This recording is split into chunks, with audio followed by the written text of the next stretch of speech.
The gymnasium of Lithium Mine Middle School buzzed with restless anticipation as every graduating student gathered for the 10th annual elite recruitment drive. Today marked the moment that would determine their futures.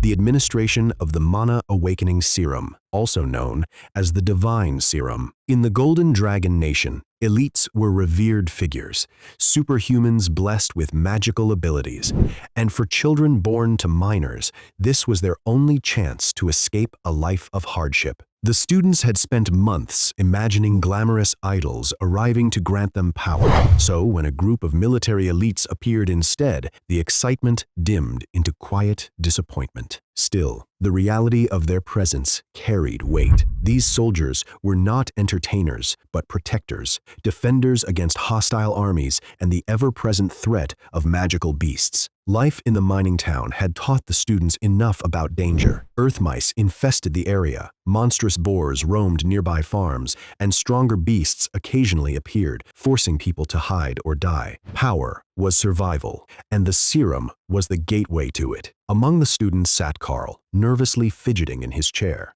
This was the defining moment of his life. If compatible, he would leave the mining town behind and join the Golden Divine Academy to train as an elite. If not, he would remain trapped in the same cycle as everyone before him. After enduring a long speech about duty and national pride, the process finally began. When the nurse approached Karl with the serum, he closed his eyes, expecting a brief sting. Instead, an unbearable agony exploded through his body. It felt as though he was being torn apart from within, his lungs filling with blood as he struggled to breathe. Panic gripped him as he realized something was terribly wrong. The injection was never supposed to feel like this. As his consciousness faded, a grim thought crossed his mind. He might be one of the rare fatalities, the unfortunate few who didn't survive the awakening. But just as quickly as it began, the pain receded. Karl regained consciousness, his body still trembling. The nurse stood before him, her deep crimson eyes fixed on him with a faint smile. She remarked that his survival was a good sign, hinting that such extreme reactions often indicated strong potential. Her appearance unsettled him, the sharp uniform, the unnatural red eyes, yet he couldn't fully process why everything felt slightly off. His vision was blurry and his thoughts sluggish. As the process continued around him, Karl noticed other students receiving their injections with far less dramatic reactions. One girl fainted, but recovered quickly. Meanwhile, his own body felt altered. When he looked down at his arm, he saw that the scars from years of labor in the mines had vanished. In their place were 3 long, deep red marks resembling claw wounds running along his forearm. The marks appeared vivid and raw, yet when he touched them, his skin was smooth and intact. Eventually, silence fell over the room as the procedure ended. At the front, a military officer stepped forward, flanked by the red-eyed nurse and several men in doctor's coats. He announced that the trial had concluded.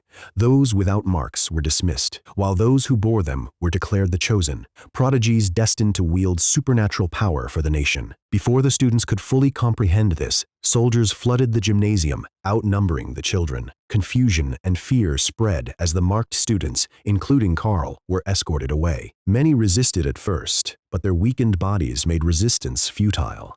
Karl himself struggled to process everything. He had dreamed of becoming powerful, yet he felt anything but strong. His body ached, his mind lagged, and doubt crept in. What if something had gone wrong with his awakening? A soldier approached him, noticing his disorientation, and assured him that rest would fix everything. Too exhausted to argue, Karl allowed himself to be carried away. Soon, he found himself in a luxurious train car, far removed from the harsh conditions of the mining town. The room was comfortable, even extravagant, but before he could reflect on it, sleep overtook him instantly. When Karl awoke, he discovered a small textbook and a stack of papers waiting on the desk. The book, clearly aimed at young students, welcomed newly awakened elites and explained that their powers would not fully manifest until they activated their first skill, It also contained a guide to identifying one's abilities based on the mark they received. Curious, Karl flipped to the section listing various marks. There were clear representations: ice, fire, weapons, shields, and even animal-related symbols, all tied to specific abilities. But none resembled the claw marks on his arm. Confusion deepened as he searched for answers. Even the homework assignment, which required students to describe their abilities, was impossible for him to complete. He didn't know what his power was, let alone how to activate it. Hours passed with no clarity. The other marks seemed straightforward, each pointing clearly to a type of power, but his remained an enigma. The closest comparison, a paw mark linked to druid-like abilities, still didn't match. Frustration began to build. His future depended on this, yet he had no idea what he had become. Realizing he couldn't figure it out alone, Karl finally decided to call for a soldier. If he didn't get answers soon, he might arrive at his destination completely unprepared, still clueless about the very power that was supposed to change his life. Karl sat alone in his private train room, still struggling to understand the strange claw marks etched along his forearm, when activity outside began to shift. Unbeknownst to him, guards were already making their rounds through the train, quietly checking which newly awakened students had regained consciousness. Typically, those with stronger bodies woke up sooner, but it had only been half a day since departure, so no one expected significant progress yet. That was why Karl's early awakening drew attention. A patrol guard reported his status to the commanding general at the front of the train, noting that a boy in room 12A, Karl, with no recorded family name, was already awake. The general immediately asked about his class and whether he had shown any signs of activating his abilities. The answer was troubling. Karl had not demonstrated any skills, and his marking, 3 claw-like streaks, did not match any known classification. This uncertainty sparked concern. The general ordered his assistants to search their records, but after several minutes, no matching class could be found. While similar markings existed, none aligned exactly with Karl's. In the end, the general dismissed the matter with a pragmatic conclusion. The boy would have to awaken on his own. If he failed to do so before reaching the academy, he would likely struggle, or worse, fall behind permanently. Karl, meanwhile, remained unaware of this conversation and the quiet doubt forming around him. Back in his room, he continued to wrestle with confusion and growing unease. The textbook had failed him, offering clear guidance for nearly every mark except his, while others would soon be unlocking abilities tied to recognizable symbols, elements, weapons, or known archetypes. His claw marks felt like an unsolved riddle. The lack of direction weighed heavily on him, especially knowing that this power was supposed to determine his entire future. Beyond Karl's immediate struggles, the world he had just entered operated on a system far larger than he fully understood. The divine serum, the source of his transformation, was not some mystical relic alone, but a carefully engineered creation. It had been developed after researchers studied ancient system stones discovered beneath a world dragon cathedral.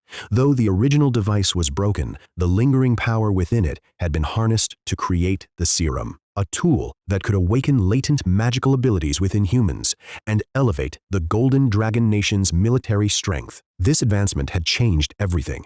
Nations that once relied on elemental advantages, like the ocean people with their water magic, could no longer dominate uncontested. The serum allowed the Golden Dragon Nation to produce its own mages and warriors, capable of battling both human enemies and the monstrous creatures that plagued the world. In essence, the serum had become both a weapon and a symbol of national survival. But power came with its own structure. Those who were compatible with the serum were taken by the military, trained intensively, and shaped into protectors of the nation. Yet, to prevent rebellion or resentment, they were not treated like ordinary soldiers. Instead, they were elevated, granted luxury, status, and privilege. As long as they proved their worth, they would live far above the common people they once were. Karl, without fully realizing it yet, had stepped into a world where power dictated not only survival, but social hierarchy itself. Still, none of that helped him solve the immediate problem. Determined to find answers, Karl finally decided to ask one of the passing guards for help.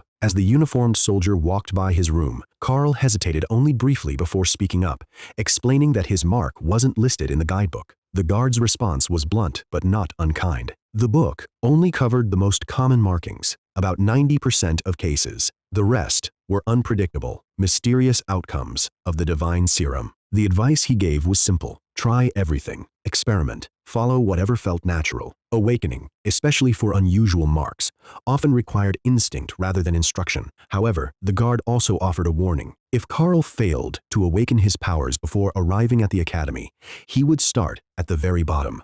Among elites, power rankings mattered deeply, and first impressions could define one's entire trajectory. Karl pressed further, asking if the guard had ever seen a marking like his. In response, the guard rolled up his sleeve, revealing a bear paw mark, his own symbol as a druid, a nature-based class with ties to animals. Drawing a loose comparison, the guard suggested that Karl's claw marks might also relate to animals or physical combat. Though uncertain, it was the closest lead Karl had received so far. The guard shared his own experience, explaining that he had failed to awaken his abilities during the train journey. It was only when he reached the academy and connected with nature, touching the trees, that his powers finally manifested. That memory carried both reassurance and subtle warning. Awakening was not always immediate, and sometimes it required the right conditions. Karl thanked him, watching as the guard walked away.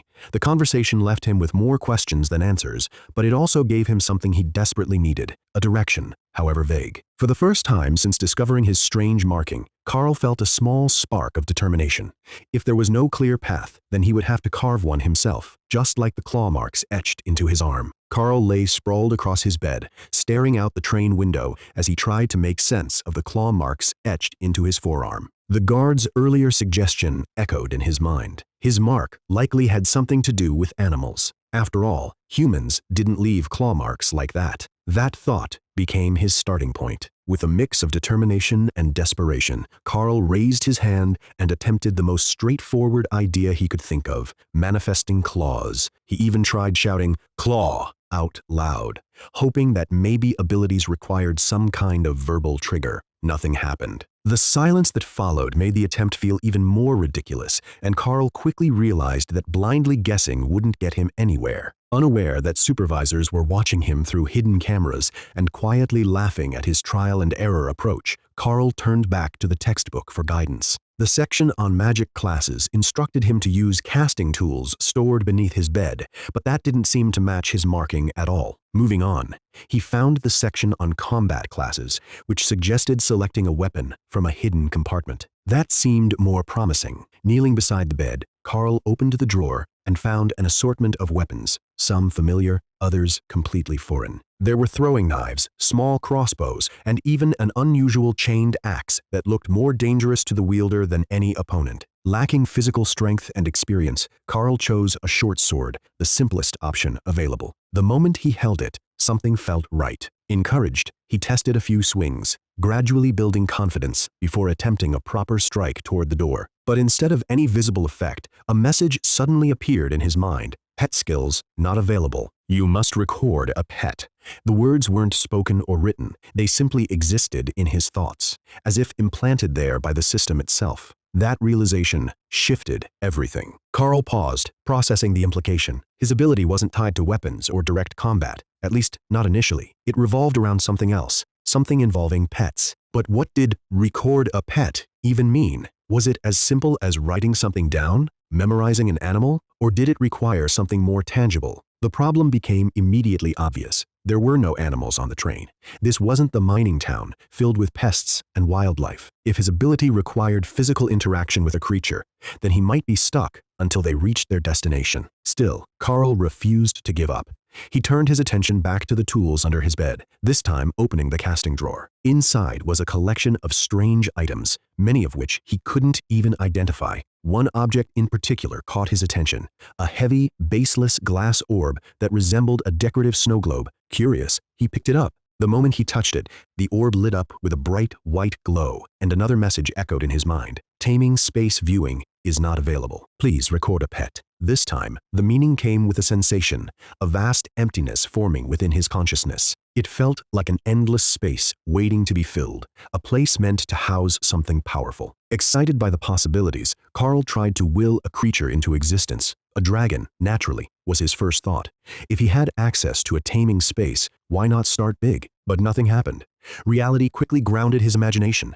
This wasn't something he could simply conjure at will. Just as he was lost in thought, a touch on his arm snapped him back to the present. The patrolling guard had returned, noticing the open drawers and the sword lying on the bed. Karl explained his situation honestly. He had found a direction, but he was still missing the key piece needed to activate his abilities. The guard encouraged him, pointing out that even having a lead put him ahead of most other students, who were still unconscious. That small reassurance lifted Karl's spirits slightly. Seizing the moment, Karl asked about food, hoping that a full stomach might help him think more clearly. The guard obliged, guiding him out of his room and down the train. As they passed identical rooms filled with sleeping students, Karl couldn't help but feel both lucky and pressured. He was ahead, but only barely. Eventually, they reached a dining area connected to a kitchen. The cook, busy at work, barely acknowledged them, simply telling Karl to grab whatever he wanted. Karl didn't hesitate. He gathered steaks, rice, vegetables, anything that looked appealing. Then his eyes landed on a pile of unusually large white eggs. On impulse, he picked one up. In that instant, everything changed. A message flashed in his mind. Suitable pet target found, hatching. The egg vanished from his hand, leaving Karl frozen in confusion. Before he could react, a vision unfolded within his consciousness. Inside the vast taming space, a straw nest formed, holding the same white egg. Within seconds, it began to tremble and crack. The suddenness of it startled him so much that he physically stumbled backward, bumping into the guard. Though the event had taken place entirely within his mind, it felt vividly real. The guard, assuming Karl was simply dizzy from hunger, steadied him and led him to a table. As Karl sat down, trying to process what had just happened, the guard casually reassured him that strange sensations were normal after awakening. Their conversation caught the cook's attention, who joined in out of curiosity. When Karl described his claw mark, the guard joked about its size, comparing it to smaller, less impressive markings. The cook then revealed his own mark, a tiny wand symbol on his hand, barely noticeable unless pointed out. He mentioned a theory that the size of a marking might relate to the user's potential, though he wasn't convinced. Karl shared his own guess that his abilities might involve hunting or animal-related combat. It was half serious, half joking, but it was the best theory he had. The cook offered one final piece of advice. Once Karl successfully activated his first skill, he would be able to access a status interface, giving him insight into his abilities and growth. For now, though,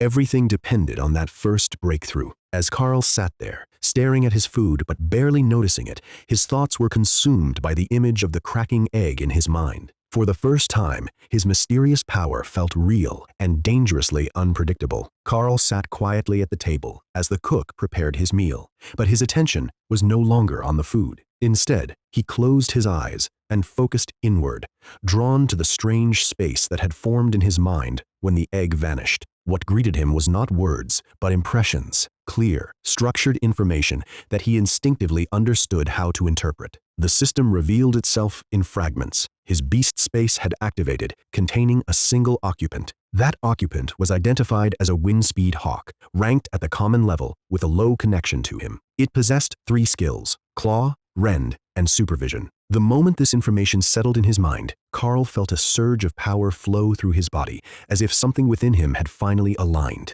Another set of impressions followed, this time about himself.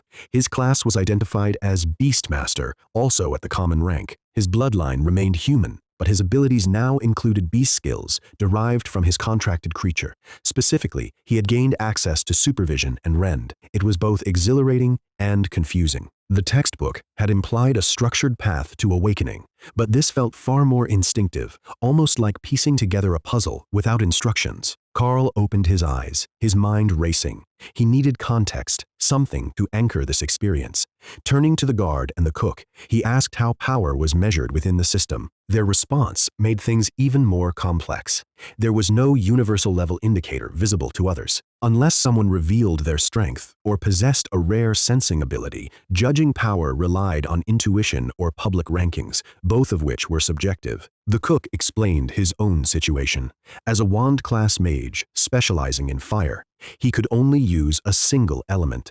If he had been an orb class mage, he could have wielded 2. Yet despite this, his progress had stagnated. He never advanced beyond the first level of his spellbook due to limited talent. Power, it seemed, wasn't just about class type, but about how effectively one could grow within it. The guard added his perspective as a druid. He described himself as a level 6 mortal grade practitioner, capable of various abilities like healing, combat, plant growth, and even transforming into a bear. Despite this versatility, he admitted that he wasn't exceptional at any one skill, which had limited his advancement. His rank had only reached the awakened grade, allowing him to fight similarly ranked magical beasts, but not excel beyond that. From their explanations, Karl began to understand the ranking system. Humans were measured against magical beasts, with ranks progressing from common upward to more powerful tiers like awakened, ascended, commander, and beyond. It wasn't a rigid level system, but rather a comparative scale based on combat capability or effectiveness in support roles.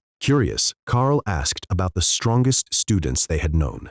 The cook immediately mentioned Archmage Mia, a former classmate who had become a national idol. She had reached the awakened rank within her first year, surpassed ascended beasts by her second, and graduated as a commander-grade mage. Shortly after, she advanced to royal rank, cementing her fame. Her rapid rise illustrated the vast gap between ordinary elites and true prodigies. The mention of royal rank sent a chill through Karl. Even imagining such power was overwhelming.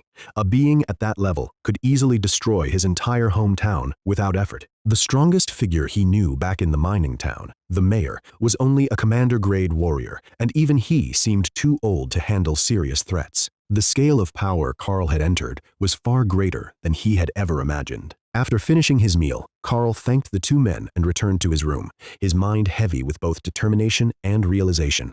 The path ahead wouldn't be easy. As he walked, he reflected on something simple yet profound. The hardest part of any task wasn't starting, but continuing. Motivation faded, progress slowed, and doubt crept in. That was when most people failed.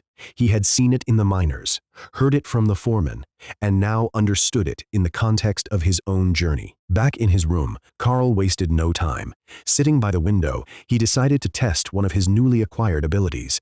He focused on supervision, activating it with intent rather than words. Instantly, the world transformed. The distant forests became sharply detailed, as if they were just outside the window. His peripheral vision expanded, capturing everything around him with equal clarity. Movement in the distance caught his attention, a quill beast roaming the grasslands over a kilometer away. The level of detail was astonishing. Colors became richer, more complex, extending into spectrums he couldn't even name. It wasn't just enhanced sight, it was something far beyond human capability. The Windspeed Hawk's vision allowed him to perceive ultraviolet and infrared light, and even function effectively in low-light conditions. The realization struck him deeply. While Rend sounded like the more impressive combat skill, supervision might actually be the more valuable ability, offering advantages in both survival and strategy. Karl couldn't help but imagine the possibilities. In practical tests, this ability alone could give him a massive edge. Even in written exams, the temptation to exploit it crossed his mind briefly, though he quickly dismissed the idea, partly out of pride, and partly because he doubted his former classmates would have answers worth copying anyway. For the first time since receiving the divine serum, Karl felt a sense of control. His power wasn't just real, it was usable, and more importantly, it was his. Karl finally allowed himself a brief moment of relief after successfully activating his first abilities, but that sense of accomplishment didn't last long. The homework sheet waiting on his desk quickly reminded him that awakening power was only the beginning. He still had to document and present it properly before arriving at the academy. Sitting down with a pen in hand, Karl began filling out the form. His name and age were simple enough, but when he reached the section asking for his skill, he hesitated. There was only space for one entry, which suggested that most students only awakened a single ability at this stage. That realization forced him into a difficult decision. He had multiple options: his Beast Master class, the passive Supervision, and the combat-focused Rend, but revealing everything could make him a target. Karl thought carefully about how others would perceive him. If he wrote down Beast Taming, it would reveal that his power relied on a creature, and worse, that his current companion was nothing more than a newly hatched bird. That would almost certainly invite ridicule or bullying. On the other hand, Supervision was undeniably useful, but it lacked the raw combat appeal that elite students valued most. In a system where strength determined status, a non-combat ability might not earn him much respect. That left Rend. Determined to confirm its effectiveness, Karl stood and retrieved the short sword once more. This time, instead of hesitation, he activated the skill with a single, focused thought. The blade immediately glowed with a dull red light, and as he swung it toward the designated testing area on the wall, A crescent-shaped arc of destructive energy surged forward. The attack was absorbed by the high-tech alloy, but the power behind it was unmistakable. The sensation, however, was far from effortless. Using Rend felt like forcing his arm through thick resistance, as though he were dragging it through dense dough. His movements slowed significantly during the activation, making the attack powerful but not yet efficient. Still, Karl could already see its potential. With training, the speed and fluidity would improve, allowing him to strike faster and more effectively. Encouraged, he returned to the desk and began filling in the details. He carefully described the skill's strengths and limitations, including the reduced movement speed during activation. At the same time, his mind began exploring ways to overcome that weakness. If he could combine movement with activation, like how a hawk dives at high speed before striking, he might be able to unleash Rend more effectively. The idea lingered, planting the seeds of future growth. The questionnaire didn't stop at abilities. It also asked about physical and mental changes, headaches, memory issues, or bodily enhancements. Karl paused to evaluate himself. Aside from his enhanced vision, he noticed a slight increase in flexibility.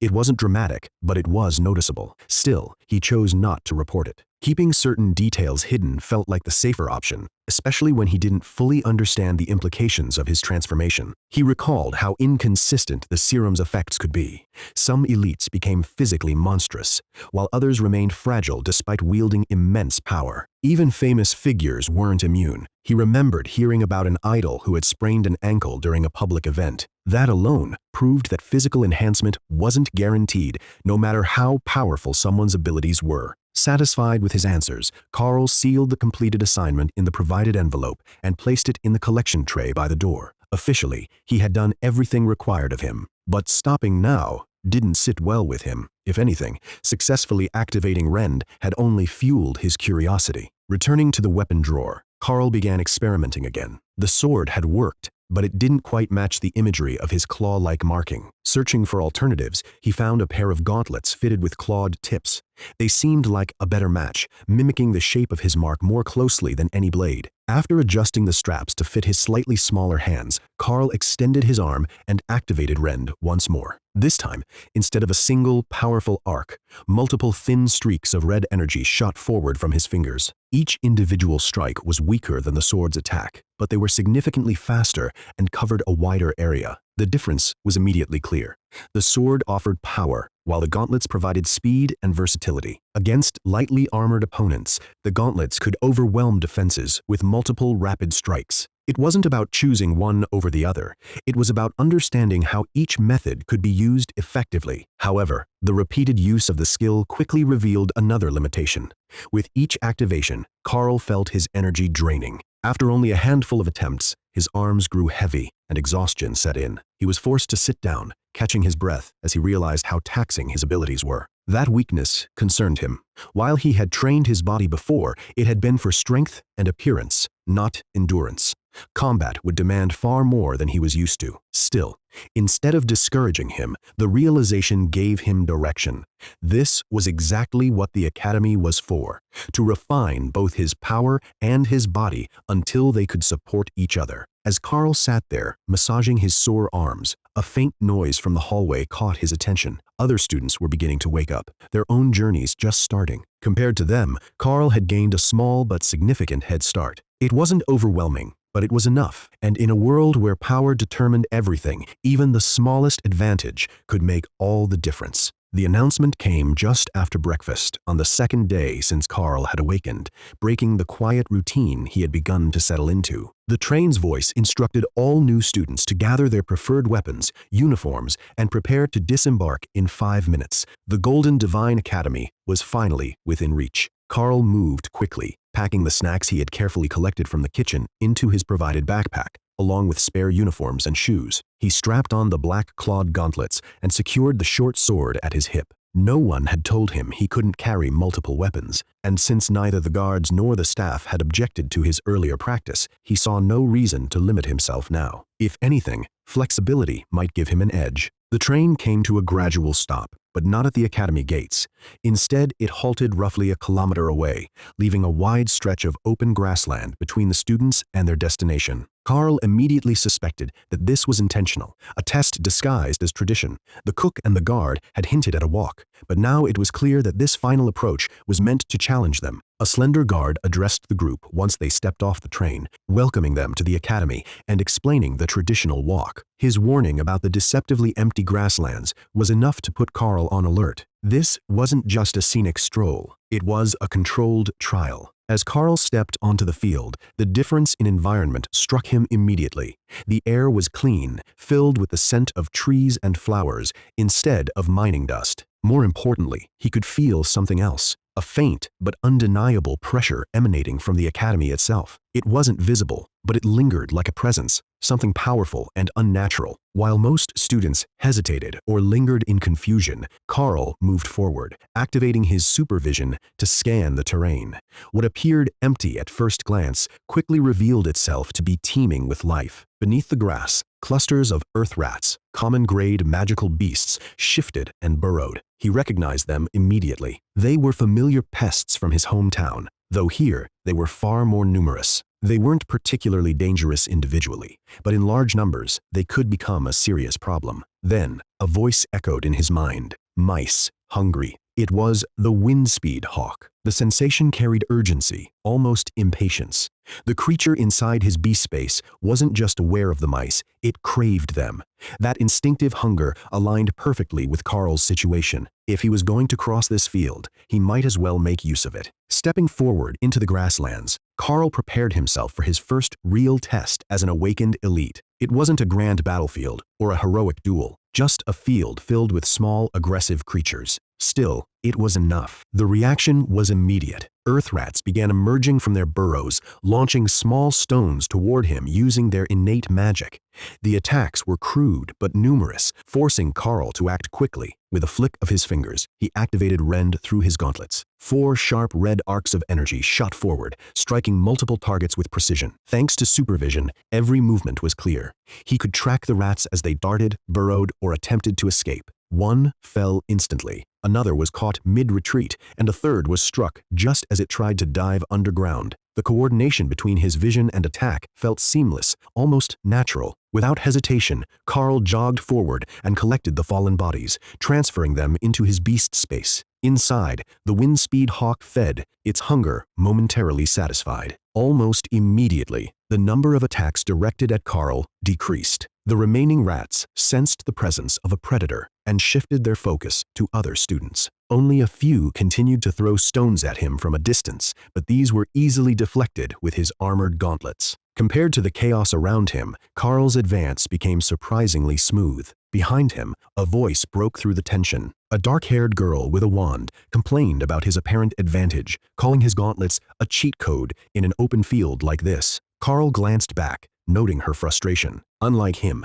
she relied on traditional magic, which came with heavy energy costs. He pointed out the obvious. She was a mage, capable of casting spells, but her response revealed a harsh reality. Magic wasn't as effortless as it seemed. She could only cast a few spells before collapsing from exhaustion, making prolonged combat risky. Karl understood that all too well. He had experienced similar limitations early on. Still, his energy consumption had already begun to stabilize with use. It was likely something that improved with practice. Thinking quickly, Karl offered her a simple solution. She could stay behind him and use his position as cover. By loosening her coat and obscuring her face, she could reduce the likelihood of being targeted. The earth rats weren't particularly intelligent. They reacted to visible threats. If she stayed hidden and let Karl handle the front line, she could conserve her strength. The moment Karl and the dark-haired mage demonstrated their strategy in the grasslands, the rest of the students quickly adapted. Groups began forming almost instinctively, each cluster organizing itself around strengths and weaknesses. Most of the newly awakened elites carried melee weapons, suggesting that warrior-type classes were the most common. A few students, equipped with shields, naturally took the lead in their groups, acting as the front line, while those with ranged abilities or magic stayed behind. The more vulnerable students, especially mages, were placed in the center, protected from incoming attacks. Karl noticed that 2 more classmates joined their group, mimicking the mages' tactic of hiding their faces beneath their coats, even though they didn't fully understand why it worked. To the earth mice, however, the effect was immediate and dramatic. What had once been a single threatening figure Karl, with his clawed gauntlets, now appeared as a small group of faceless, unnatural figures advancing together. The illusion of danger overwhelmed the creature's instincts, and instead of attacking, they began to scatter in fear. This shift allowed Karl's group to move forward at a steady pace, crossing the majority of the field without much resistance. By the time they reached the first hedgerow, they paused briefly to recover their stamina. The moment of rest brought conversation, and with it, a better understanding of each other's abilities. One of the boys, wielding a large axe, admitted that his skill could only be used once before he was completely drained. However, his natural strength, honed from years of labor as a woodcutter's son, allowed him to fight effectively even without relying on his ability. Karl found that reassuring. Raw physical strength still had value in this world, even among the magically empowered. The mage shared a similar limitation. She could cast 2 spells at most before exhaustion forced her to stop, though a short rest would allow her to recover enough for another cast. Karl compared their experiences to his own, explaining that he could use Rend several times as long as he didn't overextend himself. Beyond that, he too would need rest or food to recover. Another warrior in the group revealed an unusual situation. His marking indicated a defensive skill tied to a shield, yet he had no aptitude for using one. Strangely, he could activate the skill while wielding a 2-handed sword instead, maintaining a constant defensive effect. The downside was his lack of speed, which made it difficult to deflect fast-moving attacks like the Earth Mice's projectiles. Listening to everyone, Karl quickly assessed their strengths. They had a physically powerful axe wielder, a durable swordsman with a defensive skill, a limited but useful mage, and himself, a beastmaster with ranged claw attacks and enhanced vision. It wasn't a perfect team, but it was balanced enough to handle most threats they might encounter. After their short break, the group moved forward again, this time with more caution. They no longer concealed their faces, knowing that if stronger creatures appeared, visibility would be critical. Karl activated supervision, scanning the terrain ahead. The field appeared empty, but that didn't reassure him. If anything, it suggested that whatever lived here hadn't been disturbed yet. The mage proposed an alternative route through the nearby trees, hoping to avoid potential dangers in the open field. Karl immediately rejected the idea after carefully observing the tree line. Using his enhanced sight, he had already noticed signs of something far more dangerous: deep gouges in the bark of trees at varying heights. These markings were unmistakable: boars. More specifically, creatures similar to the iron tusk boars he had seen near his hometown.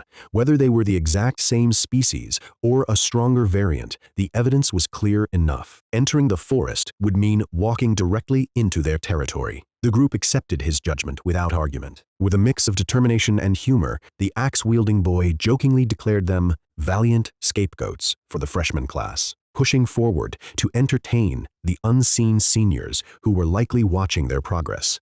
Despite the light-hearted tone, everyone understood the risk. This wasn't just tradition. It was a trial designed to test their instincts, cooperation, and adaptability. They advanced at a controlled pace, careful not to make excessive noise or vibrations that might provoke hidden threats. Behind them, other groups hesitated, rested, or chose alternative routes. Some likely believed the direct path was a trap, and in truth, they weren't entirely wrong. But Karl knew that avoiding danger didn't guarantee safety elsewhere. About halfway across the field, the situation changed. Another group of students, eager to catch up, began running toward the leaders. Their heavy footsteps disturbed the ground, and almost instantly, the field came alive. Vines burst from the earth, wrapping around the newcomers' legs and pulling them down. Additional tendrils whipped through the air, striking at their faces. Karl immediately recognized the pattern. This wasn't random vegetation. It was a plant-type magical creature, awakened by the disturbance. Unlike the earth mice, this threat was more reactive than aggressive. It responded to movement and intrusion rather than actively hunting. Realizing this, Karl quickly gave instructions to his group. They needed to keep moving calmly and avoid unnecessary contact. Attacking recklessly would only escalate the situation. The mage, clearly uneasy, followed his lead but couldn't resist making a quiet remark, half joking and half serious, that if things went wrong, she would blame him entirely. Despite her words, she stayed close, trusting his judgment. Karl and his group moved carefully through the field, following his earlier instruction to avoid disturbing the vines. For a moment, it seemed like their cautious approach would carry them safely to the end. But just as they neared the hedgerow, everything unraveled. A single misstep changed the situation instantly. The defensive swordsman accidentally stepped on a vine, triggering a sharp reaction.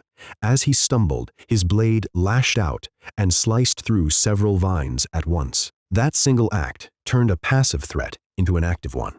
Karl immediately recognized the danger and shouted for everyone to move, knowing that the plant creature would respond aggressively now that it had been attacked. They broke into a sprint. Vines surged upward from the ground, grasping at their legs and ankles. Karl pushed forward with quick, controlled steps, narrowly avoiding being entangled. Just as he thought he had escaped their reach, a vine caught him and brought him to a sudden halt. The moment froze for an instant, but chaos followed immediately. From behind, the mage made a split-second decision. Using Karl's back as a stepping point, she attempted to vault past him toward safety. It was a clever idea in theory, but poorly executed. Midair, she was snared by the vines and slammed to the ground, the impact knocking the breath out of her. The swordsman, despite his earlier mistake, kept his composure and cut through the vines around him, even managing to joke about the failed maneuver. Karl wasted no time. Activating Rend, he sliced through the vines, restraining him, then immediately freed the mage as well. Together, they scrambled toward the edge of the field. The woodcutter's son was the last to escape,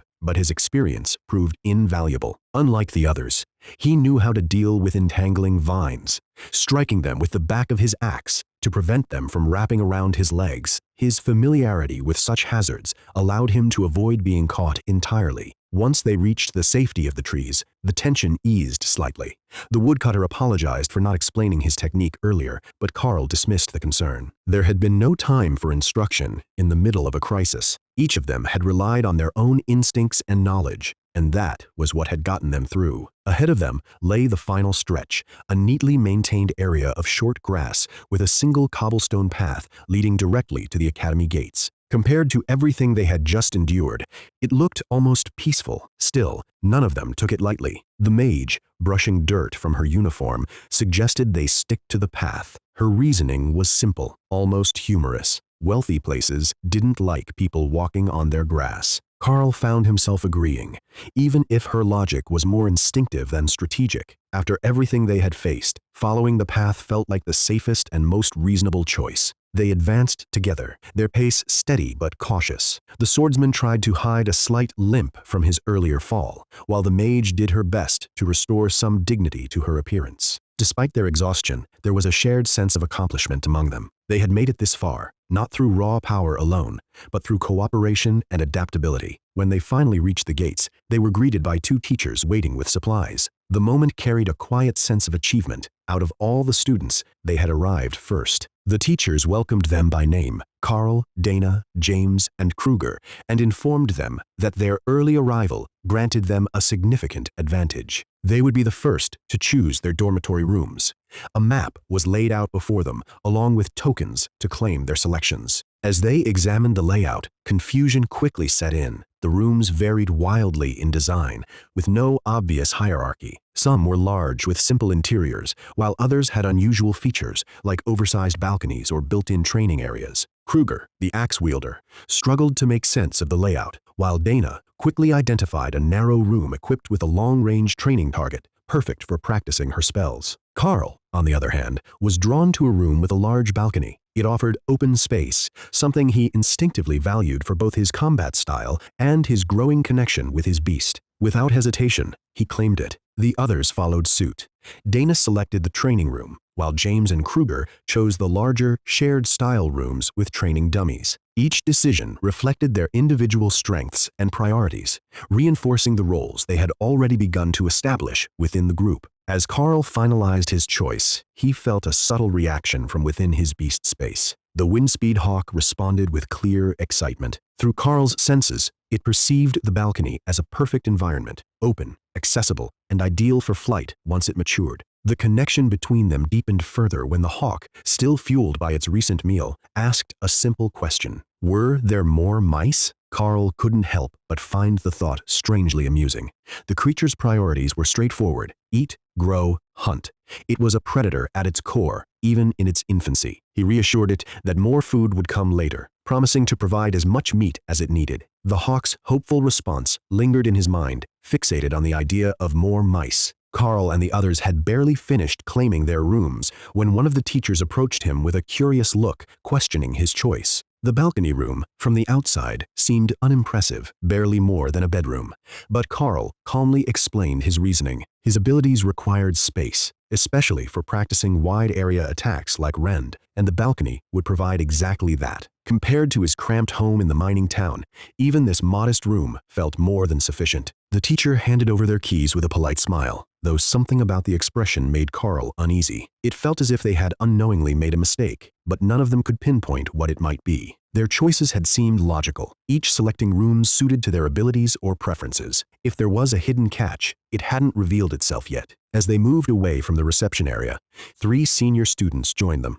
Their uniforms bore distinct badges: white, black, and bronze, indicating their ranks. Karl realized for the first time that the badges weren't merely decorative. White represented common grade, black signified awakened, and bronze marked ascended elites. It was a clear, visible hierarchy, one that the new students had only just begun to enter at the lowest level. The bronze-badged senior, clearly the leader, welcomed them and began guiding them through the dormitory. His tone carried a hint of amusement, as if he was anticipating their reactions. He explained the layout: cafeteria to the right, laundry to the left, supply room nearby, and emphasized that while the academy provided resources, it was not a place of luxury service. Students were responsible for maintaining their own spaces, and failure to meet standards would result in collective punishment. The lack of an elevator and the mention of multiple staircases sounded inconvenient, but the senior's smirk made Karl suspicious. It felt like another subtle prank, part of the academy's culture of testing and misdirection.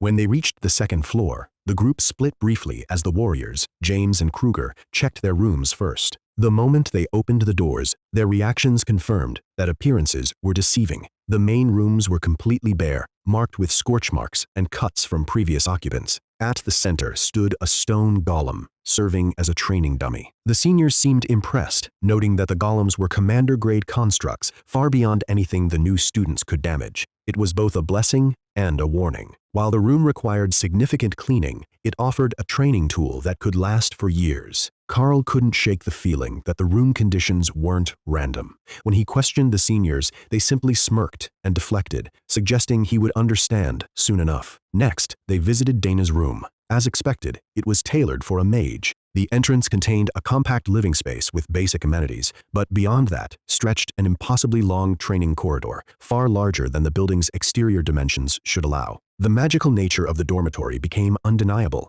Space itself seemed to bend to suit each student's needs. Dana's room was also pristine, complete with a welcoming potion left behind by the previous occupant.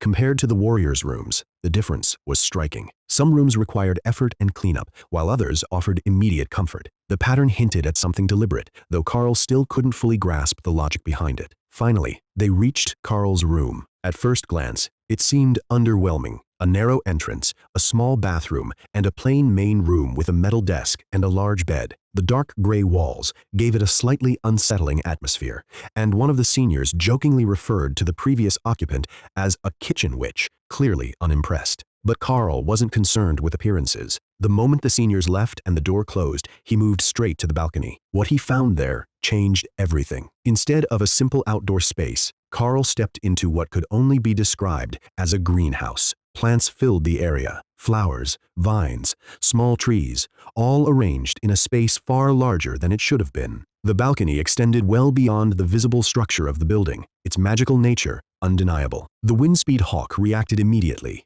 its excitement echoing through Karl's mind.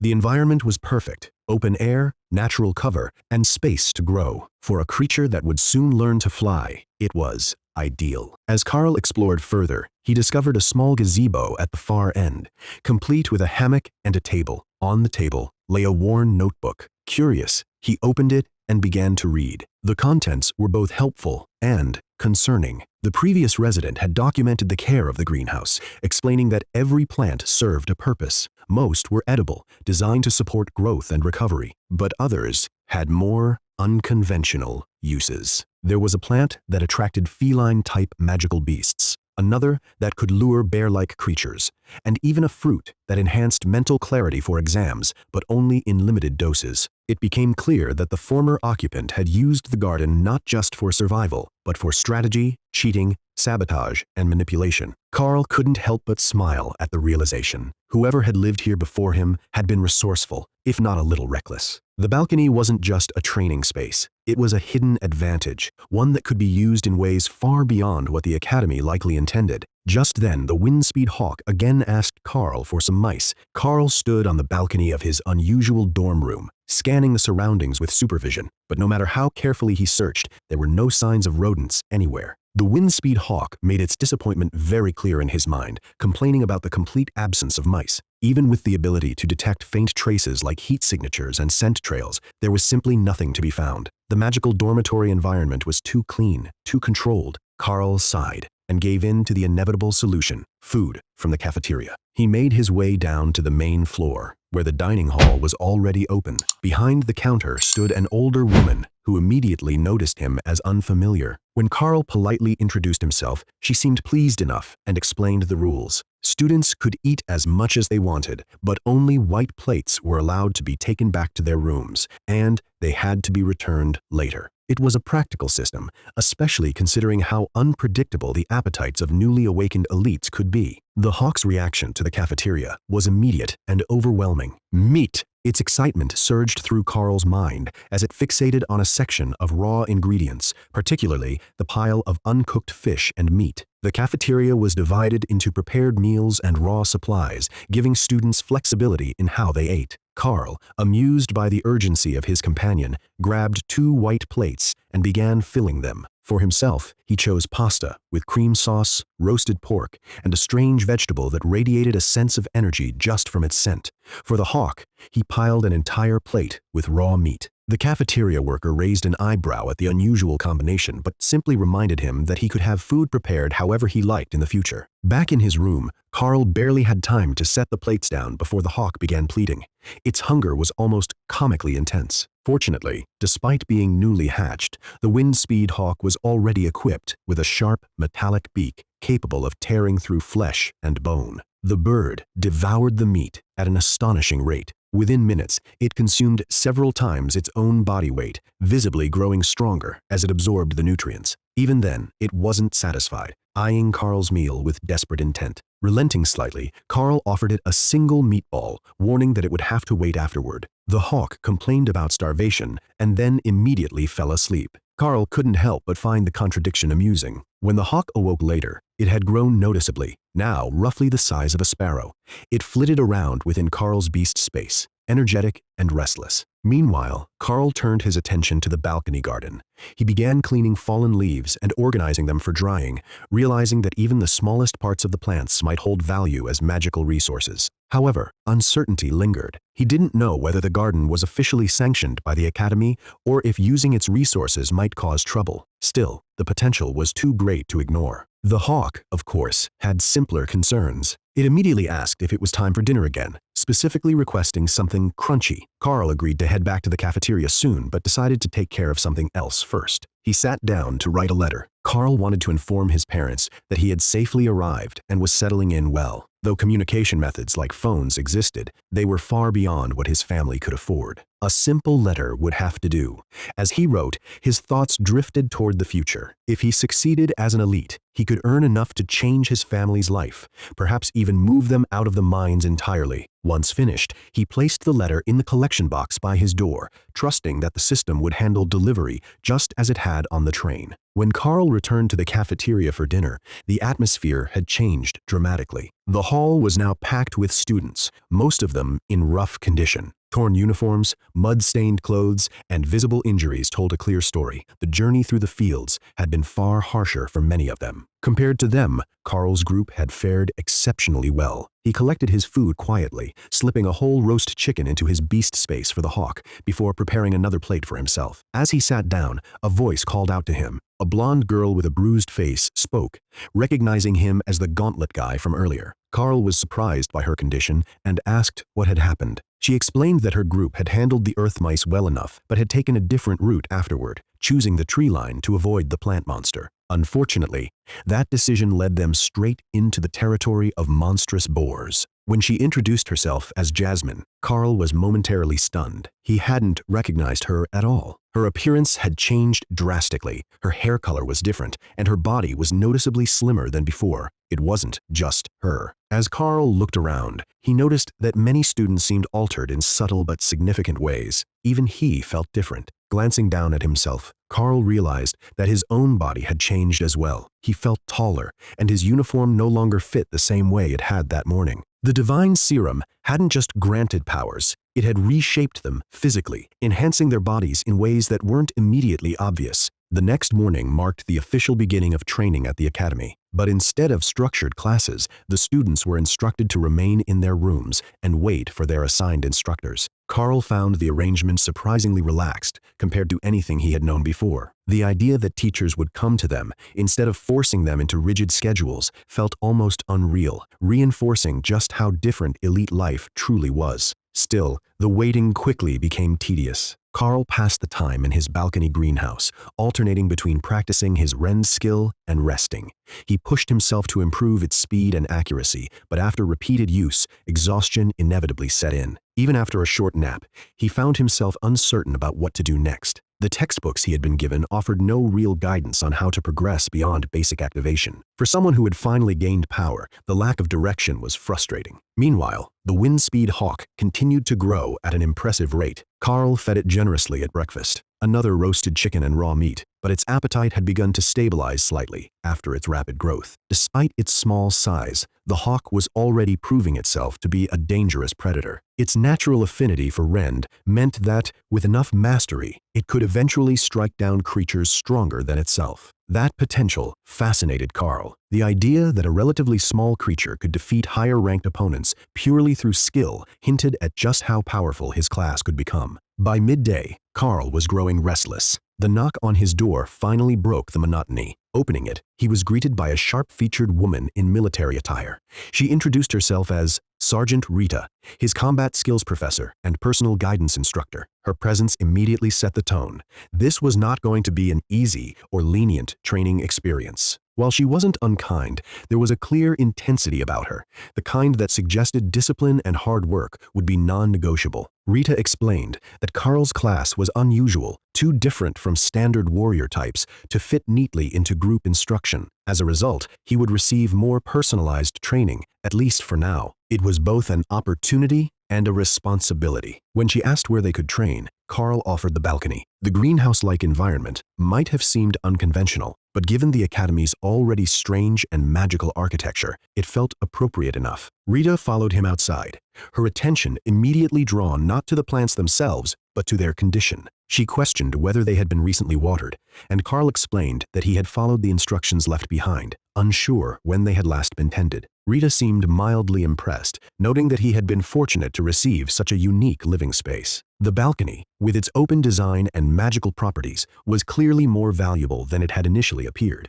Once settled in the gazebo, Rita shifted her focus to the main purpose of her visit. She asked Karl to explain everything about his abilities, his physical changes, skill development, and any additional observations. Her tone was direct and honest, even going as far as to admit that certain classes, like summoners or construct users, were generally more desirable than others. However, she acknowledged that Karl's ranged attack capability gave him a solid starting point. Her straightforwardness caught Karl off guard, but it also earned his trust. Realizing that hiding information would only limit his growth, Karl decided to reveal everything. Focusing inward, he summoned the Windspeed Hawk from his beast space. The small bird appeared in the physical world, its presence immediately drawing Rita's attention. Karl explained how his ability worked, how he had hatched the hawk from an egg, how it lived within a mental space connected to him, and how their thoughts were linked. He described how contracting with the hawk had granted him access to its abilities, including rend and enhanced vision. Rita listened carefully, processing the implications. She quickly identified the strengths and risks of his class. While the ability to bond with monsters and use their skills was powerful, it also meant relying on creatures that might not always be suited for direct combat. A Windspeed Hawk, while deadly, was not a frontline fighter. Karl countered by emphasizing their connection. With shared thoughts and coordination, he wouldn't be fighting alone. The hawk wasn't just a tool, it was a partner. Rita seemed to accept that, but her next suggestion shifted the conversation. She proposed that Karl acquire another beast, something stronger, better suited for combat. Expanding his collection would increase his versatility and overall strength. From her perspective, it was a practical and logical step. The hawk, however, took it personally. Its indignant screech echoed both audibly and within Karl's mind, filled with outrage at the idea of being replaced so soon after its birth. It declared, with absolute confidence, that it would one day reach commander rank, far surpassing Rita's current level. Karl, caught between amusement and embarrassment, translated the message for her. Rita's reaction was immediate, a sharp glare directed at Karl, despite his insistence that he was merely relaying the hawk's words. Still, the exchange revealed something important. The hawk wasn't just intelligent. It had pride, ambition, and a clear sense of identity. That realization intrigued Rita. She noted that such coherent thought at such an early stage was unusual, further reinforcing the uniqueness of Karl's class. Rather than dismissing the hawk, she seemed to grow more interested in its potential. Finally, she suggested moving their training to the academy grounds. It was time to see what Karl and his partner could truly do together, not in theory, but in practice. Sergeant Rita wasted no time. She led him out of the dormitory and across the academy grounds toward a massive open coliseum. The structure had once been a football stadium, repurposed into a combat arena after the creation of the Divine Serum. Now, it stood as a proving ground for elites, reinforced with magical barriers and armored plating strong enough to withstand even commander-grade attacks. To Karl, it felt overwhelming. The sheer scale of the arena made his earlier practice sessions seem insignificant. Here, there were no limits, no confined spaces, just an open battlefield where he could truly test his abilities. Rita explained that when empty, the arena was ideal for training. He could send his hawk as far as needed, and they could spar without risk of serious damage. Then she gave the simplest instruction possible: attack first. Karl took a steady breath, focusing his thoughts. He summoned the Windspeed Hawk, which immediately took to the sky, climbing high above the arena and circling like a predator, waiting for the perfect moment. At the same time, Karl readied himself, checking his gauntlets and drawing his sword. He formed a quick plan. The hawk would strike from the side, not from behind, where Rita would expect it. Timing would be everything. With a silent command, Karl moved. He swung his blade forward, activating rend mid-strike. A crescent of energy surged toward Rita, but she blocked it effortlessly with one of the daggers that appeared in her hands. Before he could react, she had already shifted position, avoiding the hawk's dive and deflecting its attack as well. The gap in experience was immediately obvious. Still, Karl pressed forward. He followed up with another attack, combining his movements with the hawk's relentless strikes. Rita countered smoothly, her movements precise and controlled. Then, suddenly, she advanced. Her speed caught Karl off guard. He instinctively sidestepped and swung his sword, relying on reach to compensate for his lack of technique. Rita parried with ease, but that brief distraction created an opening. From above, the hawk struck again, landing a clean hit on the back of her neck. The impact left a visible mark. For a moment, Karl felt a surge of excitement. His strategy had worked, but the hawk's reaction was far less composed. It panicked, confused that such a precise strike hadn't ended the fight. In its mind, attacks like that should have been lethal. Karl quickly reassured it. Rita wasn't an ordinary opponent. She was far stronger than both of them. This wasn't a real battle. It was a lesson. The fight resumed with greater intensity. Rita turned to face both of them, keeping the hawk in her field of vision while launching a rapid series of attacks at Karl. He struggled to keep up, barely managing to block with his gauntlets. Within seconds, he was overwhelmed and knocked to the ground. From there, Rita demonstrated complete control. She neutralized the Hawk's follow-up attacks while maintaining pressure on Karl, showing him exactly how vulnerable he was. The difference in skill wasn't just noticeable, it was absolute. When she finally stopped, her evaluation was immediate and precise. Karl's Hawk was a powerful asset, capable of delivering fast, accurate strikes that would overwhelm most opponents at his level. But Karl himself was the weak point. Without proper combat skills, he would be forced to face enemies head-on while relying on his companion for support. Until he either gained another beast or fought alongside allies, he would always be at a disadvantage. The realization hit hard. Karl understood that despite his unique abilities, he was still essentially a warrior, one who needed to survive direct combat. His dream of becoming a powerful elite suddenly felt much heavier. It wasn't just about having abilities, it was about mastering them, and that required discipline far beyond what he had imagined. When Rita asked what he wanted to train first, Karl half expected something exciting: sword techniques, advanced combat skills, or even secret martial arts. Instead, she gave him the truth. They would start with physical conditioning. Karl couldn't help but feel a sinking sense of inevitability. He had hoped to avoid this, but deep down, he already knew the answer. The serum had accelerated his body's development, pushing him into a rapid growth phase.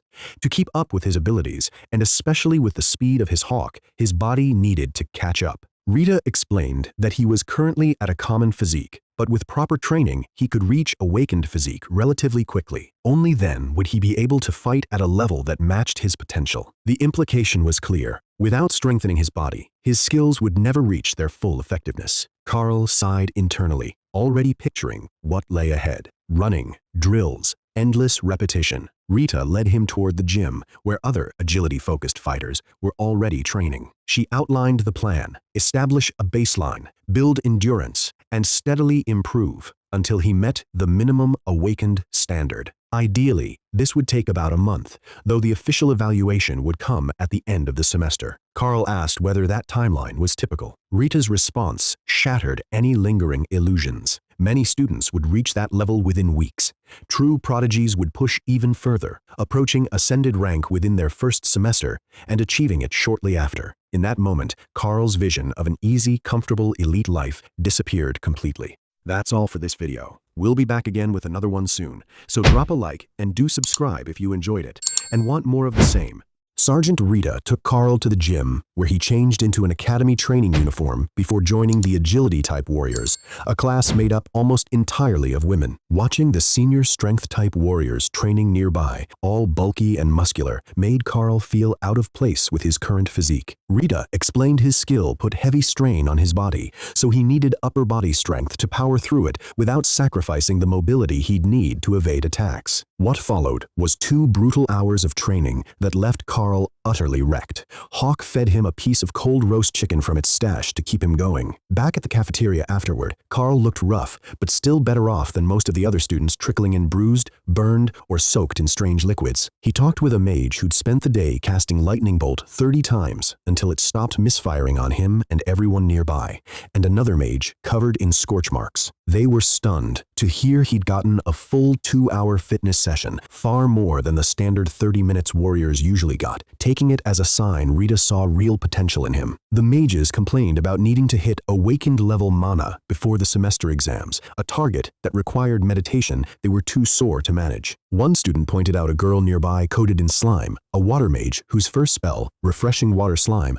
let her passively recover stamina and mana just by wearing it, making her training nearly effortless. Hawk, unimpressed, only cared that slimes weren't edible. Exhausted, Karl collapsed into bed and woke the next morning to Sergeant Rita already at his door with breakfast, telling him they'd eat and study together in the gazebo. There, she began testing him with objects. An inert, plain rock got no reaction from him, but an ancient golden coin, blessed at the Dragon God Shrine during the last Dragon Festival, triggered an immediate surge of power and affinity when he touched it. Rita concluded that Karl's abilities resonated specifically with dragon energy. Intrigued, she pulled out a small vial of shimmering red liquid to test next, while Hawk telepathically begged Karl to get the evil lady to hand it over instead, unaware, fortunately, that Rita couldn't hear it. Rita explained that the red liquid was mana-infused monster blood, a common grade resource for physical cultivation elites. For humans, it was often fatal without a proper method to guide the process,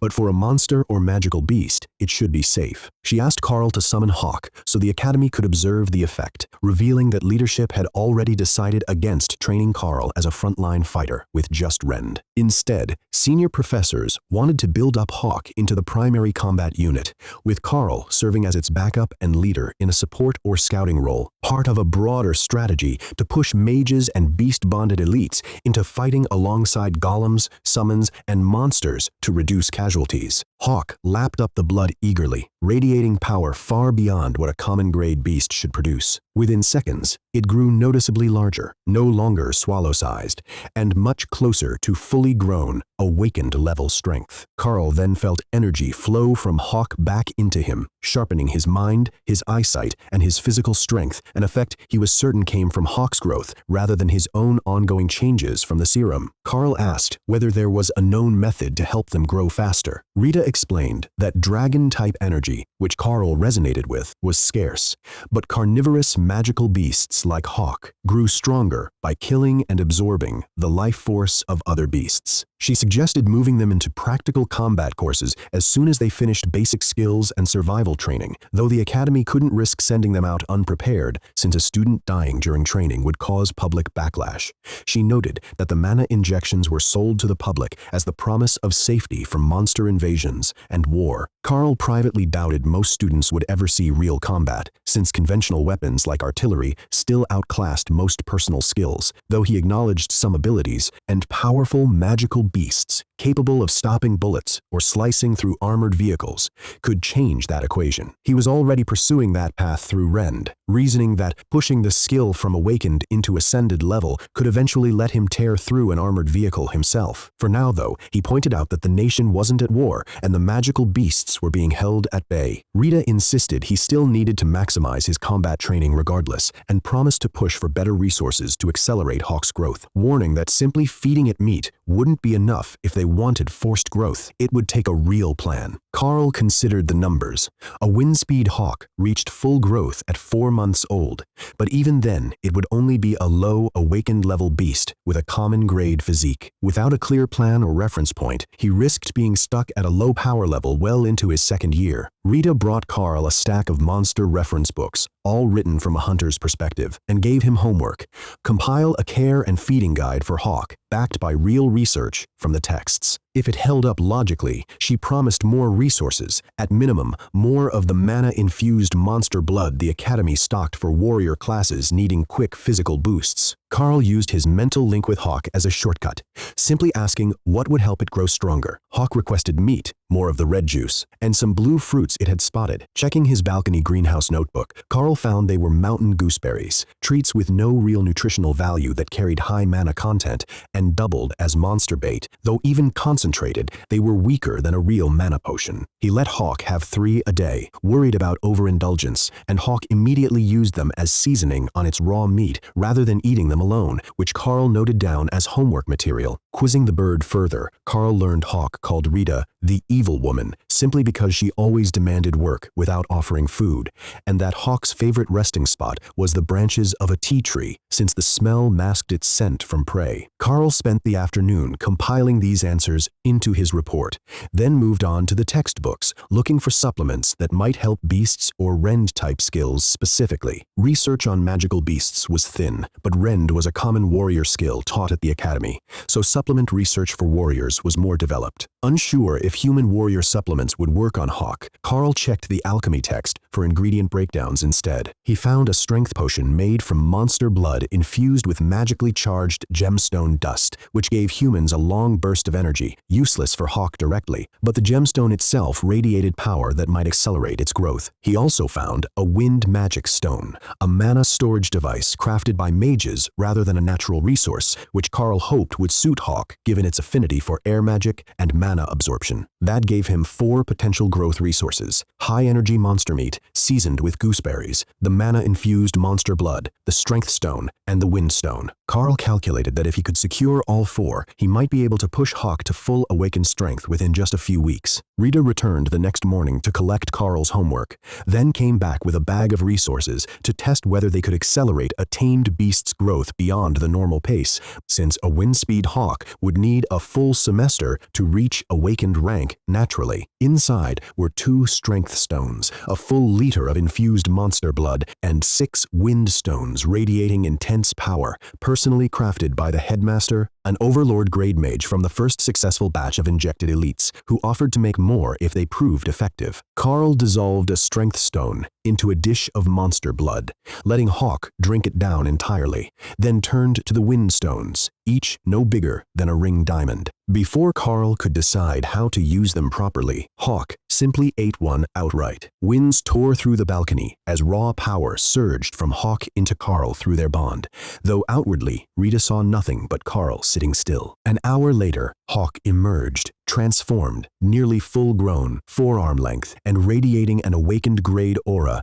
having jumped from fledgling to young adult in hours. Rita confirmed this proved tamed monsters could be deliberately cultivated and began recording data. Karl reported feeling stronger himself, though he had no way to measure his own mana without a mage's help. Testing his gauntlets, he found rend now took almost no effort. 4 thick arcs slicing cleanly through the air, at what Rita judged to be awakened rank power. But stamina mattered for classification. 3 more full power casts left him panting, so after a short recovery, he switched to half-strength strikes instead, managing about a dozen more with barely any drain, feeling like he could keep going for hours. Rita clocked him at 15 minutes of sustained half output, still common grade, but on the strong end of it, and noted that his output was scaling directly with Hawk's growth. She told him that once Hawk grew stronger, he'd likely reach awakened level as a beast tamer riding on his beast's strength. Karl, energized by the results, floated the idea that with a month more of resources, they might be strong enough to spar with second years by exam time. Rita laughed it off as ambitious, warning that he'd still get wrecked without keeping up his combat training alongside Hawk's growth. Hawk snuck off with a second windstone while no one was watching, but this time the energy absorbed slowly instead of triggering an instant breakthrough. Rita speculated the stone might be too high-level a resource to safely rush a second time,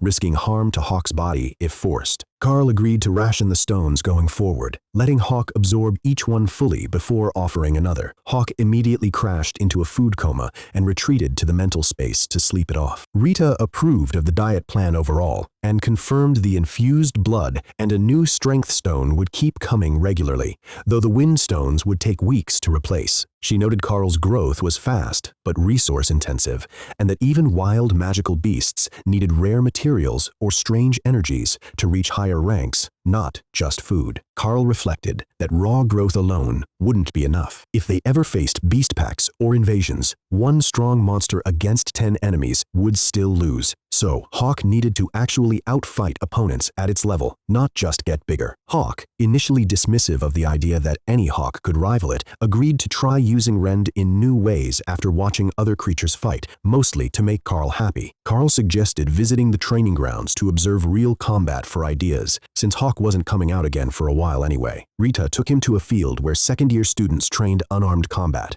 then redirected him toward defensive basics instead, having him learn to deflect incoming attacks with his claws rather than just striking. She led him to a bunker where common class mages near an awakened breakthrough were training, explaining that deflecting takes less effort than casting, and that Karl's presence would double as real-world defense practice for the mages, who initially resented the interruption before Rita explained the mutual benefit. Karl faced a dozen mages, firing spells down the hall toward a target, and worked to intercept and deflect their shots using low-output rend strikes. He found that elemental type mattered heavily.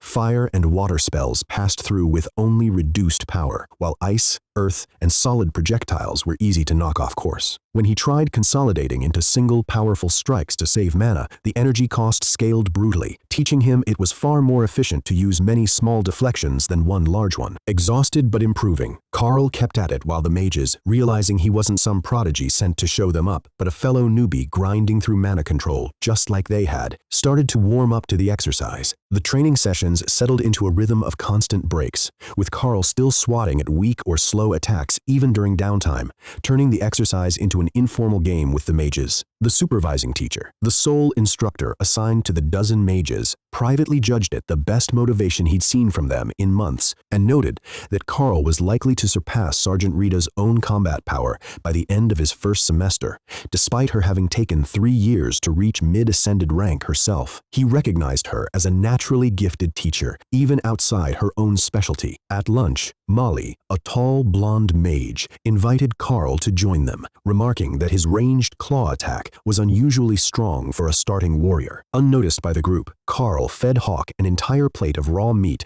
drizzled with mana-infused monster blood, making it vanish invisibly into his beast space. The mages spent the meal brainstorming ways to beat his defenses, firing double bolts, staggering shots apart, or varying their speed to make timing harder to predict. Karl learned this cafeteria was specific to the mage district, mana-rich compared to the muscle-building food in the warrior cafeteria, with a third mixed cafeteria serving non-combat students who studied in the dorms. Molly introduced herself, revealing she'd been born Gertrude Dingwall, but had changed her name on her ID card the moment she arrived, since students could write down any name and the guards would honor it. Rita arrived to collect Karl for the afternoon, reminding the group that despite his ranged magic, the academy still classified him as a warrior, meaning he had actual combat training ahead on top of his morning casting practice. The mages teased him with mock prayers for his survival as they left for theory classes, already scheming new ways to slip past his defenses. Walking to the next session, Rita reassured Karl that the first-year unarmed combat class wouldn't be too rough, since most of the other new students had little real skill and his physique already outclassed them. She also handed him a new resource scavenged from a mage instructor, a memory drop, a minor focusing spell that made memorization easier, normally given to mages as a reward for strong test performance. Rita brought Karl to a small but muscular martial arts instructor,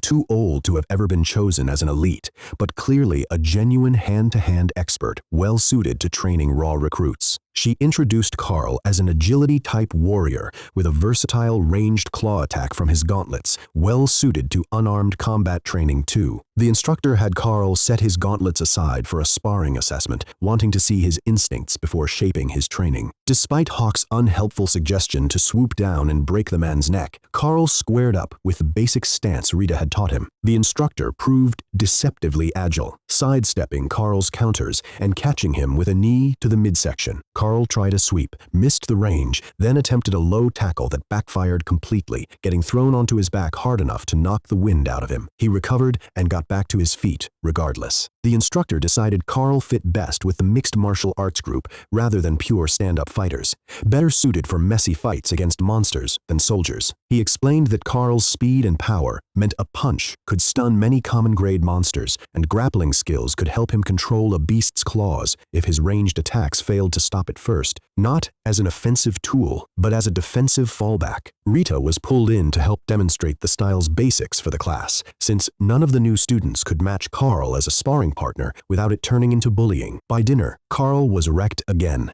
but the memory drop was already proving its worth, letting him recall all 50 techniques shown that day in perfect clarity, even if his body would need weeks of repetition to catch up. Eating with classmates from the unarmed combat group, he was needled about landing a personal trainer so early, and explained it was only because his unclassifiable marking left the academy with no idea how to train him. The other students, mostly grapplers and monks, who'd awakened their basic skills simply by throwing a punch, joked about their situation, extra stamina, and easy awakenings, but grueling training ahead, while one lamented that talking magic theory all day like the mages sounded far easier than getting beaten up daily. His friends were unconvinced he'd fare any better as a mage, or as a lover for that matter. That night, Hawk finished absorbing the second Windstone. Unlike the first, which had triggered a dramatic breakthrough to awakened level, this one produced only steady mana growth, pulling Karl along with it until just before dawn, when a surge of magic hit Karl and announced Hawk had gained a new skill, Windshield, unavailable to Karl himself for now, but a rare ability for a Windspeed Hawk to comprehend. Karl's excitement kept him up for hours before he barely managed to sleep before his alarm. The next morning, still recovering fast thanks to his growing appetite,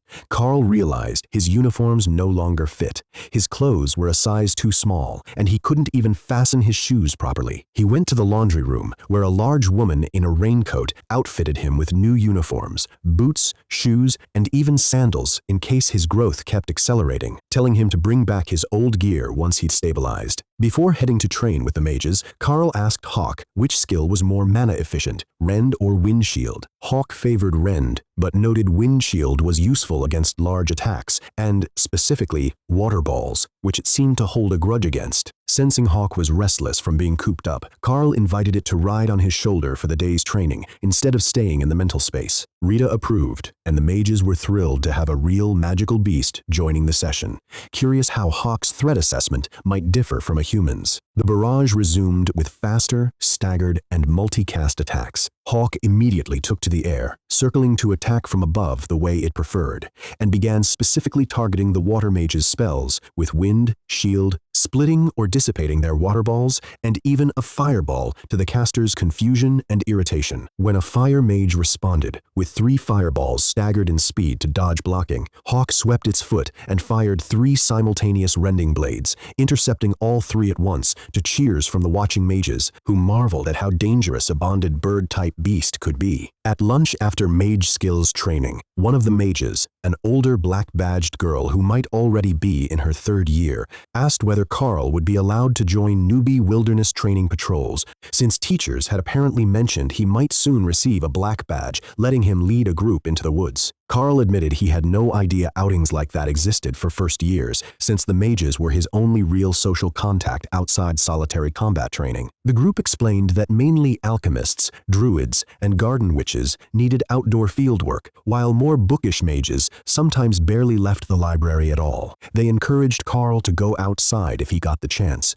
both for good resources for Hawk and extra credit redeemable at the supply room. Rita arrived and shut the idea down immediately, insisting Karl still had a long way to go before wilderness trips, regardless of any badge. The mages teased that between Windshield and Rend, Hawk alone was tougher than most of them, with a whole Karl attached on top of that, but Rita wasn't budging. She ordered Karl to pack Hawk away and head to combat class, noting they'd be testing memory retention that day. Karl noted he could transfer Hawk back to the taming space remotely, though he wasn't sure of the range limit yet, another skill he'd need to test as their bond grew. At the training grounds, Rita waited with a group of older students already dressed down in the class's standard bare feet and shorts sparring outfit. Karl changed and returned shirtless, drawing a passing comment from one of the older students about his developing muscle. Rita explained the first drill, a sparring round, to test how much of the previous day's training had actually stuck, given the memory retention resource she'd provided. Paired against a boy slightly larger and more muscled, Karl used his smaller size to press close, avoiding the reach disadvantage he'd learned about from getting beaten by Rita the day before. His opponent proved fast,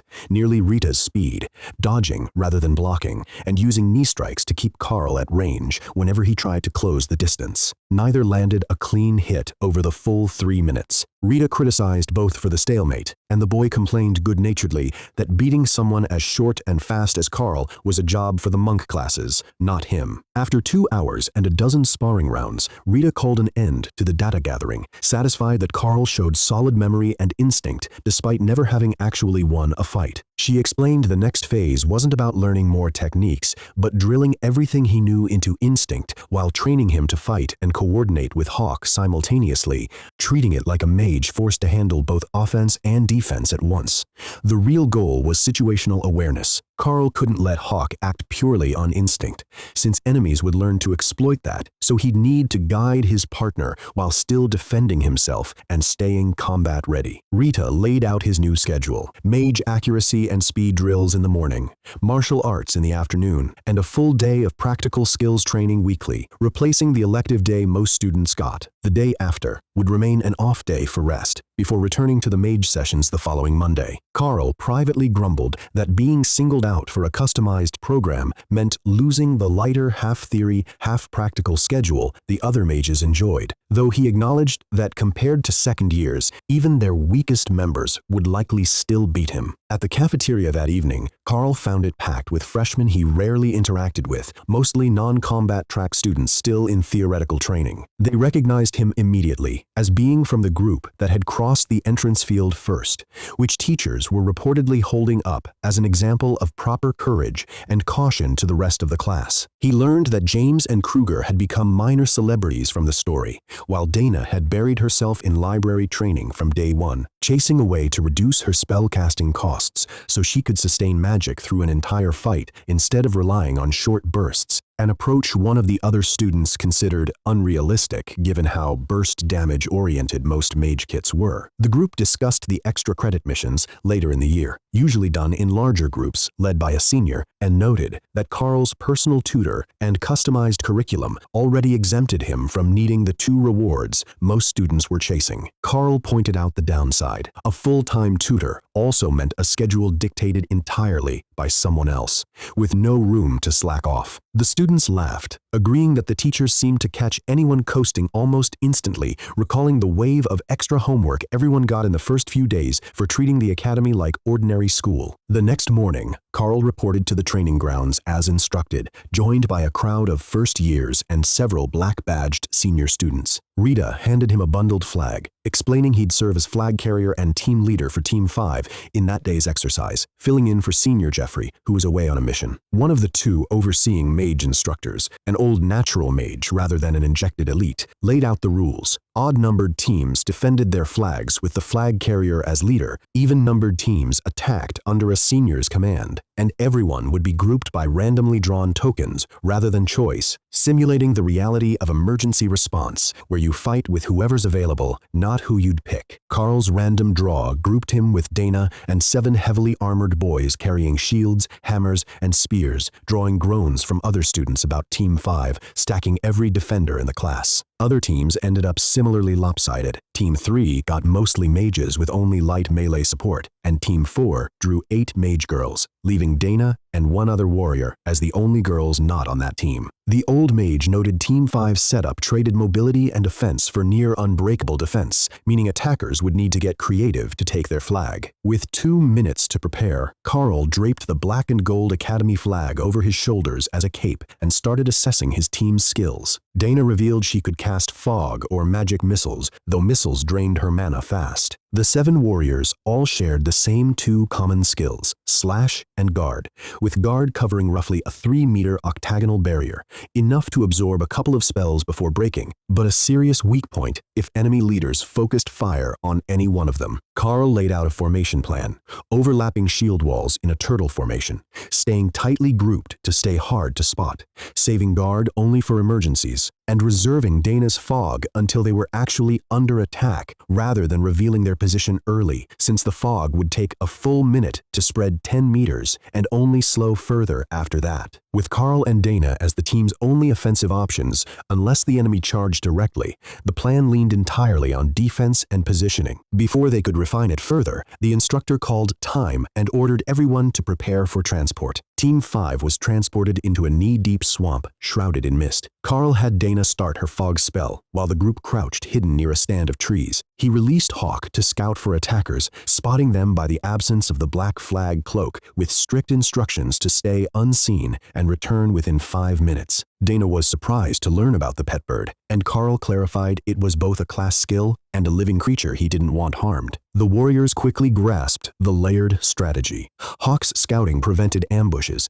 the fog obscured their exact position, and the swamp water made them hard to target while letting them strike first if needed. Karl refined it further, telling Dana to thicken the fog near the trees rather than the edges, so enemies targeting the visual center of the cloud would miss their actual position by several meters. The warriors pulled vines from the trees, careful not to damage the island itself, and draped them overhead as camouflage. The battlefield was large, a full square kilometer of swamp, scattered with noisy, common-grade monsters like bullfrogs and beetles that helped mask searching groups. A few minutes later, Hawk returned, reporting no one nearby. 2 other defender groups had converged close together, and everyone else in the area was heading toward that fight, 3 against 2, leaving Team 5 likely safe until it resolved. Karl relayed this and asked if there was any way to help Dana sustain the fog longer. She said it wasn't too draining, just tedious, and by the time anyone came looking, the cloud would be large enough that only a direct sweep-line search would find them, which suited the close combat-heavy team fine, since ranged attackers wouldn't see the fight coming from a distance. Karl sent Hawk back up into the trees to rest while keeping watch, privately noting that the bird needed some kind of discipline training, since it exploited any gap in his instructions, following orders to the letter but taking full advantage of anything left unsaid, like napping right after a successful scouting run simply because napping hadn't been forbidden. He recognized the pattern. During mage training, constant, specific commands kept Hawk in line, but vague, open-ended orders let its natural instincts take over. Hawk soon reported the other battle nearly finished, with an experienced fighter having eliminated most of one side, leaving 4 young survivors moving south along the edge of the training zone, not yet heading toward Team 5, but clearly searching for something. Karl relayed the update, admitting he didn't yet know which 4 students they were, then proposed a new plan: keep expanding the fog from the same spot while the team physically relocated, letting the enemy search the fog cloud in vain and burn time before doubling back, since successfully defending the flag didn't require a fight at all, just outlasting the clock by frustrating the attackers. Watching from a crystal ball in a hut on the academy's edge, the old mage and Rita discussed Karl's tactics. The old mage worried Karl was avoiding real combat, but Rita corrected him. Karl understood his objective was purely to protect the flag until time ran out, not to defeat the attackers, and he was exploiting the fact that search teams wouldn't double back on ground they'd already cleared. The younger mage compared it to a past mission where they'd simply waited out a search team on a beach after retrieving a grimoire from the Thalian temple, prompting the old mage to reflect briefly on how magical societies had historically prioritized preserving rare species and hunting grounds over the broader human population, a history now smoothed over in the official records as mere allied failure rather than deliberate exclusion. In the swamp, Karl led his team south, staying hidden while Hawk tracked the 4 attackers, 2 ranged warrior leaders and 2 first-year mages, as they searched the fogged area and found no life larger than a bird. Believing the defenders had fled, the attackers pushed north first, giving Karl's group a window to stay put with 15 minutes left. But the attackers doubled back south with 10 minutes remaining, moving faster and more determined. Discovering disturbed routes at the original hiding spot, one leader deduced the defenders had shifted west, then south, and warned his team to search open ground beyond the fog rather than wading back into it. Wary of an ambush from a split formation, the attackers advanced directly toward Karl's real position, where the defenders lay hidden on dry ground rather than water this time. Karl gave Hawk instructions to strike with rend from above once the fight started, staying at a safe distance to avoid counterattacks, and told his team to rise into turtle formation on his signal, prioritizing the 2 leaders as the real threat, while leaving the more fragile mages for Hawk to handle. As the attackers came into view, Karl's team stood and formed a full defensive circle with raised shields, prompting one of the attackers to note the defenders seemed to have anticipated their approach. Unbeknownst to Karl, one of the attacking leaders had a burst-speed movement technique that would let him strike from unexpected angles, something Karl hadn't planned for. His full turtle formation had been set up as a general precaution against unknown mage tricks, not in response to any specific threat he was aware of. Both leaders launched their attack at once, sword light streaking forward as Karl's shield warriors raised guard barriers. Karl intercepted the swords with 2 rounds of rend,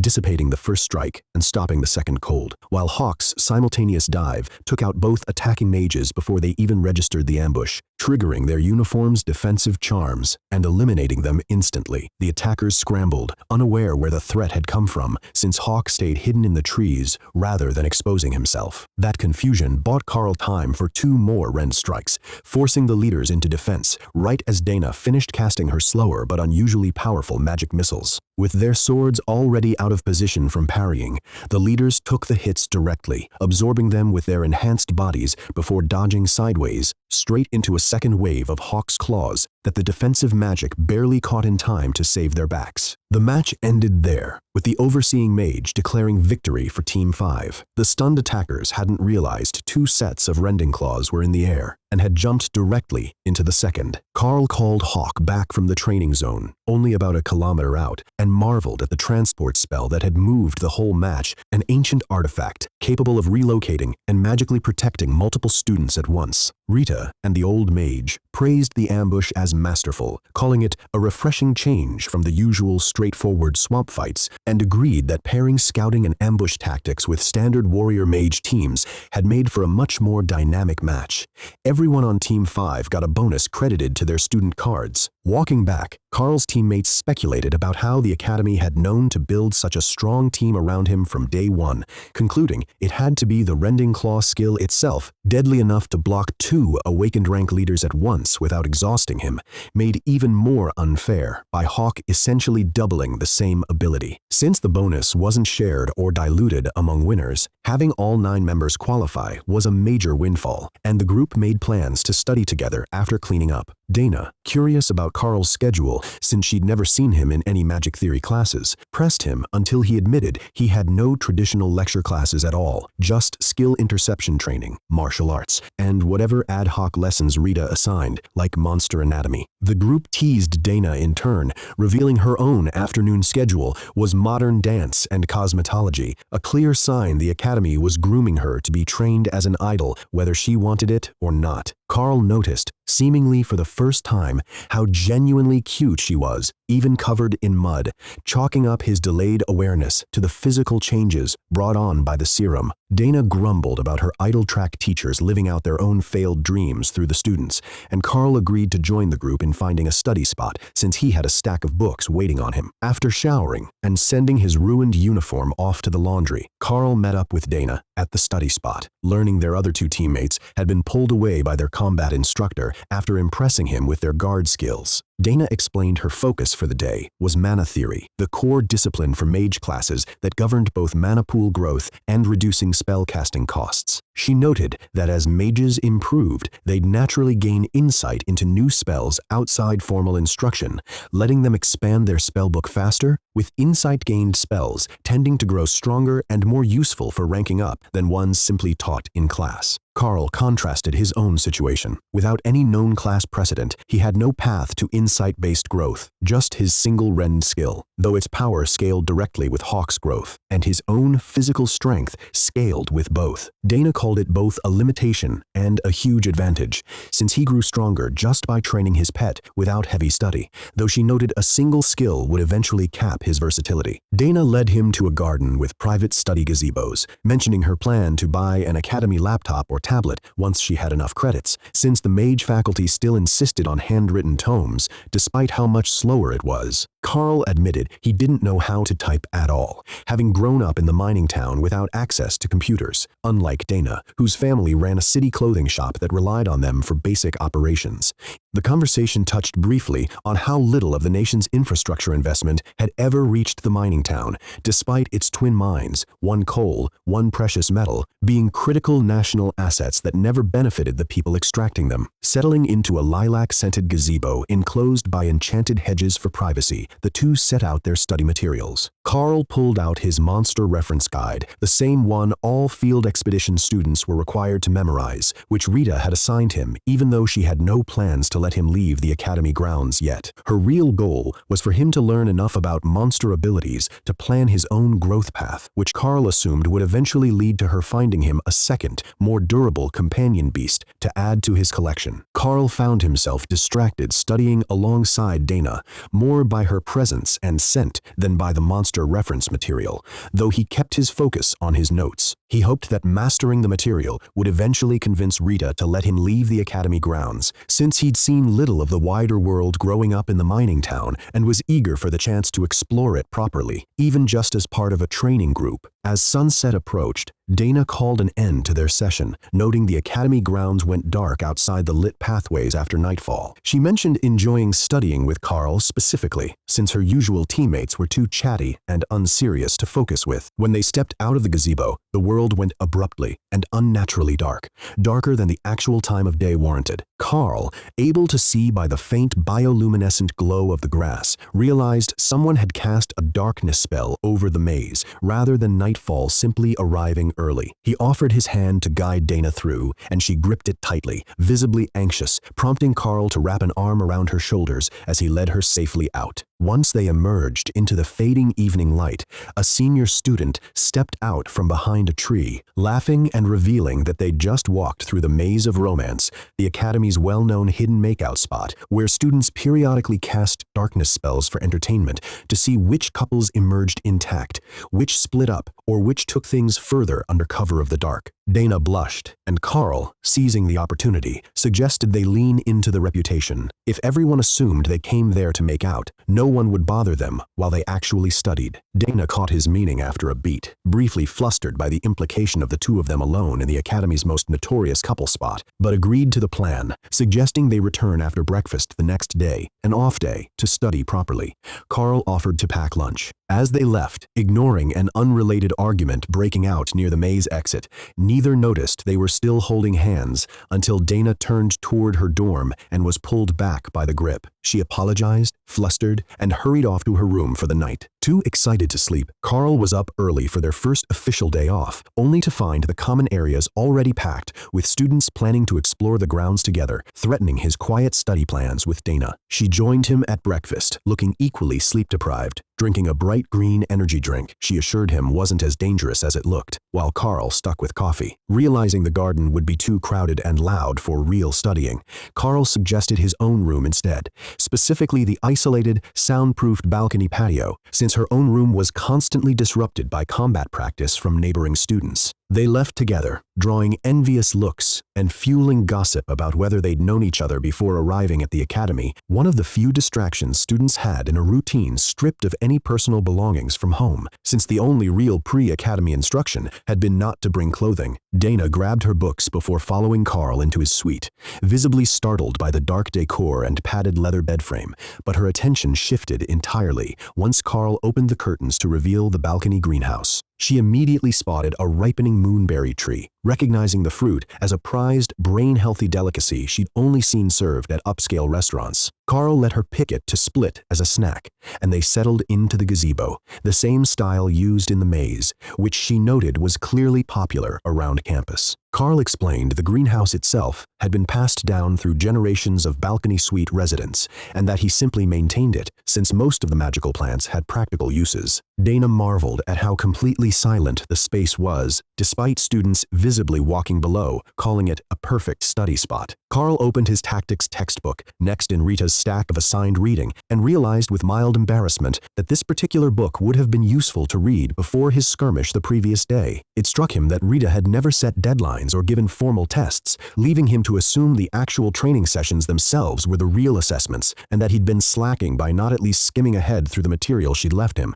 Dana cut up the moonberry to share while they studied, each piece leaving them noticeably refreshed. Though with only about a dozen fruits on the tree, Karl figured one per off day was sustainable without depleting it. Bored by the tactics manual despite his sharpened focus, Karl switched to reading the greenhouse's journal instead, discovering the previous resident had been a witch skilled at brewing potions, teas, and tonics from the various plants, some requiring specific magical affinities he didn't have. Karl had no cooking background himself, having grown up with a kitchen too small for more than one person and meals mostly provided ready-made by school and the mine. Noticing Dana beginning to glow faintly with magical buildup, a sign she was on the verge of learning a third spell, Karl asked about her pace. She explained she had excellent memory and aptitude for absorbing new magic quickly, even though her raw power wasn't exceptional, having mastered her first spell before even leaving the train, and now nearing a third casting, or a slow fog channel. She contrasted herself with Gil, the class's strongest student, who could cast 5 magic arrows at once but struggled to control their direction and stability. Karl connected this to the cook and guard's earlier comments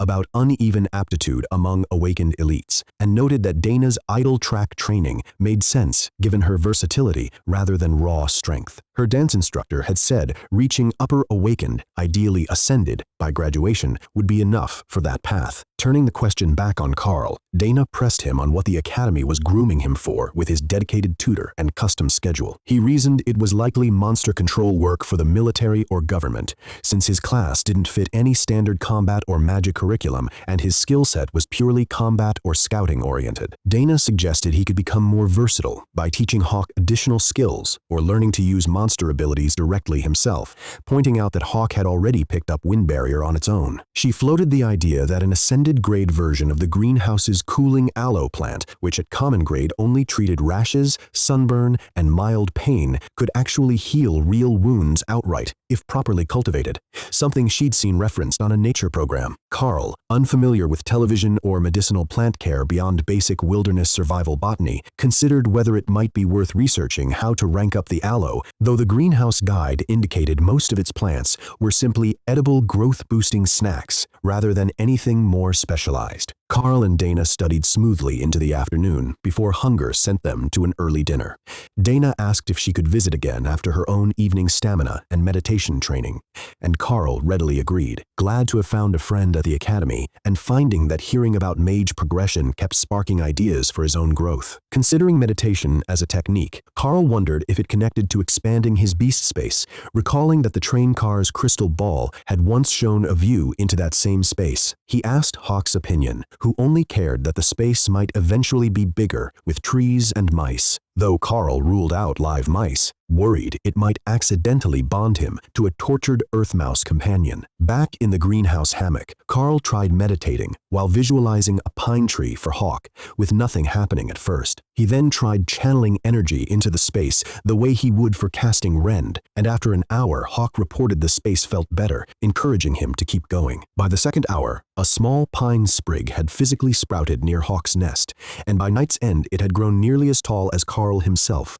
leaving him feeling refreshed and subtly empowered. Returning to Mage Skill Control class Monday, everyone looked recovered from the weekend. The instructor introduced an added defender for the day, Tori, an 18-year-old graduating Ascended Rank mage with a bronze badge whose arrival visibly soured the mood among the students. Once the exercise began, Tori summoned a growing ring of small blue orbs that intercepted attacks with automatic bolts, nullifying weaker spells and knocking solid or magic missile attacks off course. Though fire and water spells passed through mostly unaffected, Karl relied on Hawk and Rend to cover those gaps, noting Rend destabilized attacks effectively even at low power, letting him conserve energy while using supervision to fine-tune his timing. After forming a dozen orbs, Tori stopped expanding the spell to focus on sustaining it, leaving roughly 3/4 of the class's attacks intercepted between her and Karl's pair. Hawk, in particular, was making the water mages look foolish, until one of them, out of sheer frustration, spontaneously mastered a new spell entirely on his own, splitting his water bullet into a spray of raindrops that got 1/3 of its mass past Ren's defense, like buckshot. Combat training followed the mage session, leaving Karl thoroughly exhausted by mid-afternoon. He complained to Rita about the pace, but she insisted the intensity would pay off, that pushing hard early would speed up his body's adaptation to the schedule rather than prolong the suffering. Karl privately suspected the training would just keep scaling with his growth, meaning he'd never actually catch up to feeling adapted. He mentioned meditation was helping settle Hawk's mental space, prompting Rita to jot it down for his training records, likely locking it into his official routine going forward. At dinner, Karl noticed his usual pasta special hit differently, delivering a jolt of energy far beyond what he remembered from the same dish. Rather than burn it off with exercise, he chose to meditate and channel the surplus directly into Hawk's mental space, reasoning that since Hawk was his main source of growth, feeding that connection was the better investment. He reflected that without the lucky discovery of bonding through the egg, he'd never have guessed his class required literally connecting with monsters, and the academy would never have risked giving an untested student that kind of access anyway. Settling into the hammock, Karl found the extra energy transferred into the taming space quickly, leaving him hungry again within the hour, while the pine tree there had grown further, now accompanied by patches of grass. Unsure what had changed about the food, he returned to the kitchen to ask if the recipe had shifted. The kitchen worker confirmed nothing had changed on their end, same batch as the week before,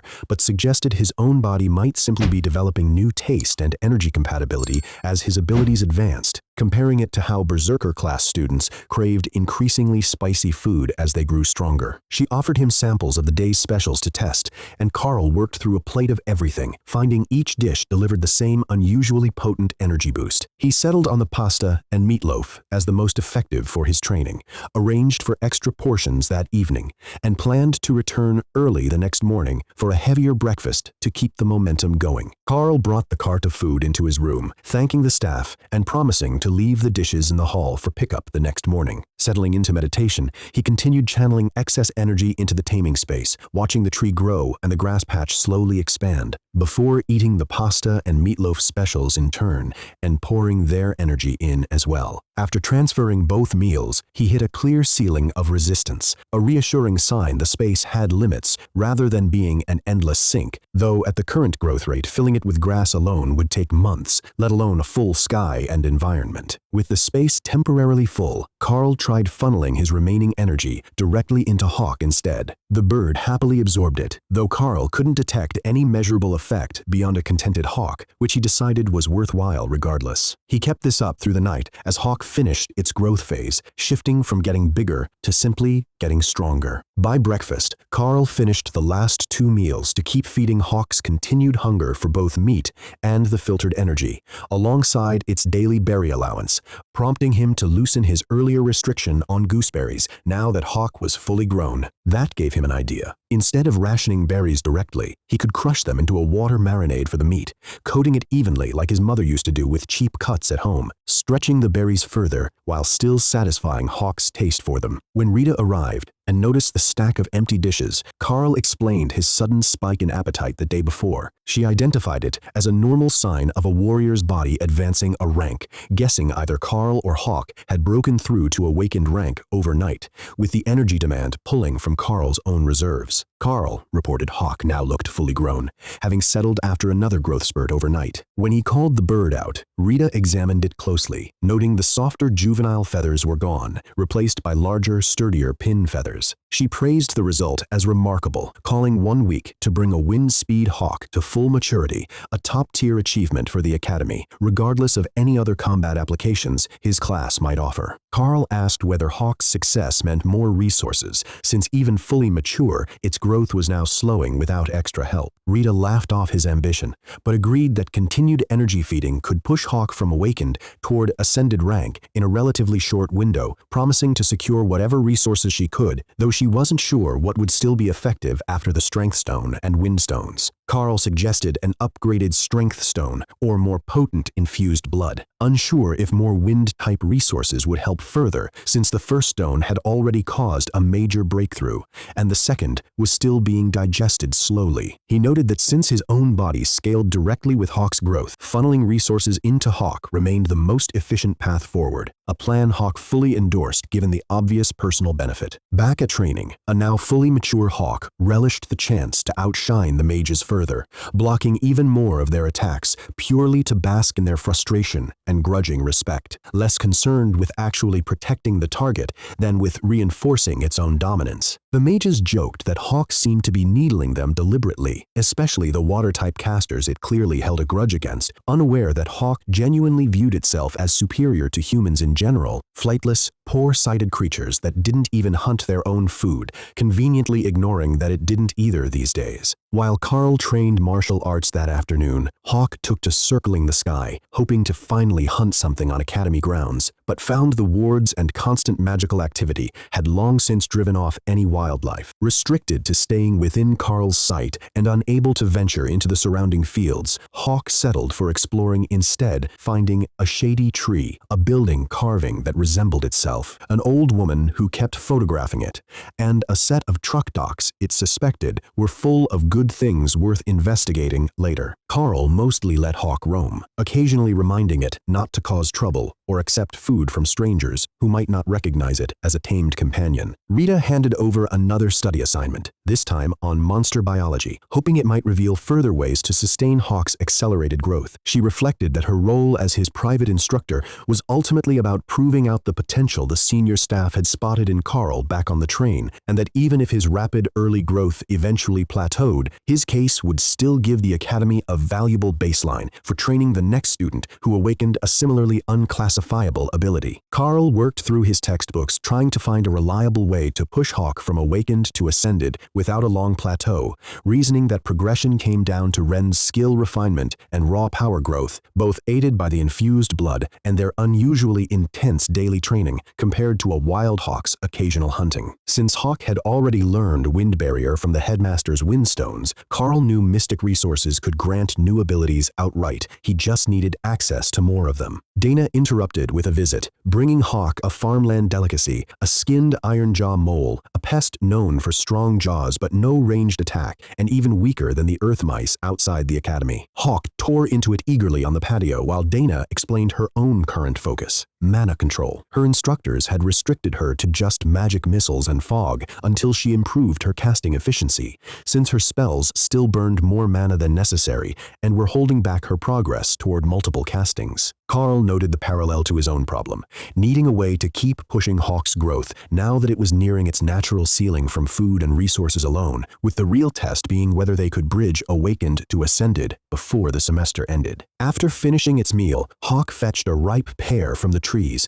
a plant known for relieving stress, but rejected it as too sweet for its taste, leaving it for the humans. Then, seeking attention, Hawk hopped onto Dana's notepad and demonstrated something instinctive, forming a rend blade and cycling its intensity from full power down to nearly nothing and back, prompting Karl to explain the underlying lesson that pushing a spell at full output wastes mana exponentially compared to holding and fine-tuning it at lower power. Skeptical at first, Dana tried the same technique with her magic missiles, nearly losing control at first before learning to hold and modulate them smoothly. She was floored by the realization, focusing on sustaining and shaping the mana flow rather than just firing and aiming opened up far more efficient casting than anything her teachers had shown her. Karl guessed the senior students already used this kind of control but assumed it was too advanced to teach beginners, and estimated that even at half power, she could likely cast 5 missiles for every one she managed before. Dana and Hawk spent the evening drilling skill control together while Karl dug into research on magical beast growth triggers, convinced there had to be identifiable patterns tied to skills, elemental alignment, or environment rather than pure randomness. He realized his edge over Hawk's natural growth came specifically from being able to redirect his own absorbed meal energy into Hawk instead of it going to waste, something ordinary elites couldn't replicate since they lacked a bonded beast to funnel it into. Karl learned that species showed distinct, trackable signs when crossing from awakened to ascended, since power rankings had no precise measurement and relied on these visible markers instead. Devil cats grew a second tail, many birds developed new feather patterns, and most mammals underwent sudden growth spurts. For Windspeed Hawks specifically, the tell would be their claws shifting from dull black to translucent obsidian, a material valuable enough to be ground up and mixed with monster blood like the strength stones. To boost skill comprehension in other elites who drank it, Hawk found the idea of profiting off its own shed claw clippings hilarious, likening it to human toenail clippings, while Karl teased that helping Hawk reach that level would let them show off just how far ahead it already was. Their routine settled into mornings with the mages, afternoons of martial arts, and evenings of study and skill work. Karl on beast growth research, Hawk and Dana on mana control. Progress accelerated fast. Hawk went from a handful of daily rend casts to sustaining the skill for hours by week's end, while Dana gained full control over her magic missiles, holding and steering them with her mind, still draining her faster than she'd like, but a massive leap from her starting point. At the next practical skills gathering, all 54 students assembled as usual, but But Rita arrived, driving a cargo buggy loaded with gear from the Golden Dragon National Research University's Weapons Development Department. She announced a field trip, leaving the academy grounds entirely, a higher-risk outing than usual, to test experimental equipment claimed to boost a user's power by a full rank. The mages were skeptical, assuming the tech was warrior-focused, since their own strength came from internal mana control rather than external tools. But when the tarp came off the cart, every student found a labeled box waiting with their name on it, sparking excitement across the group. Karl received his box from the stack Rita was organizing and had to figure out its fingerprint scanner locking mechanism, a piece of city tech unfamiliar to someone raised in a small mining town. Inside were new gauntlets resembling his current pair, but lighter, with claws made from actual monster material instead of alloy, plus an upper arm covering that hinted at hidden mana channeling or amplification properties. Testing them alone, Karl found casting rend felt more natural than even doing it barehanded, and while the power output seemed unchanged, his recovery felt noticeably faster, as if the gauntlets were returning some of the spent energy back to him, promising far less fatigue during his usual defensive drills with the mages. Once all the university-designed gear was distributed, chaos briefly swept the field as students tested swords, spells, and a golem all at once. Rita then announced a new twist.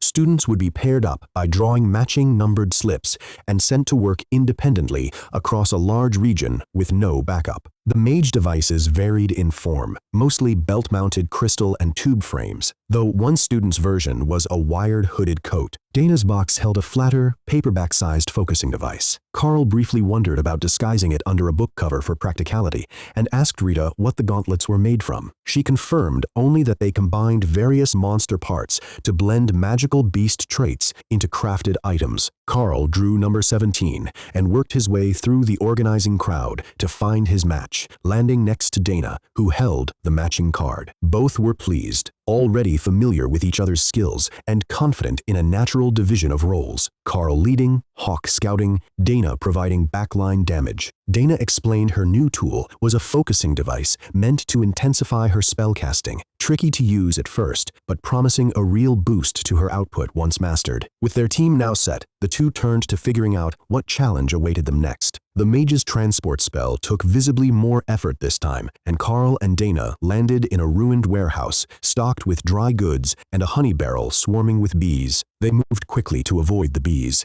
making their way out into a devastated village that Karl immediately identified as recently attacked, the smell of fresh blood and gunpowder still hanging in the air. Familiar to him from his mining childhood and sharpened further by Hawk's enhanced senses, Karl deduced the mission was to clear out whatever monsters had moved into the aftermath, and sent Hawk up to scout, coaching it to report enemy count, location, and power level precisely. Hawk reported 9 injured wild pigs nearby, 1 awakened and 6 non-awakened goblins farther south lazily building a campfire. Karl redirected Hawk's priorities, work before eating, and had it lead them toward the goblins first.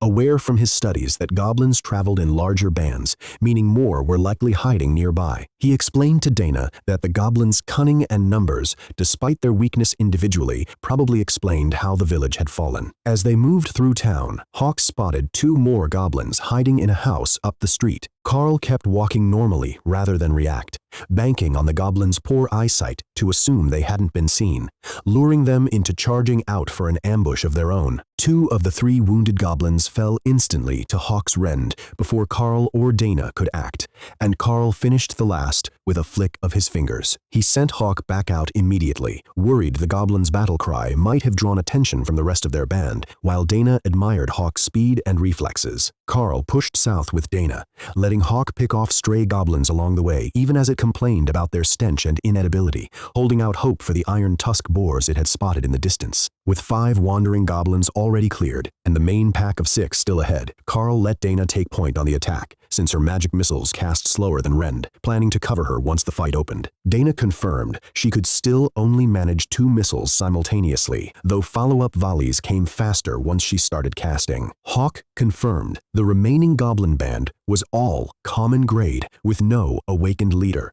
suggesting whichever elite responded first had already dealt with the real threat and left the stragglers. At the goblin camp, The pair caught the group unguarded around a fire pit. Dana opened with 2 magic missiles into the goblins nearest the flames, while Karl handled the rest, cutting down the closest and the fastest reactors as Dana finished off the last fleeing target. Karl moved in to confirm kills despite the overpowering stench of the camp, a grim reminder that the goblins had been feeding on slaughtered villagers, giving each body a precautionary stab before returning to Dana. Hawk's aerial sweep confirmed no remaining threats anywhere in town, no other monsters, no survivors in the houses, leaving Karl and Dana confused about the light guidance they'd received for the mission, but ready to move on to the wild boars before lunch. At the town dump, they found the iron-tusked boars rooting through garbage, led by a newly awakened boar that Dana sensed carried some kind of magic before Karl could tell. They coordinated a full ambush. Dana took a sniping position atop a stone shed.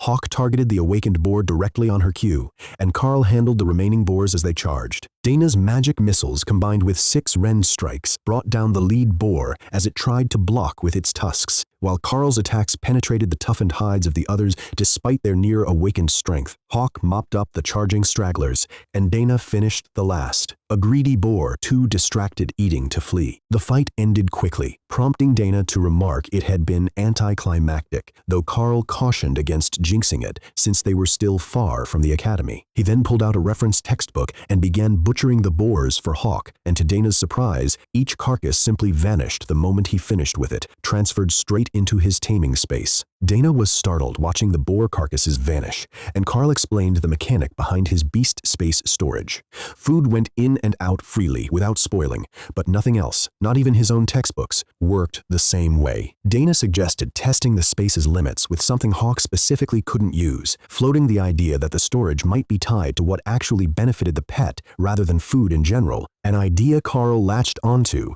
as a potential new research angle for accelerating Hawk's growth. With no sign of anyone arriving to collect them, despite the mission's usual 1-hour window, Karl decided to just have lunch on site rather than risk searching the ransacked houses for supplies. He grilled sliced pork over branch skewers while Dana practiced her still unmastered fire spell, taking 3 tries to get a flame going. They floated the possibility that this was secretly an overnight survival test, given the timing lined up with the coming rest day, and agreed that if no one came by dinner, they'd need to scavenge for supplies and avoid sheltering directly in the ruined town, since it would likely attract more monsters hunting for food. After eating, Hawk swept the town twice more, finding no survivors, no other monsters, surprisingly few bodies despite heavy bloodstains in several houses. Karl reasoned they shouldn't have been left unsupervised in the field this long as still common grade students, and guessed someone was originally meant to meet them there, but had likely been driven off or killed in the goblin attack before their arrival,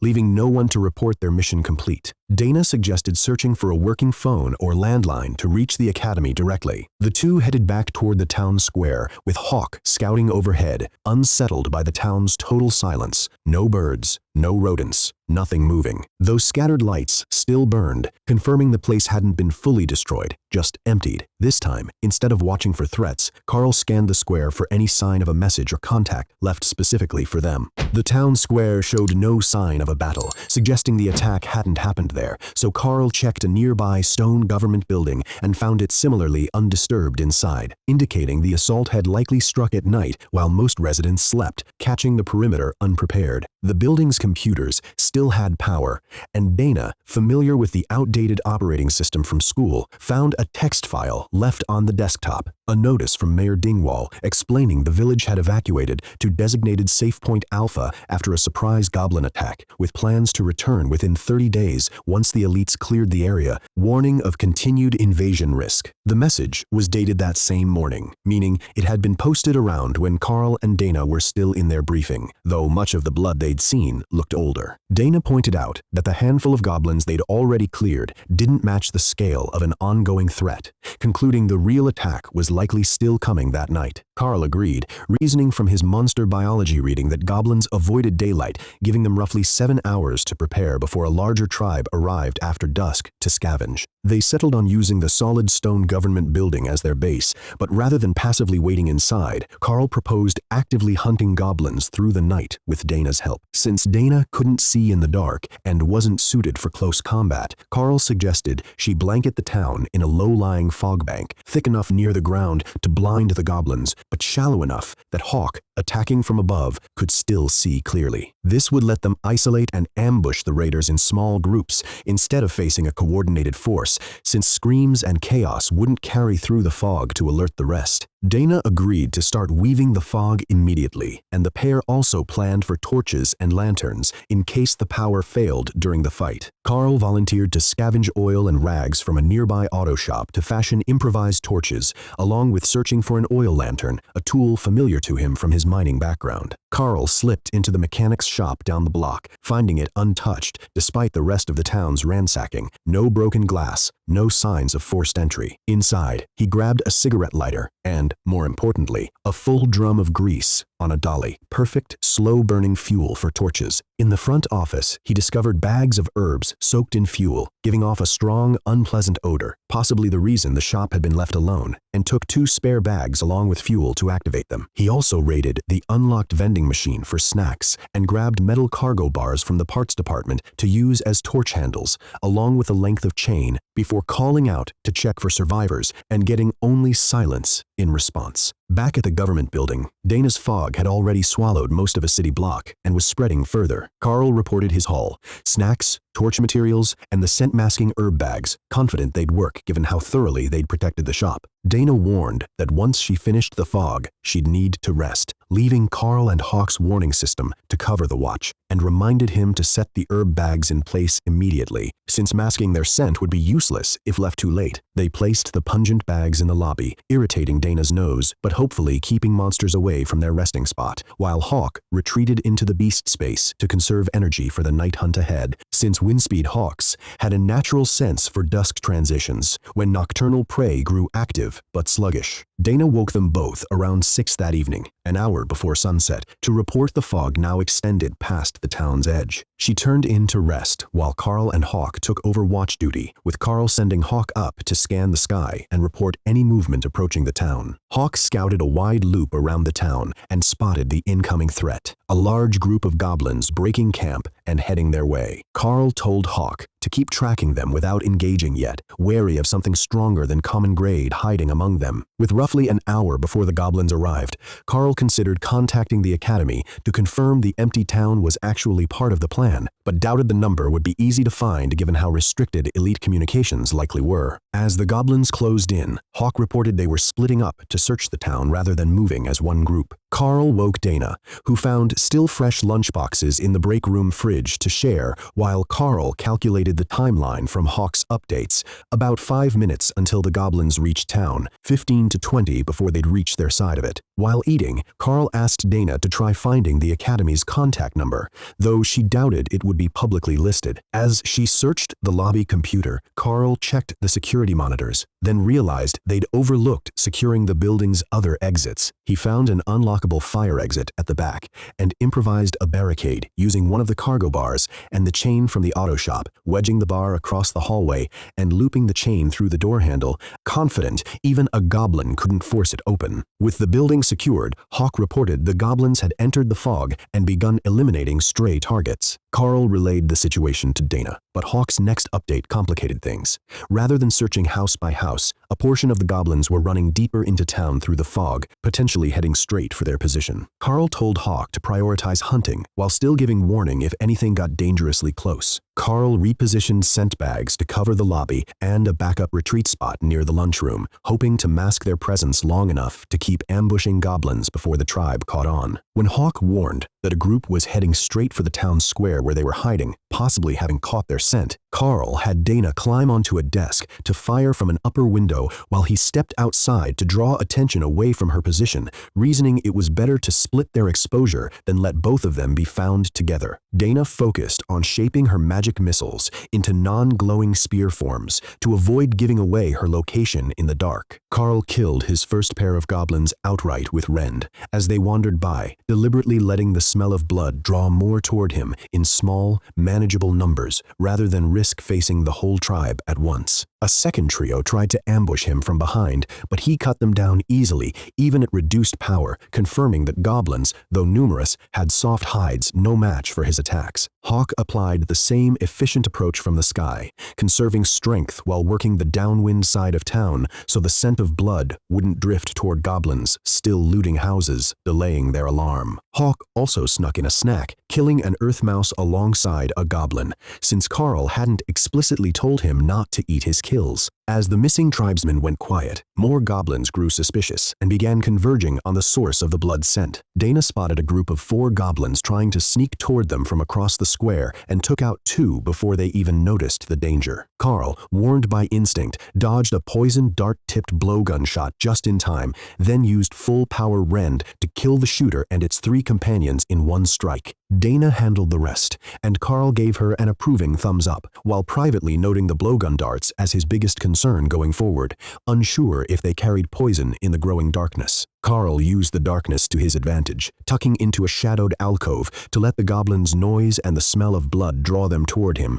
where he could see, but they couldn't. Hawk continued cutting through the tribe from above with barely any effort, exploiting the fact that goblins had no real defense against aerial predators and typically just fled or hid from birds. Dana picked off 2 more goblins at the edge of the square, while Karl spotted one hiding by a stairwell, waiting to warn the others. He leapt nearly 3 meters using the railing, startled by how far his enhanced body could jump, and killed it from above with rend before dropping down quietly to avoid drawing attention. The stillness broke when a larger group of goblins came running into the square, shouting for reinforcements as they searched for whoever was killing their tribe. Karl stepped out and cut down 2 from a block away, then scattered the approaching mob with a wide 4-strike rend sweep, turning them into easy stationary targets for Dana's magic missiles and his own smaller follow-up attacks. More goblins poured in from the fog as Hawk's hunting cries closed in overhead, driving his targets back toward Karl's position. As the enemy closed the distance too fast for ranged rend strikes, Karl switched to his blade, breaking one goblin's arm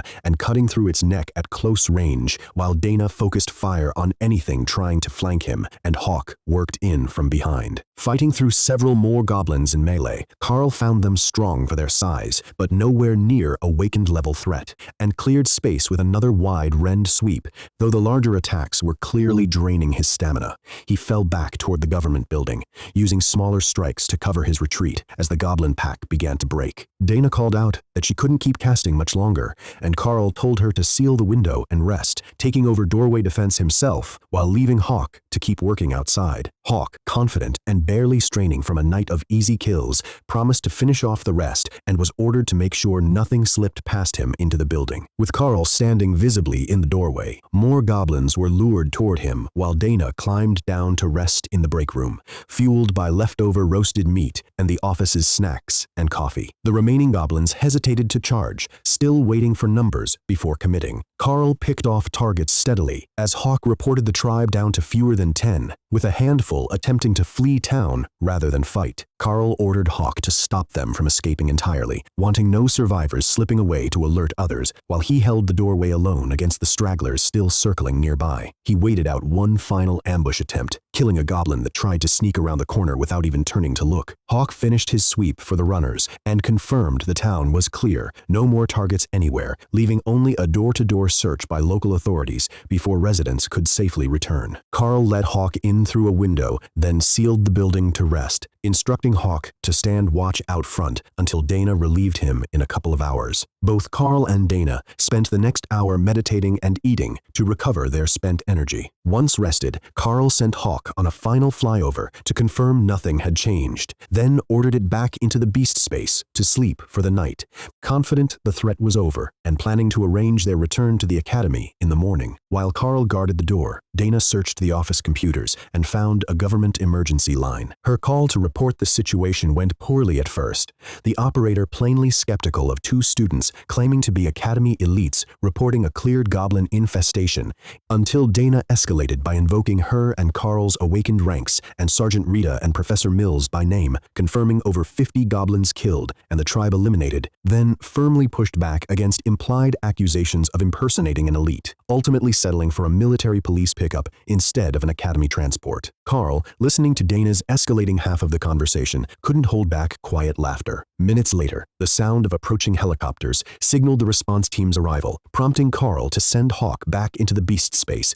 to avoid any confusion with the incoming military police, with Hawk noting dryly that at least dawn was breaking, so they wouldn't be dealing with idiots who were also blind in the dark. Dana dissipated the fog over the phone to clear a landing zone, dryly pushing back when the operator questioned the unnatural weather and doubted their preparation for a power outage. Karl improvised a signal torch from a pole, rag, and grease to flag down the approaching helicopter. Rather than land, it dropped a team of armored soldiers by rope into the square, who formed a defensive perimeter despite Karl's assurance the town was already clear. The team leader had Karl scan his fingerprint to verify identity, confirming him as a Golden Divine Academy elite student with an awakened ranking still pending formal assessment. Surprised, the leader admitted the base had scrambled the team, believing kids were falsely posing as elites, unaware they'd already been scheduled to deploy and clear the town regardless. With identities confirmed, roughly 200 soldiers were inbound to sweep the town and handle the goblin corpses littering the streets. The team leader asked for coffee, and Karl pointed him to the break room, apologizing for having eaten some of the staff's lunch. The leader brushed it off, explaining that once Karl and Dana graduated, they'd get a code generator app allowing them to write reimbursement codes for anything used in service, and wrote redemption codes on napkins to pre-approve the Academy's damage claim for the borrowed food. As the rest of the team filed in and relaxed, unmasking and lining up for coffee once told the situation was genuinely resolved, one soldier grumbled about being roused at 5 in the morning over a bureaucratic mix-up. The team leader explained that the phone operators who doubted Dana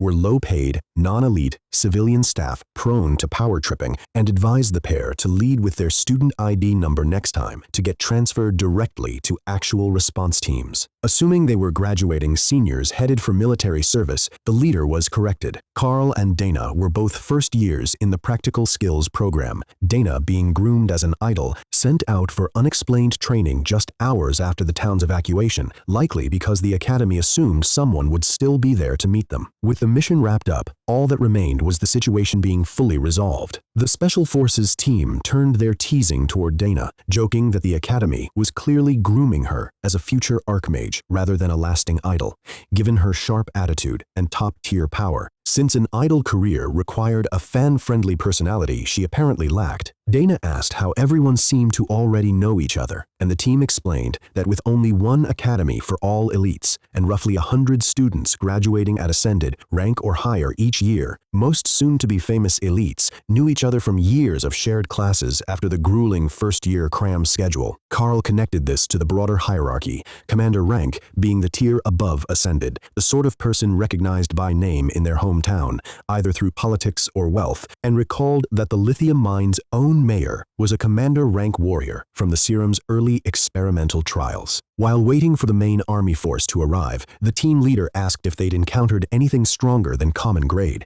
Karl mentioned only the one awakened Irantusk boar, uncertain if any goblin leader had been stronger given how hard it was to tell in the dark and fog. When asked why they'd chosen to fog the town at all, seemingly complicating their own job, Karl explained the tactic favored Hawk, whose aerial vision cut through low fog while the goblins were left blind and vulnerable to ambush. The soldiers were impressed to learn Hawk was a genuine magical beast at awakened rank, rather than just a trained pet, one specifically recalling past trouble with Windspeed Hawks as dangerous nuisances. As army trucks arrived and soldiers spread out to sweep the town, radio reports began rolling in of scattered goblin corpses found one at a time across multiple streets, prompting quiet amusement from the Special Forces team who recognized the tactic.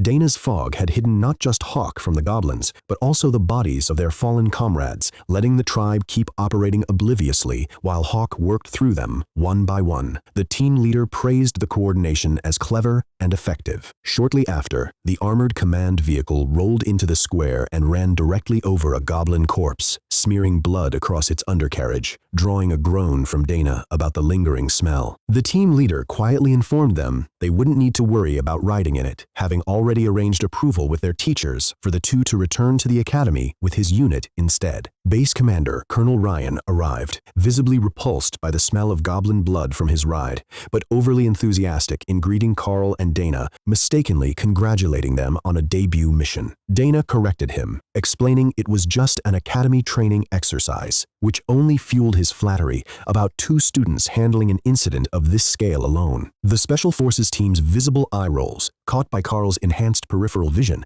made clear the colonel's gushing was transparent networking rather than genuine admiration. When Ryan offered to have his men finish the sweep and arrange a pickup from an older elite, the team leader smoothly declined on the students' behalf, citing prior arrangements to extract them directly to the academy and shutting down any hope of publicity events, framing it as standard security protocol. As the town filled with soldiers restoring order, cleaning blood from the streets, and even burning goblin corpses at the dump to prevent disease and erase evidence of the scale of the invasion, the common soldiers were quietly unsettled by what two first-year students had managed to accomplish, tearing through an entire tribe that would have taken their unit real effort to handle safely. The cleanup was framed publicly as prevention rather than aftermath, a deliberate political softening meant to reassure returning residents. Before departing, Karl asked about the herb scent bags that had helped mask their presence, and the team leader identified them as a common regional pest deterrent, effective against insect-type monsters,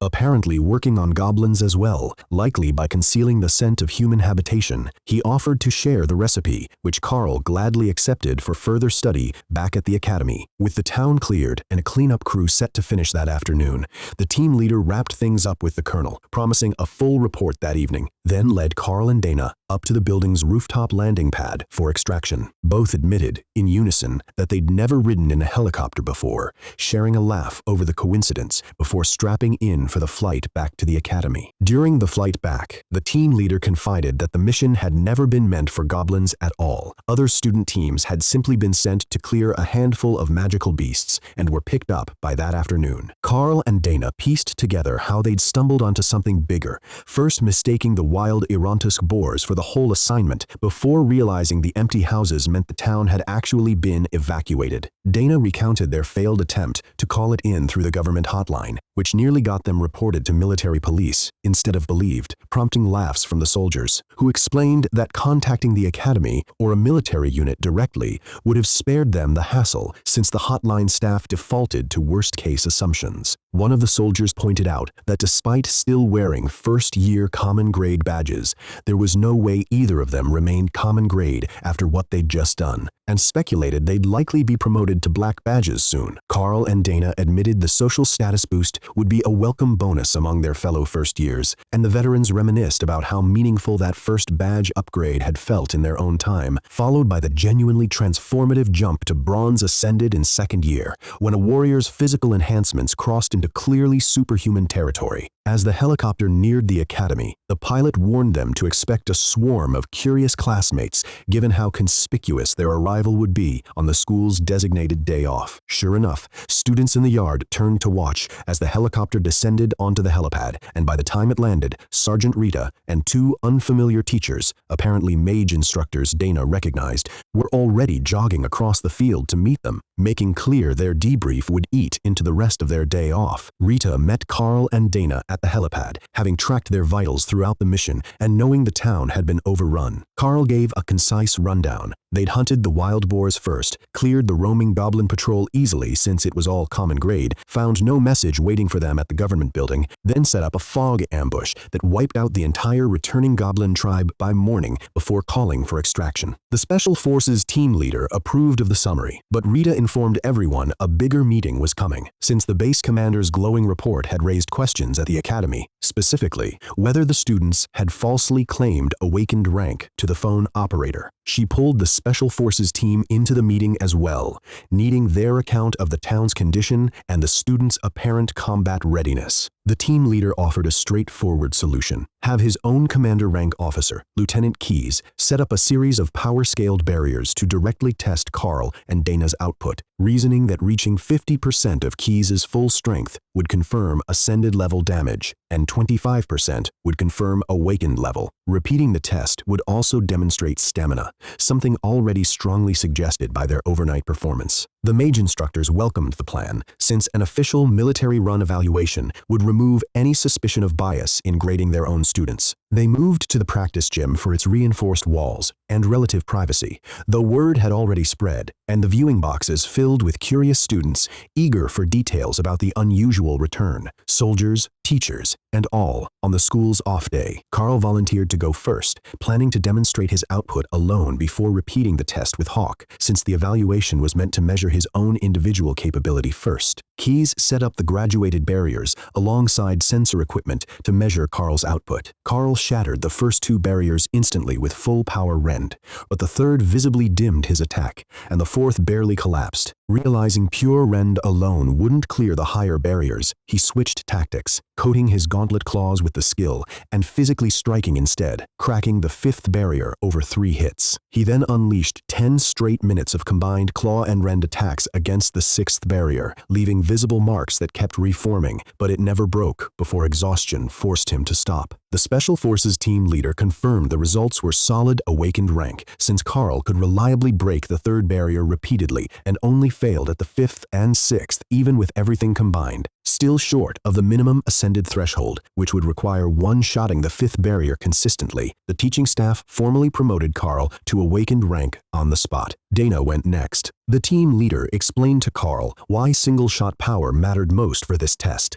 A real enemy mage or magical beast would actively reinforce their barrier under sustained attack, so only a one-strike breakthrough proved genuine combat effectiveness against a live defender. Since magic missile wasn't naturally suited to concentrated single-target damage, Dana condensed her mana into one full power bolt, shattering the first 3 barriers cleanly. The professors allowed her to split her casting into multiple simultaneous missiles without penalty, and her 4-missile barrage against the 4th barrier partially broke through, with 2 bolts reaching the target, but the 5th barrier held firm no matter what combination of sustained fire or heavy single strikes she tried. Satisfied she demonstrated genuine awakened level output and stamina, the teachers promoted her to awakened rank mage as well, prompting cheers from the gathered students and the presentation of black embroidered badges. Rita immediately reminded both of them, along with a Special Forces team member she singled out by name, that their mission reports were still due, drawing laughter from the team. Karl privately reflected on the rarity of 2 successful awakenings occurring within the same family,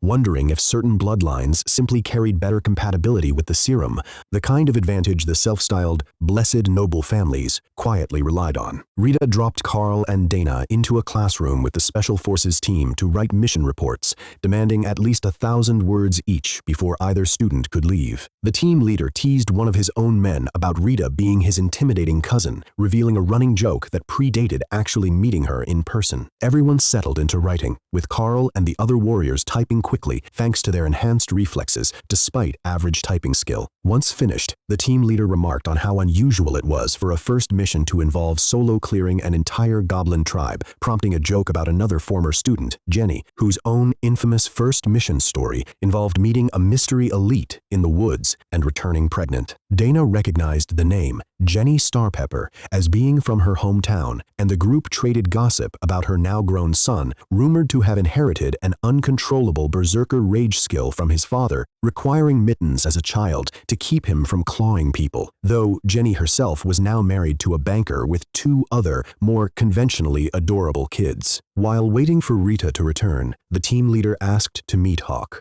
Karl summoned him out, and Dana won him over instantly with a piece of jerky. One soldier's ability read Hawk as an awakened rank Windspeed Hawk barely a month old, remarking that was far too young for such rapid maturity. Karl explained Hawk's growth was accelerated by his class abilities, having hatched the bird on the train ride to the academy. The soldier, whose own talent involved hunting knowledge for creatures he'd observed, explained that all magical beasts grow according to what they eat, instinctively seeking stronger food sources to advance, and that truly powerful beasts were rare largely because sufficiently strong food was scarce in most regions. Karl was intrigued and mentioned he'd already noticed improved nutrient absorption lately and was considering requesting higher-ranked food to push Hawk's growth further. The soldier warned him not to overdo it, since too large a gap between the body's current tolerance and the resource's potency could backfire, causing an inability to absorb anything at all, much like his very first days before his body adapted. Karl reasoned through why most Windspeed Hawks never surpassed awakened rank. Their staple prey, earth mice, capped out at common-grade nutrition, and hunting anything bigger risked drawing scavengers and competing predators into their territory, trapping them in a cycle of limited-quality food and slow, capped growth. He recognized that with Academy support, even a single rank increase in Hawk's usual food quality could trigger another growth spurt, making that his top priority request alongside more mana-infused blood with strength stones, Hawk's favorite. He noted Hawk's actual food needs had dropped sharply since reaching maturity, now relying more on Karl's transferred energy than sheer volume of meat, with the stockpiled boar meat likely to last months since it didn't spoil in the beast's space. While at the computers, Karl decided to send a letter home through the local mayor, since his parents had no phone or computer. The team leader reminded him most details about the academy, its location, and his training would be censored before reaching outsiders, which Karl was fine with, wanting only to reassure his parents. The soldiers shared their own working-class backgrounds and habits of sending money home, bonding briefly over shared origins before both Karl and Dana wrote simple, unredacted friendly letters, Dana omitting how loud her dorm actually was, Karl keeping his light and cheerful about his growth spurt and new friendships. With the letters sent for Academy review, Karl turned to the next task, working out a new diet plan for Hawk with the kitchen staff. The team leader offered some perspective, noting that as third-generation serum recipients themselves, they'd had no roadmap, either when they trained, and that progression tended to align with a class's core nature, focus and practice for mages, connection to nature for hunters and druids, and for Karl, most likely centered on Hawk's continued growth. He also mentioned a newer development. Classes weren't strictly tied to the serum injection anymore. Some could be taught to older, untreated people with latent potential, and others could be inherited by children, hinting that future efforts might focus on deliberately optimizing which classes went to which candidates. Dana grew excited at the idea of teachable classes, wondering if it could produce a whole corps of golem mages for military and construction use. The team leader clarified, the bigger goal was finding something teachable to people incompatible with the serum entirely, noting attempts to teach sword or magic skills to non-compatible students had failed so far, likely due to lacking mana, though he brushed off the topic as too far in the future for 2 first years to worry about. The conversation cut short when Sergeant Rita returned with the headmaster,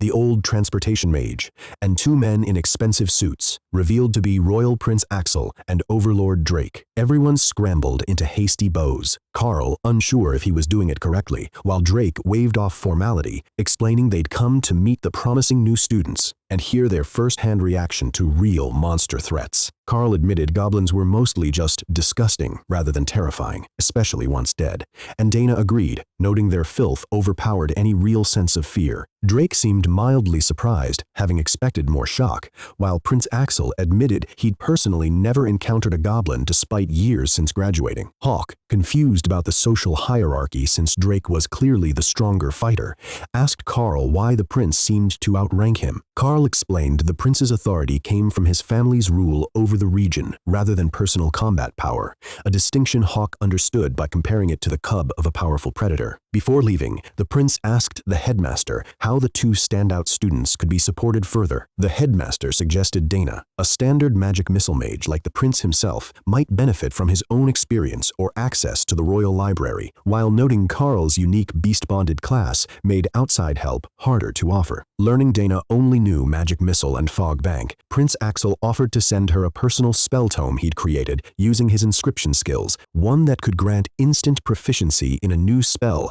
to anyone compatible with it, promising to have it delivered to her room later. Drake then offered Karl a similar red leather-bound skill tome containing a wide-area attack technique the Academy was hoping to teach all its warriors by their 2nd year, valued for its bleeding effect on surviving targets. When Karl asked its name, Drake answered, Rend. Karl had to point out the obvious problem. Rend was already his sole known skill, the innate ability of the Windspeed Hawk itself. Overlord Drake offered Karl something better suited to a Windspeed Hawk than Rend itself, Shred, an advanced upgrade known for causing jagged wounds that resisted natural healing. Hawk was initially offended at the suggestion anything could top Rend, but accepted Karl's reassurance that it was simply a stronger version used by more powerful creatures. The headmaster produced a spare silver-trimmed tome on the spot, and the moment Karl opened it, power surged through him, instantly granting both himself and Hawk the Shred skill at full activation strength. With no gradual learning curve, Hawk immediately showed off the physical mark of the new power, red feathers now streaking through its legs. The book itself vanished the instant it was used. A mechanic, Drake noted,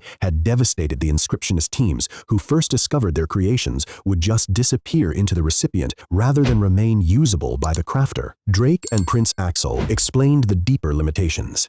Only classes with compatible marks could use a given tome. The rules governing compatibility poorly understood even by the nobility, and functional tomes could only be produced from an original working copy or with direct help from an elite who'd already mastered the skill well enough to teach it. Currently, only a handful of advanced skills, including Rend, Shred, and Golem, had tomes in circulation, since simpler skills like Guard and Slash could just be taught conventionally. Curious, the prince handed Dana an untested Vine Whip tome recovered from ancient ruins, one compatible with his own mark but never tried on anyone outside the druid class before. Karl reasoned aloud that the animal affinity marks, like the paw-marked guard he'd met on the train, would naturally suit nature-based spells, while mage compatibility likely tracked with their first spell, prompting the prince to agree that everyone seemed to have an innate niche. Though no reliable method existed yet to predict a class's full range of usable skills without direct trial and error, before he could elaborate further, servants interrupted with news of an urgent matter at the capital requiring the prince's immediate departure. As a parting gesture, he instructed that Dana be given a copy of the Golem spell to test before they left. Dana hesitantly opened the Golem tome, and it vanished as she absorbed the spell, bringing her total repertoire to 3. Casting it produced a nude white marble statue Golem, prompting an embarrassed blush before the professor stopped her from dismissing it, explaining that a stone golem was strong and versatile, second only to iron, and that the human form clarity itself signaled superior mana control, granting it monster-level physical strength and agility at her rank. Prince Axel teased that she could dress it properly once she learned mage armor. Karl recognized the design from the detailed training golems his old teammates had encountered on their first day, distinct from the cruder clay, wood, and sand golems most students typically summoned. When Dana asked how the statue would hold up against magic, the professor confirmed the stone itself was magically reinforced, resistant to both regular weapons and most awakened-level spells. Karl joked about losing his numerical and power advantage, while Hawk eyed the stone golem warily, instinctively recognizing a rival for its position as top pet, though it took some comfort in the fact that the golem couldn't fly and steal its scouting role. Rita reassured Karl that once a suitable second beast was found, he could expand his own team similarly, though his growth rate already outpaced most classmates by a wide margin. Overlord Drake, clearly fond of birds, offered to get Academy approval for testing higher rank resources on Hawk, including Ascended and Commander-grade monster blood mixed with strength stones, a combination already proven in lab testing to sustain steady growth until a creature reached its natural potential. Karl welcomed the help, since Hawk's growth translated directly into his own, and noted Hawk's confidence in eventually reaching commander rank with enough support. Drake praised that confidence as essential, warning that losing it bred cowardice and was difficult to reverse once it took hold, hinting that the intimidating aura strong elites projected wasn't just posturing, but partly a self-reinforcing mental discipline. With the prince's assistance signaling time pressure, Karl and Dana bowed as the royals wrapped up, Axel reminding them to dismiss Dana's golem before leaving, since they weren't permitted in the hallways. Once the officials departed, Rita congratulated the students on how well the encounter had gone, urging them to eat and meditate to properly consolidate their new gains, warning that even instantly learned skillbook abilities could be unstable the first few uses. The Special Forces team leader added dryly that none of them could speak from experience, since these skill tomes hadn't existed publicly during their own time at the academy. Karl and Dana were immediately swarmed the moment they entered the cafeteria, students eager to hear how a 1-hour mission had turned into an overnight ordeal ending in an army helicopter. Karl explained the communication failure. The town was supposed to hold only wild Irantusk boars, but goblins had overrun it an hour before their departure, too late for the update to reach the academy, leaving them dropped into an empty town with no real instructions. They'd simply cleared every threat they found and waited, eventually calling it in themselves once they confirmed the goblins were dead. When pressed about their sudden black badges, Dana explained the Special Forces team had vouched for them, letting them test for awakened rank immediately rather than waiting for the semester's end, and both passed. Other students grumbled about missing the same opportunity, though one pair was quickly reminded of their own near-disastrous encounter with a single shadow cat, complete with stitches and a lost sword, undercutting any claim they could have handled a full goblin tribe. Karl and Dana spent nearly 2 hours recounting the fight in exhaustive detail, the crowd wanting a moment-by-moment retelling far beyond what even Rita's official report required. Along with the fame came black badge perks, weekly extra credits for room upgrades and lifestyle improvements. Dana immediately planned to soundproof her room, while Karl found himself stumped. His greenhouse suite already felt complete. Uniforms left no room for personal fashion, and the main resource he actually wanted, funding for Hawk, was coming free through Drake's promise regardless. Walking back to the dorms through hallways, loud with first years frantically training on their day off, spurred by news of the pair's sudden promotion, Dana dreaded another sleepless night. Karl offered the quiet hammock on his balcony as an escape, immediately recognizing how the invitation sounded, but knowing it was the practical solution given how badly she needed rest. The whole first-year class was scrambling in reaction to the promotion news, terrified of being left behind as the academy's curriculum funneled the top third of students into accelerated special training while the rest fell into the standard track. Karl and Dana were already firmly in that upper tier, with Dana likely to gain her own personal tutor soon, and their visible closeness as a pair was starting to stir quiet jealousy among classmates, alongside the envy over their newfound status. Karl woke to laughter and noise on his balcony, finding Dana training her golem in makeshift martial arts, while Hawk perched on its head shouting unhelpful directions neither the golem nor Dana could actually understand. Dana explained she'd spent the night on the enchanted hammock, feeling unusually refreshed despite limited sleep, and had spent the morning watering the plants with Hawk before testing her new golem spell. Since the golem responded to mental commands, but she had no combat knowledge to guide it, she asked Karl for help refining its technique, and he offered to bring her into his fighting classes, since his own gauntlet-based style was close enough to martial arts to translate. They settled for an impromptu lesson instead, working through basic stances and guard positions,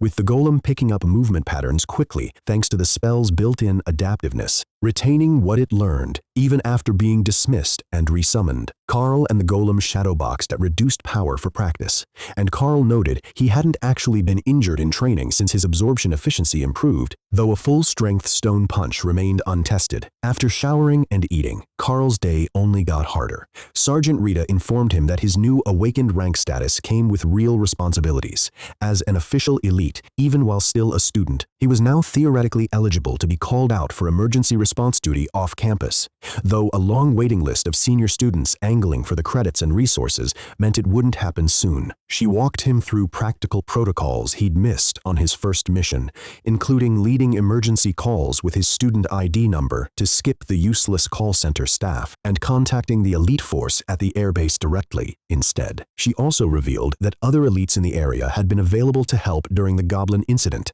but hadn't responded, since the evacuated town meant no civilians were at risk, letting the military take its time. Karl privately thought it would have made more sense to just clear the whole threat in one sweep rather than let the goblins loot overnight, but let it go, resigned instead to the mountain of new procedural information Rita expected him to memorize before dinner and beyond. Karl found the emergency protocols mostly straightforward common sense, condensing the key numbers and steps onto a laminated cue card he picked up on his way to dinner. At the cafeteria, a second-year mage teased him about his new elite status, and Karl deflected credit to Hawk. When asked whether his promotion meant leaving the morning mage training class, Karl explained he'd stay, since his real edge was accelerated learning speed rather than raw combat class placement. Though his close combat sparring partners would change, the other mages laughed at the absurdity of one student single-handedly blocking attacks from 24 classmates. Acknowledging Ren's ability to split into multiple simultaneous strikes gave Karl and Hawk an unfair precision advantage even at equal power levels. That evening, Dana was waiting the moment Karl returned to the dorms, already packed for another night, studying on his quiet balcony since her requested soundproofing wasn't affordable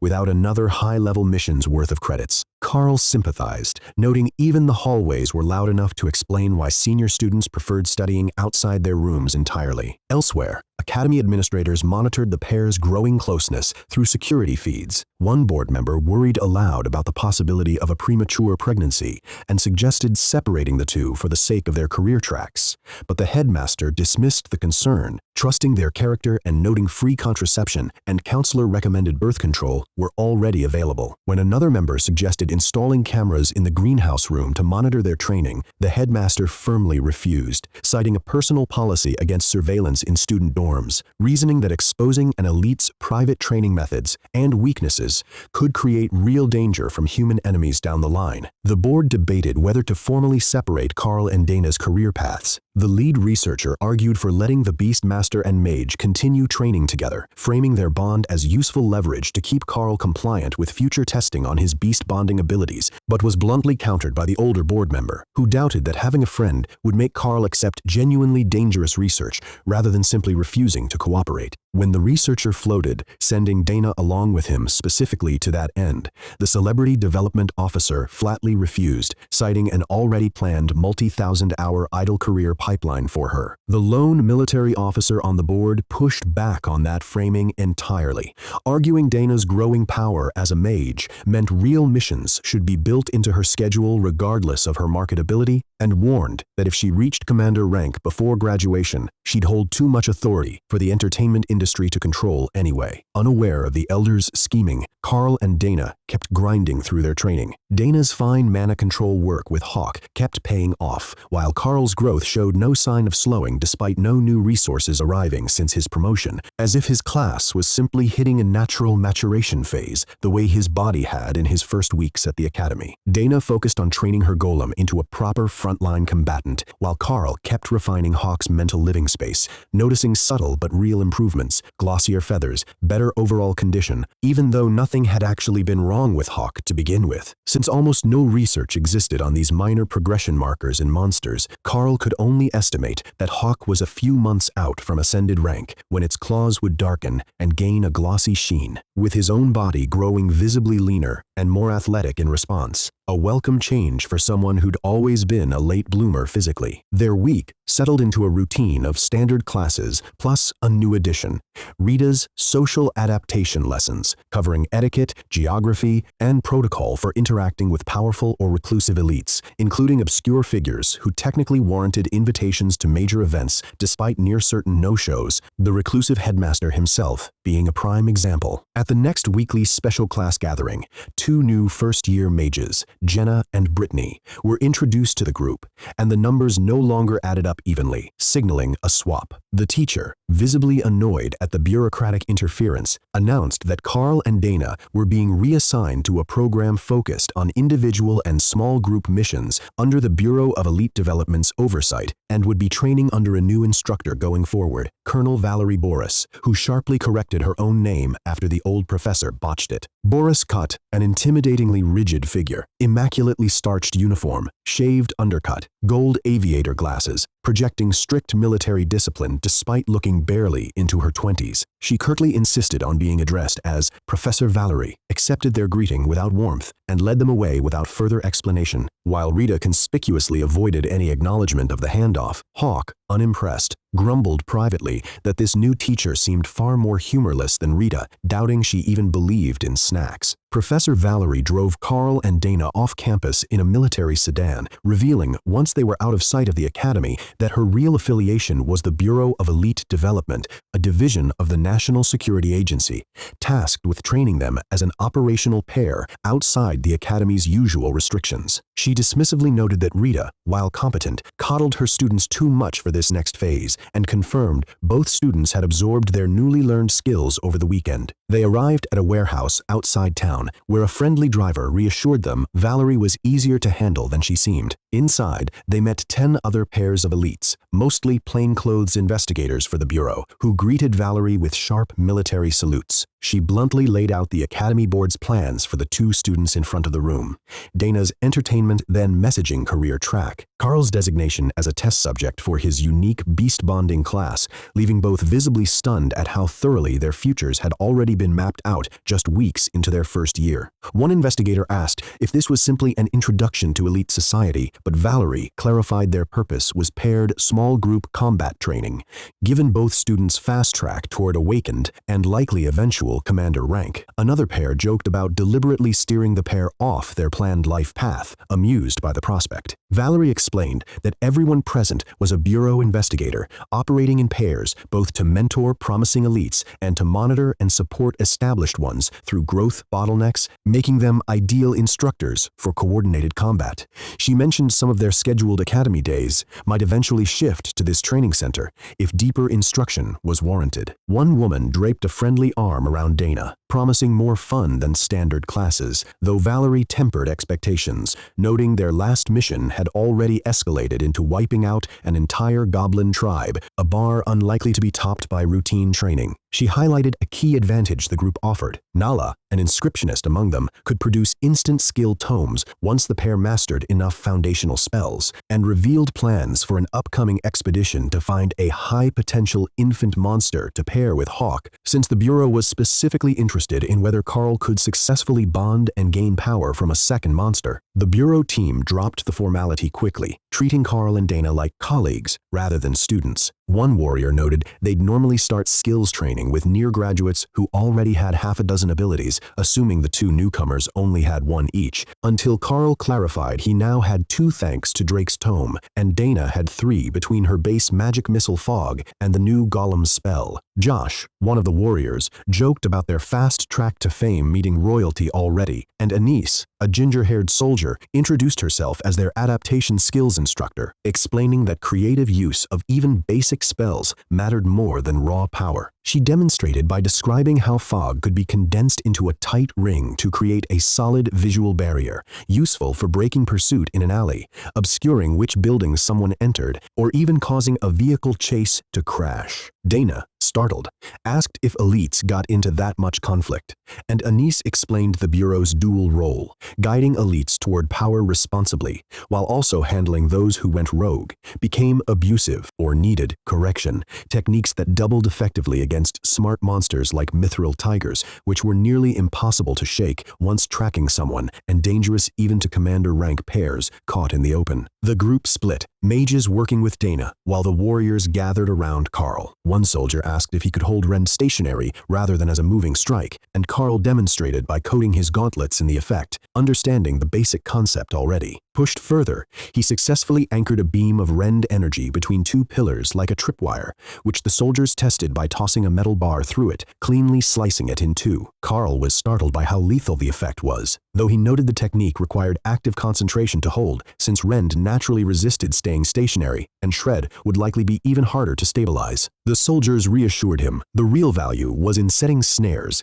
and trip lines to block pursuing monsters or buy time to regroup and escape rather than sustain combat use. When asked if he'd grown up around monster-infested woods, Karl corrected them. He was from the mines, where the real daily fear was cave-ins, joking that his priorities had always been simple: not dying first, getting the job done second. The rest of the day focused on refining Rend's applications, both stabilizing it as a stationary trap and disguising its form entirely, since some monsters, like tusked beasts that could tank a direct hit, could learn to counter the skill's usual streak shape. Shaping it instead as a disc or spear could throw off that recognition, the same principle Dana had already applied by dimming her magic missiles mid-fight. Colonel Valerie ended the session precisely at 4, true to her rigid nature, and the group wrapped up with light teasing about assembling a formal lesson plan for the pair. The drive back was quiet, both students mentally drained from a day spent forcing themselves to think about their skills in unfamiliar ways rather than simply absorbing new knowledge. Karl found the mental flexibility required more exhausting than physical training, and was relieved his next day was open for rest and practice. Back on campus, Valerie shifted seamlessly back into her friendly Professor Valerie persona, asking how they'd found the first session. Karl admitted the day had reshaped how he thought about using Rend, useful against enemies like the Goblin tribe going forward, while Hawk mentally fixated on using Tripwire Rend to lure and gut-charging prey, particularly pigs, until Karl told it to go get a snack instead. Dana looked forward to testing her Golem and Magic Missile combo late into the night, amused at the thought of finally out-noising her own loud neighbors, while Karl planned to prioritize raw power over control for the evening, since the stretching techniques had drained him mentally more than physically. Remembering he had leftover credits from the mission, Karl stopped by the supply room to request awakened or ascended rank resources for Hawk. The clerk warned him not to overdo the concentration of any strengthening mixture right after a breakthrough, advising a diluted starting dose. Checking Karl's credit balance, the clerk found he could only afford either an ascended rank strength stone alone or a full awakened rank set of both stone and blood, not the higher tier combination. Karl opted for the ascended stone, planning to mix it with the half-liter or more of awakened boar blood he already had stored from the mission, more than enough to last Hawk for weeks. He asked for the stone ground fine for better mixing, and the transaction wrapped up with the clerk vanishing into the back room, leaving Karl holding a small bag of powder that, out of context, looked distinctly like a drug deal. Karl mixed the ground ascended stone into a bowl of boar blood for Hawk, who drank it eagerly and stirred it with his claws to spread the effect evenly across his meat, like dipping chicken. Karl meditated through the night as the concoction worked, feeding strength back into his own body and mind. By morning, Hawk casually referred to Rita by her actual rank instead of his usual evil lady nicknames, a small but telling sign to Karl that the bird's intelligence was steadily sharpening. With the weekly day off ahead and nothing major scheduled, supply staff arrived early with a shipment of upgraded food products for Hawk, various meats, infused sausages, and a claw conditioning ointment. Testing revealed Hawk's tastes clearly. He refused anything plant-based, including a wiggly tofu-like cube, but devoured the spicy and cheese sausages enthusiastically, despite the mess. Karl logged each reaction carefully, noting the spicy sausages in particular gave Hawk a stimulant-like hyperactive boost that the bird himself didn't seem to notice, though his thinking stayed clear, just faster and more distractible. The rejected items were still edible, but unremarkable, and Karl tried them himself afterward, spending the leftover energy meditating before turning to greenhouse chores, watering plants, and harvesting the berry bushes and tea trees, which were proving to be his most consistently productive plants. After lunch, Karl continued expanding Hawk's mental beast space, now developed enough to include a full clearing of grass around the original tree. Hawk requested a small lake next for fishing practice, which Karl began shaping the same way he'd grown the grass. During the work, both noticed the space itself seemed to be steadily expanding, Hawk recalling that his old flight loops around the tree used to be much tighter,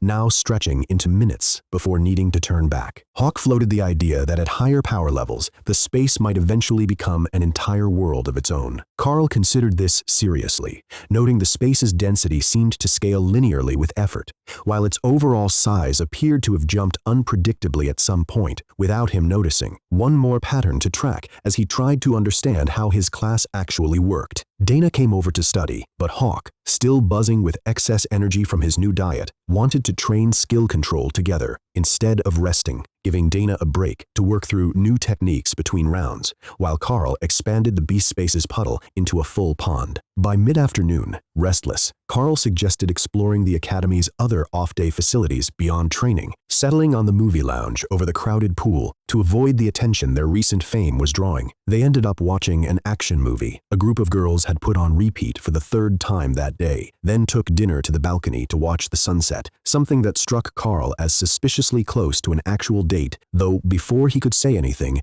Dana fell asleep mid-meditation in her chair. He moved her to the hammock and let the evening end quietly. The next morning's training brought a genuine breakthrough.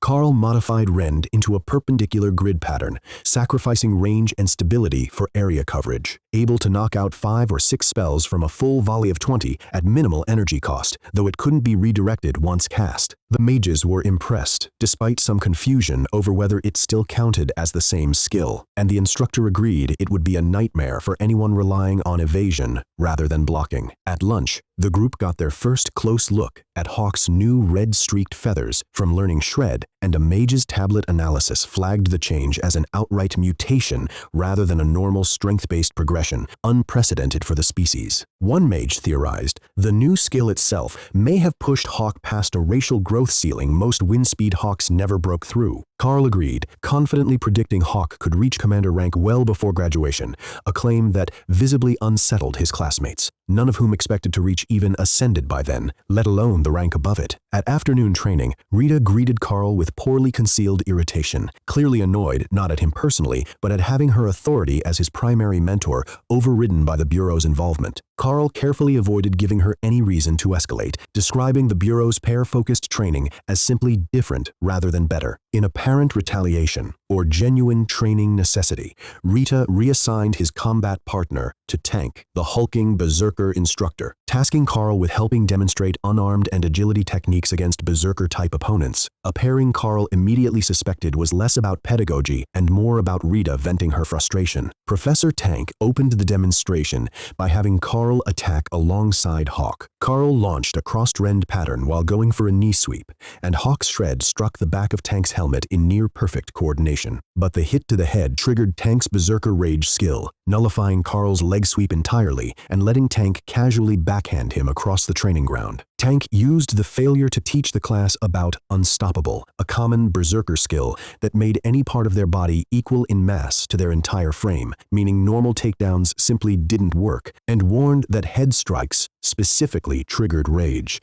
multiplying their power and speed further. He explained the actual counter strategy. Instead of throws or sweeps, students needed to target soft tissue and nerve clusters repeatedly, wearing down accumulated damage until rage eventually faded and pain caught up. Karl summarized it as avoiding leg sweeps and headshots while grinding through hits, and Tank confirmed it, adding that groin and face strikes were also off-limits in training, not because they wouldn't work, but because they tended to spike the rage response unpredictably. Karl also learned berserkers' extreme height, well beyond normal human limits, was natural rather than class-granted, with only their muscle mass enhanced by the class itself. On his second attempt, Karl targeted Tank's kidney and had Hawk strike his lower back and knees, avoiding the head entirely, and managed to land a solid hit before being launched again. Though this time he recovered gracefully, Tank used the moment to stress that even an awakened rank agility fighter could have ribs shattered by a berserker of equal rank, since their armored melee power rivaled or exceeded other classes despite typically relying on weapons. On the third exchange, Karl adapted further, using rend defensively as a deflecting barrier rather than just an attack, redirecting one of Tank's punches upward, with Hawk striking the elbow to fully throw off the strike's trajectory. This opened Tank's side, letting Karl land 3 quick rend slashes while Hawk harassed his exposed torso, forcing him to defend with only one arm. Tank praised the combo, noting that against an opponent his own rank wearing equivalent armor, that exact sequence could have taken off a limb and opened them up entirely, though his own advanced armor shrugged it off as a passing bruise. When a monk-class student complained about lacking slicing abilities like rend, Tank called him up next to demonstrate pressure point tactics instead, giving Karl a break, while the class watched their unlucky classmates step forward, silently grateful it wasn't them. Unaware Tank's berserker physiology meant he wouldn't even register the coming bruises as pain. Tank spent the rest of the session cycling through the class, and Karl remained the only student who genuinely posed a challenge, since the others' grappling and submission-focused styles were useless against Unstoppable. Karl recognized the broader value of the lesson beyond just berserkers, reasoning the same tactics would apply to giant humanoid monsters like orcs, trolls, and ogres, though unlike Tank's armor, their exposed bodies might actually let rend cut through cleanly if the power gap wasn't too extreme. Watching Tank effortlessly toy with the first years while genuinely struggling against a few visiting ascended rank seniors, the class began to suspect he'd taken the teaching position purely as an outlet for his battle-hungry nature between actual monster hunts. The instructor closed the day, reminding everyone to internalize the lessons before Tank's return later that week. Heading back to study monster biology, Karl was intercepted by Colonel Valerie, who pulled him into another bureau session before dinner. In a private classroom, a warrior mage pair from the earlier training day had laid out an unsettling spread of pills, injections, and prepared foods. Karl questioned the risk of combining so many treatments at once, and Valerie admitted flatly that they weren't certain how many, if any, would even work on him, prompting a joking jab from her subordinate about her deadpan reputation for heartlessness. Valerie clarified the logic. Each treatment targeted an aptitude Karl had already shown above-average potential in: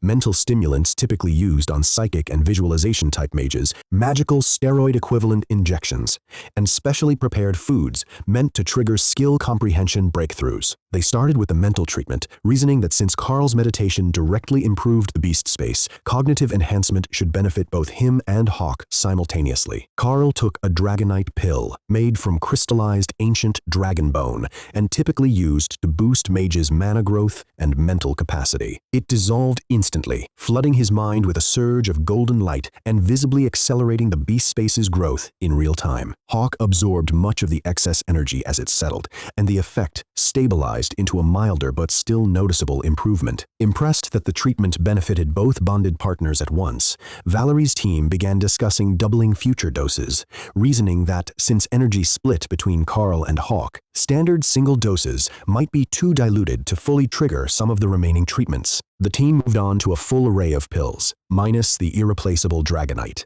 The next two produced only a mild mental clarity boost, disappointing everyone present. The following pill, however, proved far more potent, instantly clarifying Karl's understanding of rend and shred, making them more efficient and faster to activate, while giving Hawk parallel insight into Windshield, granting Karl faint glimpses of a skill he couldn't use yet through their shared bond. Valerie noted results on that pill varied wildly between subjects and flagged Karl's file for more once he'd learned additional skills. The next pill was outright rejected by his body in a burst of expelled energy, despite having a nearly identical intended effect to the successful one, an anomaly the mage carefully logged rather than immediately explaining, ruling out simple saturation since full treatment courses were normally given without issue. A few more mental pills passed, with no noticeable effect, until the final item, a crystallized mana drop from a high-ranking beast, caught Hawk's attention instantly. Rather than let Karl eat it, Hawk snatched it into the beast space to absorb slowly over time, reasoning it would work better there than sitting undigested in Karl's stomach. With the pills finished, Valerie moved on to the injectable treatments, warning Karl about half would require needles. The mage teased her openly about being cold enough that even Karl's improved mental clarity now let him understand why swearing internally was the only sane way to deal with her, revealing an underlying friendship beneath the colonel's rigid exterior. Karl stripped down for the injection, warned bluntly that it would hurt, and it did, a searing burn tearing up his arm and across his chest. The mage fed him a restorative drink mid-reaction, and as the pain faded and the absorbed energy redirected into the beast space, Hawk exploded in size without warning, jumping from hawk-sized to larger than a condor. In seconds, a gangly, starving giant frantically devouring the stored meat to catch up to its own sudden growth. Karl asked for a pause to let Hawk stabilize before continuing, and Valerie agreed to hold off on the second dose, though Karl already suspected she had no intention of abandoning a treatment showing this much promise. After half an hour of recovery and a special shipment of monster meat, Karl's pain finally faded enough for the second injection round to begin. This time, the burn hit his left side, and while Hawk didn't grow further, his body filled out with proper muscle mass, restoring his proportions while keeping his larger size. Hawk immediately outgrew his nest, forcing Karl to hastily reshape it, and as the stone in the nest kept feeding power into the space, growth plateaued unexpectedly, splitting off into a second, empty space Hawk couldn't enter himself. Karl realized this likely meant his class could now support bonding a second beast, a possibility that visibly excited the 3 bureau workers watching, since a second pet would multiply his effective combat power. Karl then discovered the injections had actually been delivered in 2 full 6-shot rounds, rather than 1 at a time, as he'd assumed, explaining the intensity of the pain. Hawk emerged noticeably larger, over 1 meter tall, with a 3-meter wingspan. Though his claws hadn't yet turned the telltale translucent color of ascended rank, confirming he wasn't there yet, despite the physical mutation. The team noted, this kind of deliberate forced growth outcome had never been documented for a Windspeed Hawk before, likely because no one had previously been reckless enough to try it on a wild one. A proposed claw strength test against a barrier was called off due to room size and Ren's power, postponed until the next day, with the team realizing over 2 hours had passed during the treatment session. Moving to the final phase, food-based treatments meant to trigger skill insights, Hawk rejected the offerings outright since none contained meat and retreated to rest. Karl worked through them alone. Most did nothing noticeable, but one tasting like welded steel gave him insight into Slash, letting him understand it as a stripped-down, more energy-efficient version of Rend. Essentially Rend without the bleeding effect, just the base sword-like strike. Another, tasting like stone dust, triggered a flicker of golem spell recognition before his body flatly rejected it. Incompatible despite the familiar magical sensation, a reaction the mage found notable enough to flag for further investigation, theorizing his bond with Hawk might make him unusually sensitive to magic types, not native to his class. With that, Valerie declared the day's special programming complete and arranged for a fresh uniform before sending Karl back to his room. Karl examined his transformed body, now leanly muscled with none of his previous softness, and noticed the itch of an actual full beard coming in for the first time, a stark change from his usual scraggly attempt at facial hair. His uniform strained but still fit, prompting jokes from the mage about unbuttoning his collar for effect, which Valerie shut down as against regulation, arranging for a fresh uniform and a proper shave and haircut instead. Daniel, the warrior, handled both with practiced speed, teasing Karl gently about the romance angle before sending him off looking put together. Daniel noted that despite Karl's newly powerful build, the muscle itself was still immature, promising that years of continued training would harden it into true, applicable strength. The same kind of deceptive, old man strength Karl recognized from tough old miners back home. Heading to dinner, Karl found the dining hall buzzing with excitement from the day's skill food treatments across the student body, particularly among the first-year mages, 4 of whom had mastered Golem outright in a single class. Wondering if Dana had received similar treatment given her existing Golem knowledge, Karl spotted her being helped into the hall by a woman from the Elite Development Department, visibly unsteady. He stepped in to support her,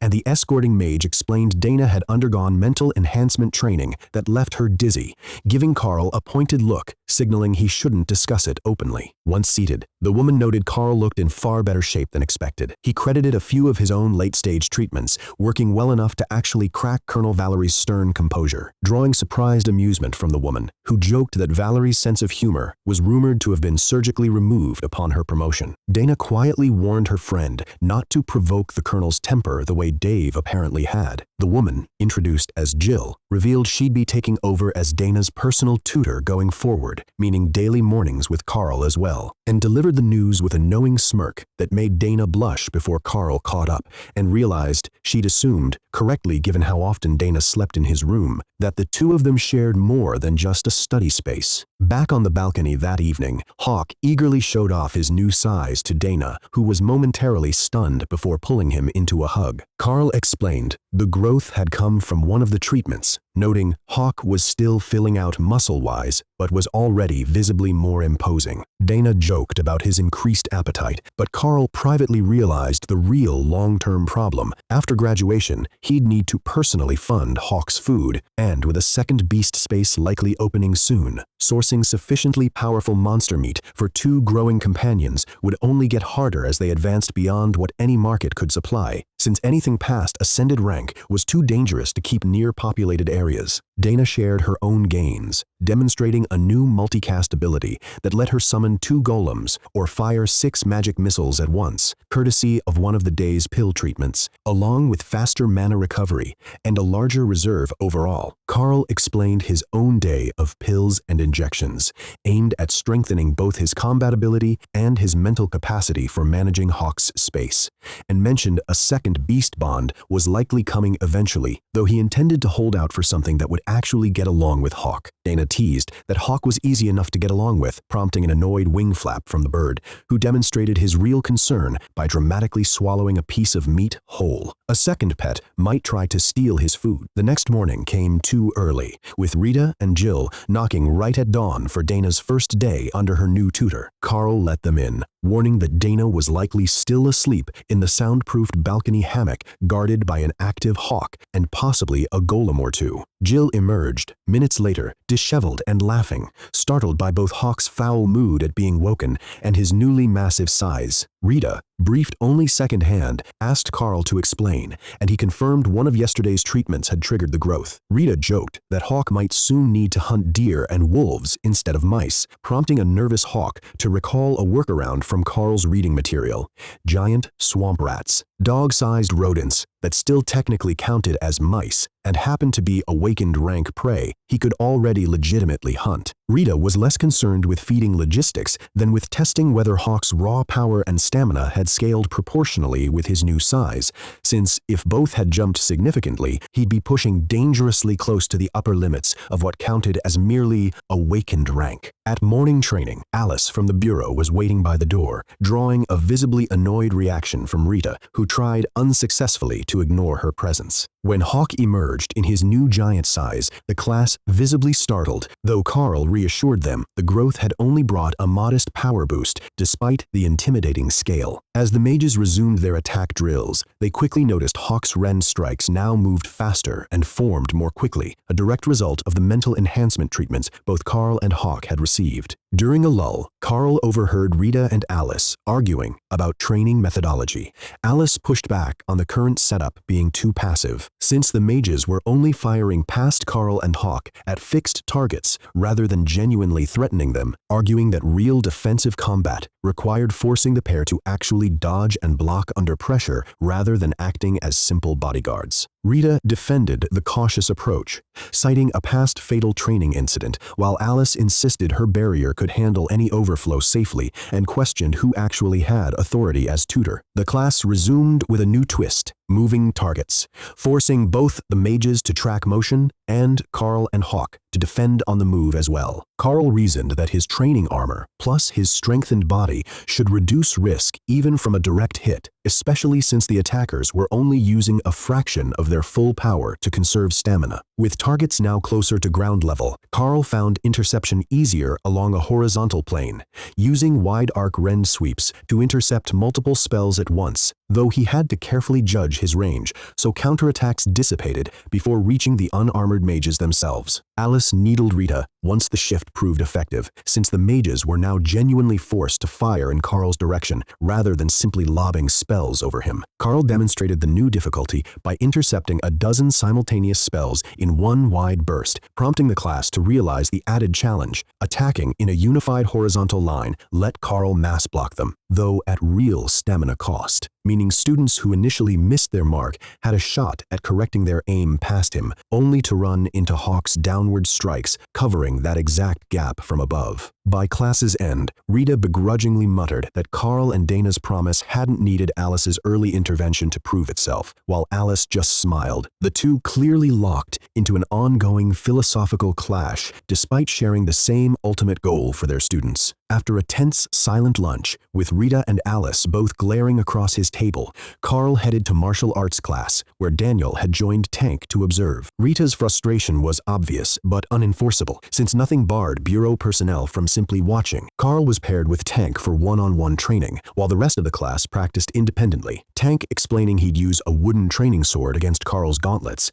warning him to deflect rather than overpower given the massive strength gap, and to keep his skill output low enough not to accidentally chop through the practice weapon. Hawk sat out the physical sparring to rest and eat after his morning session, though Karl treated it as a theory lesson for him regardless. Tank raised a broader point mid-fight. Karl's future role likely wasn't just personal combat, but training and educating his bonded beasts in things they'd never naturally learn, like martial arts or magical combat theory, something few Windspeed Hawks, or magical beasts in general, ever gained access to, giving Hawk a real edge over other creatures at his rank. Hawk, listening in, was quietly impressed by Tank's insight into monster nature, appreciating both his combat teaching and his consistent advocacy for naps and food. The 3-hour session left Karl thoroughly drained and even got Tank sweating, drawing more attention from onlookers than Karl expected given the power gap between them. Tank reinforced the tactical lesson. Agility-type fighters could outlast berserker-type opponents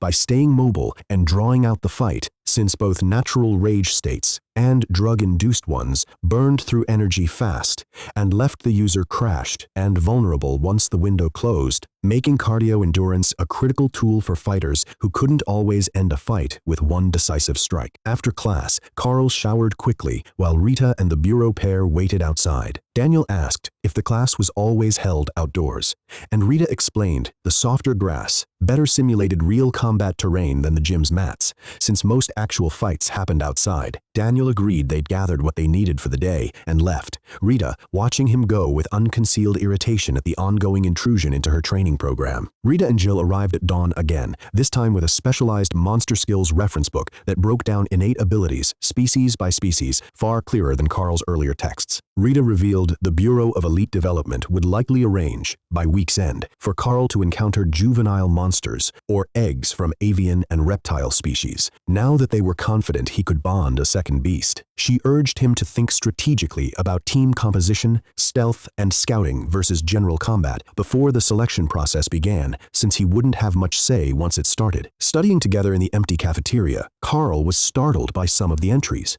Massive 20-plus meter saltwater tortoises, 25-meter demon crocs capable of short bursts over 100 kilometers per hour, and a tiny 20-centimeter red-gold panda whose innate vampirism skill could drain a human's blood in seconds. Rita cautioned against the tortoise option specifically, joking about the impracticality of a shell too wide for most city streets, though Karl found the idea of an armored roadblock amusing regardless. Rita's mood soured further as Daniel and Alice continued attending Karl's training sessions all week, clearly enjoying themselves and freely offering tips to nearby students, while Rita grew visibly more irritated. Karl began to suspect the tension wasn't purely professional, since the pair seemed to know Rita personally, likely from being roughly the same age within the small, close-knit community of elites. The week settled into a grinding routine, Tank steadily raising the difficulty of physical training just as Karl adjusted, and evenings spent training, eating, and hosting Dana on the balcony, where she'd taken to sleeping, while her golem quietly waged a noise war against her old dorm neighbors overnight,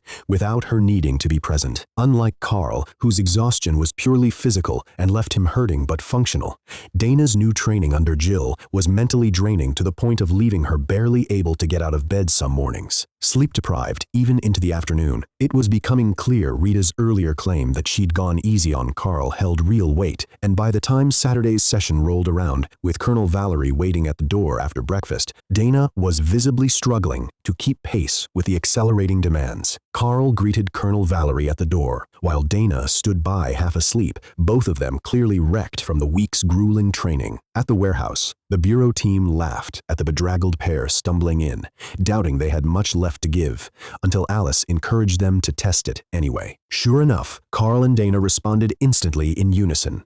Golem and Hawk summoned without hesitation, prompting a rueful chuckle from Valerie at the effectiveness of their conditioned reflexes even in a half-dead state. Karl confirmed he could still fight, just without his usual energy, joking about needing painkillers for his stacked bruises, while Dana answered with her eyes still closed, insisting she was awake and ready. The day's exercise shifted to a defensive scenario: hold a central point in a maze of crates against multiple attackers, with Hawk called back since the terrain didn't suit his aerial ambush style. The attacking warriors geared up in full protective armor, expecting little real resistance given the students' exhausted state, unaware this exercise doubled as training for functioning under genuine physical and mental fatigue. Karl and Dana coordinated quickly. Dana's golem guarded blind angles while she spread randomized fog banks to disorient the attackers, and Karl set layered wren traps along the visible approach routes. The plan worked cleanly. One warrior tripped a high trap only to stumble into a lower one. Karl added on the fly, getting finished off with a shred strike to the helmet. Another warrior retreated after triggering a trip line meant for someone else. A third target was chased off entirely by the golem, which Dana deliberately recalled rather than let it pursue alone and risk being baited or tricked. When the remaining attackers finally rushed as a group, Karl and Dana held them off with rapid spell work until blades reached their necks, marking the drill's end. The final tally: 1 driven off by the golem, 3 downed by traps, 4 more stopped in the final rush. Colonel Valerie offered genuine, if restrained, praise, the warmest response either of them had gotten from her yet, a small but clear sign she was beginning to soften toward them. Daniel debriefed the group afterward, explaining that targeting the legs and feet worked best against multiple attackers, since armor there had to stay thin enough to preserve mobility, and it also naturally made opponents more cautious about advancing. He confirmed the tripwire fog combination was exactly the tactic they'd hoped Karl would land on, noting Ren's limited raw variety made treating it like a literal wire one of its most versatile applications. The conversation shifted to Karl's second beast bond. Daniel explained the Bureau's cautious approach. Attempting to bond a larger, already aggressive monster risked permanent hostility and wasted potential, and since Karl's class formed a genuine, irreplaceable bond rather than a resummable, magical familiar, losing that chance could be catastrophic. Starting from infancy, as Hawk had, remained the safest path. Karl noted internally that the beast space felt less like inventory storage and more like a literal nest waiting to be filled, which lined up with that reasoning. Daniel revealed the actual plan: an expedition to the monster-infested southern plains, where surveillance had already mapped nearly 100 nests and infant monsters, letting Karl choose a promising candidate to hunt and bond with directly. He used Hawk's transformation as proof of concept, arguing that whatever species Karl bonded next could undergo a similarly dramatic evolution beyond its normal limits. Options ranged from snakes and badgers to a crystalline mammoth cub, a creature whose reflective, attack-absorbing hide and 5-meter crushing bulk made it terrifyingly powerful, though Karl privately worried more about the logistics of feeding something that size than fighting alongside it. As a backup, in case Karl's class only permitted avian bonds, the team had also tracked 6 eggs from other powerful bird species. Daniel emphasized secrecy. 2 teams would accompany Karl to retrieve the pet, followed by a full information blackout until the creature was ready to be revealed, both to give it time to mature safely and to let Karl hold a hidden trump card for future advantage, a practical necessity given the competitive, promotion-driven culture even among allied Bureau agents. Karl understood the logic and agreed to leave immediately. Daniel confirmed the team. Himself, Alice, Jody, and Anise would depart right away, while Dave and Jill stayed behind to look after Dana as she recovered, giving her a quiet, undisturbed night to rest and train away from the Academy's usual noise. The team headed south by military off-road vehicle with Jody and Anise, 2 Bureau military agents, joining Daniel and Alice. Daniel planned a several-hour drive to a border way station rather than pushing into monster territory at night, preferring to search fresh in daylight. They arrived at a heavily fortified, walled town after sunset, its rooftop gun turrets and spotlights a clear sign of routine danger from larger predators, and checked into a small local motel. Alone in his room, Karl meditated and worked on preparing the second beast space while debating potential partners with Hawk. Hawk pushed for something intimidating, like a giant snake, but Karl reasoned intelligence mattered more than raw fear factor, since coordinated communication was what made their partnership work. Hawk countered with a warbear, a genuinely intelligent, ferociously loyal species known to get along naturally with Windspeed Hawks in the wild, though Karl pointed out the obvious problem: a 7-meter, heavily armored Overlord-rank monster with a legendarily foul temper wasn't exactly a stealable cub situation, especially with an actual mother warbear nearby. Karl was jolted awake by an emergency siren and rushed out in uniform. Understanding his awakened rank obligated him to respond. A panicked police officer directed him to the wall, informing him it was a locust swarm, an alarming call given how mundane locusts sounded, until Karl saw the scale of it.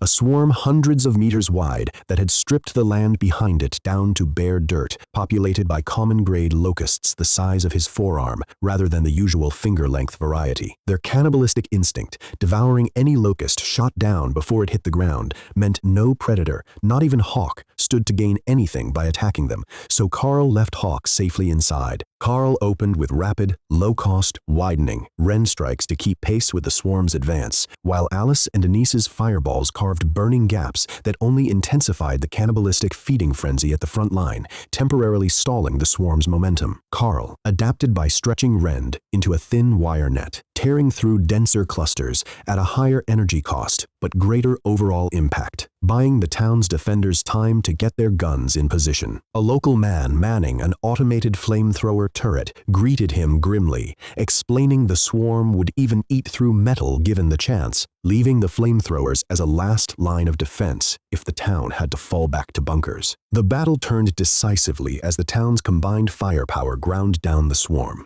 Jody and Daniel picked off insects with rifles, while Karl kept up his low-power rend fences. A line of landmines wiped out over a quarter of the swarm in seconds, forcing survivors airborne and directly into Ren's effective range, where multiple ranks could be torn through at once. Grenade launchers finished off much of what remained, with Karl and the mages cleaning up anything that slipped past, and the surviving locusts' cannibalistic instinct to feed on fallen bodies kept triggering more landmines and thinning their numbers further. Karl paced himself carefully near the end, holding off an eager hawk with a promise it was almost over, until the alarm finally signaled the swarm's end and the start of cleanup to ensure no eggs or survivors remained. A grateful local guardsman thanked Karl by name, praising how well-suited his skills were for town defense against weaker monster swarms, and jokingly offering him free drinks on a return visit, only for Daniel to intervene against getting a student drunk. The local brushed off the concern with rural bluntness about drinking young, which resonated with Karl's own memories of diluted cheap beer at home due to poor water quality. Daniel firmly ruled out any drinking that morning regardless, given their planned expedition into monster territory. Over coffee, Alice laid out the day's plan. A river stop first, since most monsters needed to drink eventually, making it a natural hotspot for potential partners. She named several strong candidates: the stone-skin rhino, golden dire bear, giant crocolisk, and armored ape, all clearly leaning toward a tanky combat partner. Karl reasoned that since he'd inherited rend directly from Hawk, a useful innate skill mattered as much as raw toughness, ranking the magicless crocolisk lowest on his list, despite its brute strength. Daniel floated an unconventional option: the giant Sero, an enormous armored rhino-horned lizard with a rapid regeneration skill that could heal severe wounds almost instantly, arguing its herbivore diet and near unkillable nature made it deeply practical despite Alice's skepticism. Jody mostly found the idea amusing, imagining someone squaring off against a lizard the size of a small elephant, a creature Karl had never even heard of before. Their drive took them into marshland, past a massive southern moose so intimidating that even common-grade predators avoided it, despite it not being a magical beast. Nearing the stone-skin rhino nest, the team paused when they spotted a golden dire bear instead, its commander-rank mother closely guarding a cub in the trees. Recognizing the risk of provoking a fight over an uncertain bond attempt, the team retreated quietly, planning to return later with an offering of meat to improve their odds. Further along, they found a herd of smaller Sero relatives, peaceful plant eaters, roughly 2 meters tall, with thick-scaled hides, triple horns, and a unique innate skill, coating themselves in magical lightning for both defense and offense during charges. Spotting nearby nests, Karl sent Hawk to snatch an egg quickly, and though the egg reached the beast's space safely, Karl sensed something was missing. The bond wasn't forming yet, so he couldn't say for certain it was viable. The team decided to hold on to the egg as a backup option while continuing the search. Back in the beast space, Hawk noticed something clinging to his feathers had been pulled into the secondary space along with him, a second, tiny, unidentified egg that felt distinctly non-avian and soft to the touch. When Karl described it to the group, Alice immediately recognized it and reacted with alarm, ordering it out of the truck at once. It was a bloodbath spider egg. Karl learned the bloodbath spider was supposed to be extinct, an invasive, blood-drinking eastern predator that could grow to car-sized proportions with mandibles capable of tearing through steel. Jody immediately turned the truck around and sped back toward town, explaining that since the eggs were laid on webbing strands, Hawk breaking the strand to grab the egg meant a highly protective mother spider was likely nearby, potentially capable of biting through the truck's armored roof. With the group unwilling to risk the vehicle or their safety searching further, the river-based options they'd originally planned for got skipped entirely, leaving Karl with just 2 live candidates: the lightning Sero egg and the bloodbath spider egg. Karl proposed holding on to both and seeing which bonded first, and the exhausted team agreed to retreat back to town for the night rather than push their luck further. Back at the hotel, Karl discovered the 2 eggs coexisted fine in the secondary beast space, but couldn't be transferred into Hawk's primary space individually, hinting the second space might function specifically as a holding area for unbonded pets. He began meditating energy into both eggs simultaneously, accelerating their development dramatically. The Sero hatched first, bonding instantly with a flood of relief and joy, then began growing rapidly and demanding food immediately, more capable than Hawk had been as a newborn. Karl found he could move it into Hawk's space, though he felt like an outsider there himself, watching the young Sero happily graze on the imaginary grass. He kept pouring energy into the spider egg as well, drawing concern from Alice once they reached the hotel. She warned that if the spider hatched and Karl couldn't successfully bond it, it would be fast, small, and capable of burrowing under skin, dangerous enough that he'd need protection nearby, since even weaker than him, a loose spider would be a serious threat to handle alone. Karl hadn't considered that failure to bond it might also mean failure to contain it. Undeterred, he pushed the egg's growth to nearly full maturity, a baseball-sized shell with a visible black spider inside, though the underlying space quality remained noticeably weaker than his first bond with Hawk. Only in hindsight would it become clear that continuing forward with the spider had been a mistake, a realization that arrived the instant the egg hatched, and pain tore through his mind. The moment the spider hatched, Karl's mind buckled under the strain of trying to form a third beast space too quickly, causing agonizing pain, as the two existing spaces couldn't rebalance fast enough to accommodate it. He begged Alice for any high-energy food immediately, and she scrambled to get help, while Karl desperately fed himself roasted chicken from Hawk's stores as a stopgap. Jody rushed in with commander-rank ration packs meant for energy-intensive elite missions, and the influx eased the immediate pain, though mental strain from the newly forming third space persisted. Karl requested monster blood and magical plants, specifically for the new hatchlings, reasoning the crisis would stabilize once they were feeding themselves, rather than draining him directly. Daniel and Jody delivered a hay bale and a bucket of blood, which the placid baby Sero and the more literal bloodbath spider immediately took to. As Karl began recovering, Alice noticed something alarming. His arm had visibly withered to skeletal thinness, still worsening, though slower than before. Piecing it together while eating everything available, Karl realized the fundamental flaw in his assumption. Bonded monsters didn't share space the way he'd expected. Each new pet required its own dedicated mental space, stocked with energy equal to or exceeding its own power level before bonding could stabilize safely. Since the spider had hatched unprepared for, it had drawn the shortfall directly from Karl's own body, and had the creatures not been mere hatchlings, the energy demand could have killed him or let one break free entirely.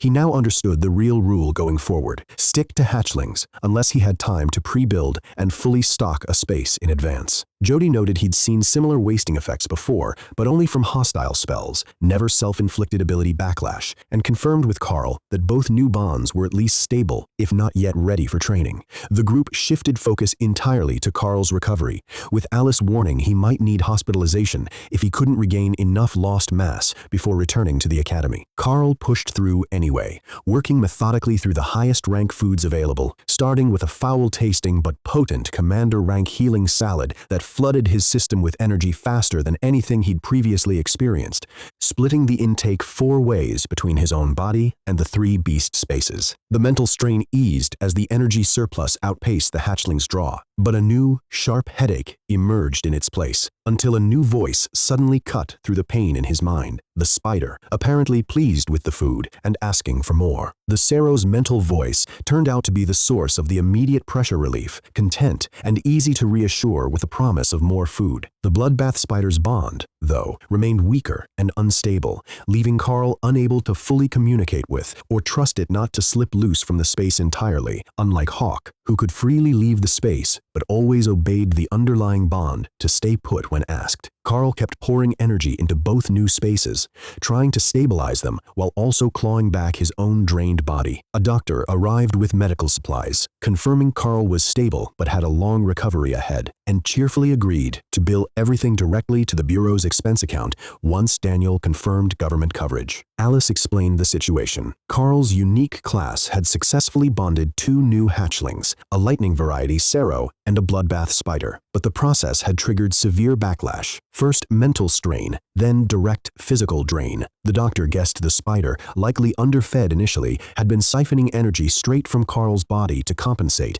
and confirmed they'd since supplied it with blood. He diagnosed much of the damage as blood loss and dehydration, set up an IV to administer healing potions steadily, and added an electrical insulator to the equipment as a precaution in case the Sero's suspected lightning ability triggered unexpectedly, unaware the creature was currently far too content grazing to cause any trouble. Meanwhile, the spider, having gorged on blood, grew restless in its empty holding space and complained about the lack of anything to do. Karl promised to add features later and, using a spare branch from the food pile, gave it something to spin a web on near its blood supply, immediately soothing its irritation as it settled into building a makeshift nest with silk lines running to its food source. An hour later, the treatment began visibly restoring Karl's wasted body, easing everyone's fears about his survival. Both new bonds, still fragile but stabilizing, promised to grow into formidable partners in their own right, with early signs suggesting that simply being bonded to Karl accelerated their growth and intelligence far beyond normal. Between Hawk's aerial speed, the Sero's armored bulk,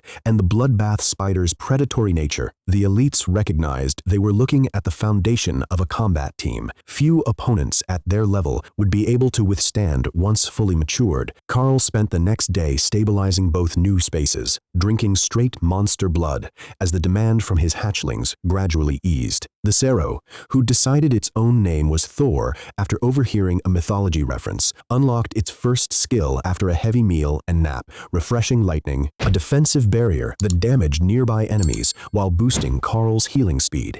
The room erupted in relief and celebration, since it confirmed the earlier crisis hadn't left lasting damage. The bloodbath spider remained a mystery in comparison, having grown from baseball to volleyball size overnight and consumed a third of its blood supply, but it was still sleeping off the growth spurt in the makeshift web hammock and hadn't revealed its innate skill or made direct mental contact yet. Karl asked for more time before pushing either creature further, wary that their rapid, untrained growth was outpacing his ability to properly house and stabilize them, unlike Hawk, who had grown gradually alongside real combat experience. The team learned more about the spider's nature in the meantime. Naturally solitary nomadic predators, only recently forced into protecting their young as their population dwindled, laying single eggs scattered across their travels, rather than in a fixed nest. By evening, the doctor confirmed Karl was fully out of danger, needing only normal training to rebuild lost muscle mass, and removed his IV. Karl learned the frontier town itself doubled as a military outpost, staffed largely by low-level common-grade elites like the doctor, who handled frontier defense duties, keeping wild monsters contained to the south. Testing his recovery, Karl stepped outside per Daniel's caution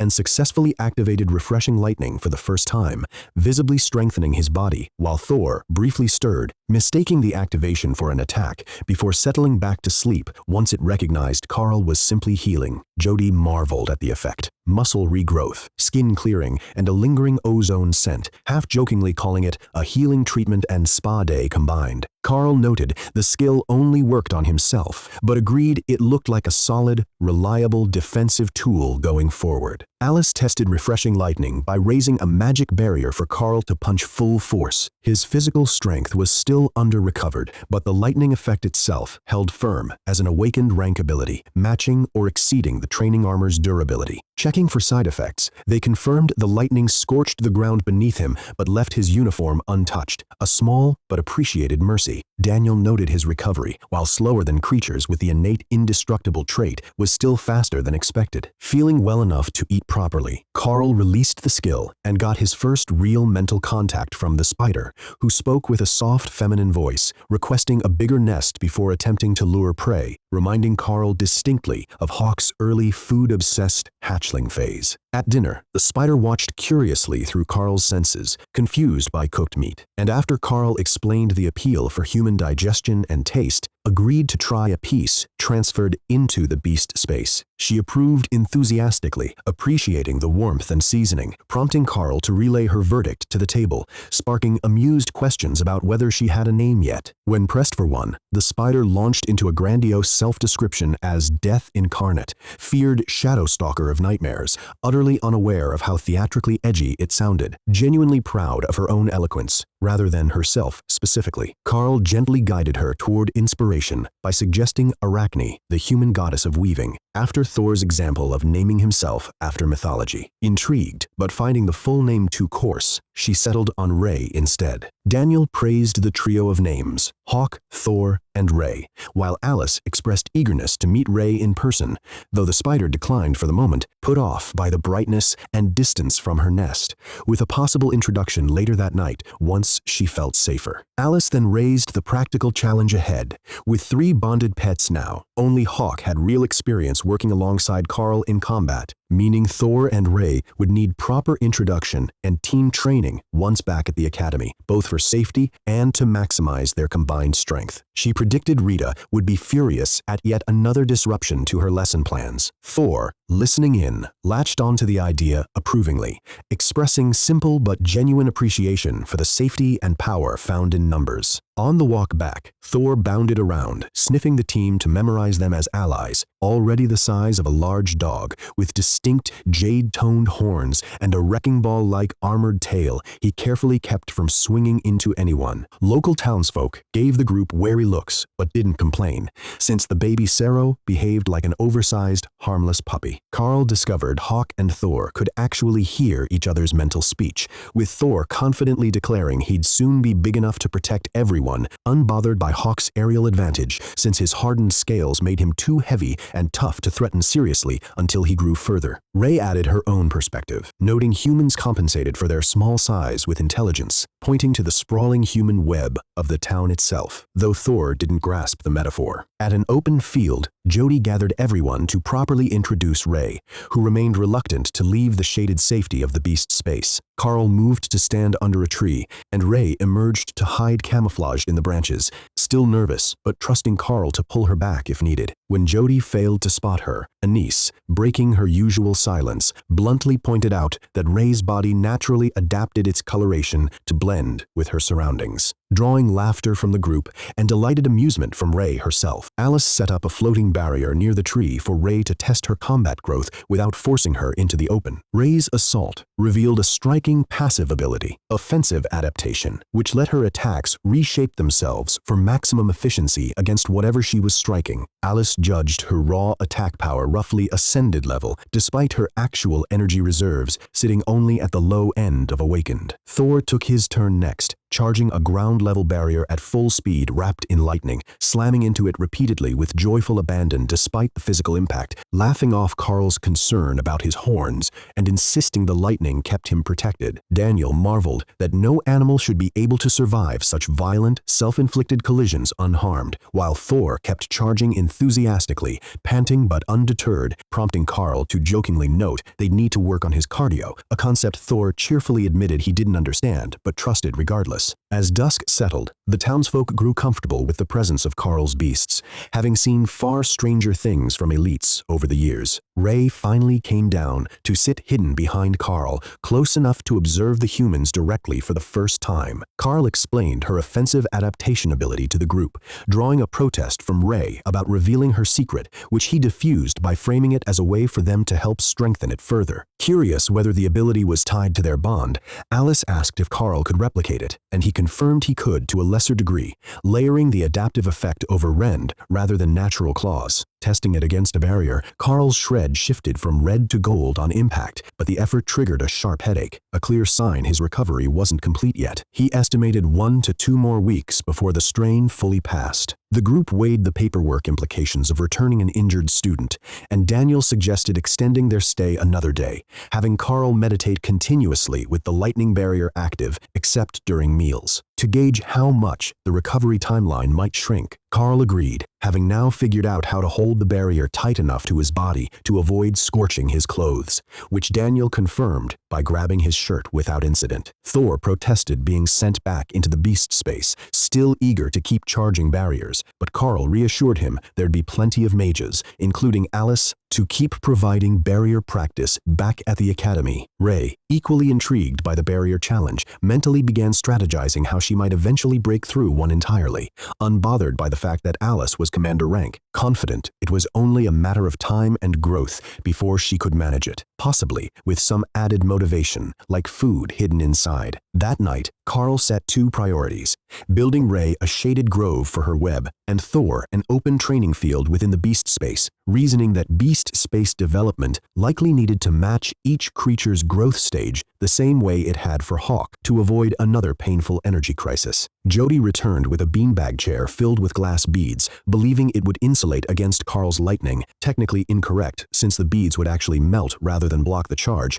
but no one bothered correcting him since it would still make for a comfortable seat regardless. With recovery underway, the group's main concern shifted to minimizing the paperwork fallout from the incident once they returned to the academy. Karl worked through the night, improving both new beast spaces, giving Ray longer grass to hide in, and Thor a mostly open field lined with future food plants. He discovered Ray's space needed disproportionately more energy investment than Thor's, since her species carried higher raw power potential and was growing faster, a difference with long-term implications but strong short-term payoff. By morning, the mental drain from both hatchlings had reversed entirely into a net energy gain, each bond feeling distinct: wind, grass, and warmth, as Karl put it. He returned to a restaurant stocked with an enormous supply of meat, blood, and magical plants the townsfolk had gathered overnight, along with another strength stone specifically for Ray, whose feedback loop of extra energy accelerating her growth, which in turn improved Karl's recovery, was proving remarkably efficient. All three beasts were now growing at an accelerated pace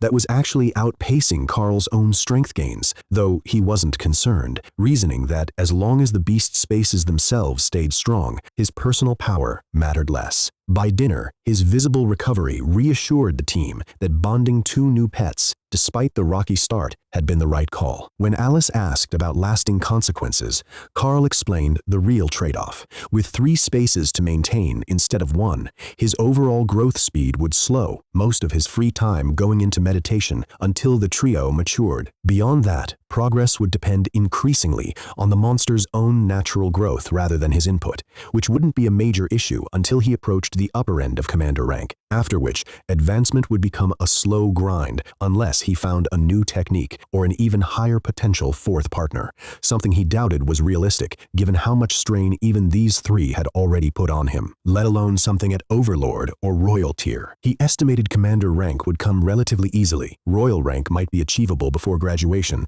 and Monarch rank by 25, assuming no major breakthroughs shortened the timeline further. Alice laughed at him, casually calling Royal rank before 18 a slow pace, admitting she was a little jealous herself. Daniel then announced the mission's official conditions had been met. Karl recovered, both pets bonded and stabilizing, and the team would head back to the academy the next morning before Colonel Valerie could accuse them of turning the outing into an unauthorized vacation. On the drive back, Ray's naturally nomadic instincts left her thrilled to watch the world pass from within her growing nest of trees and shrubs in the beast space, while Thor remained completely indifferent to the scenery, content just eating as long as he wasn't left behind, his growth focused less on speed and more on his slower-forming armored plates. Hawk was mainly eager to show Dana their new teammates, no longer outnumbered by her 2 golems, while Karl privately worried how Dana might react to Ray specifically, aware that not everyone reacts well to a table-sized spider, even if they weren't normally afraid of the smaller kind. Back at the academy,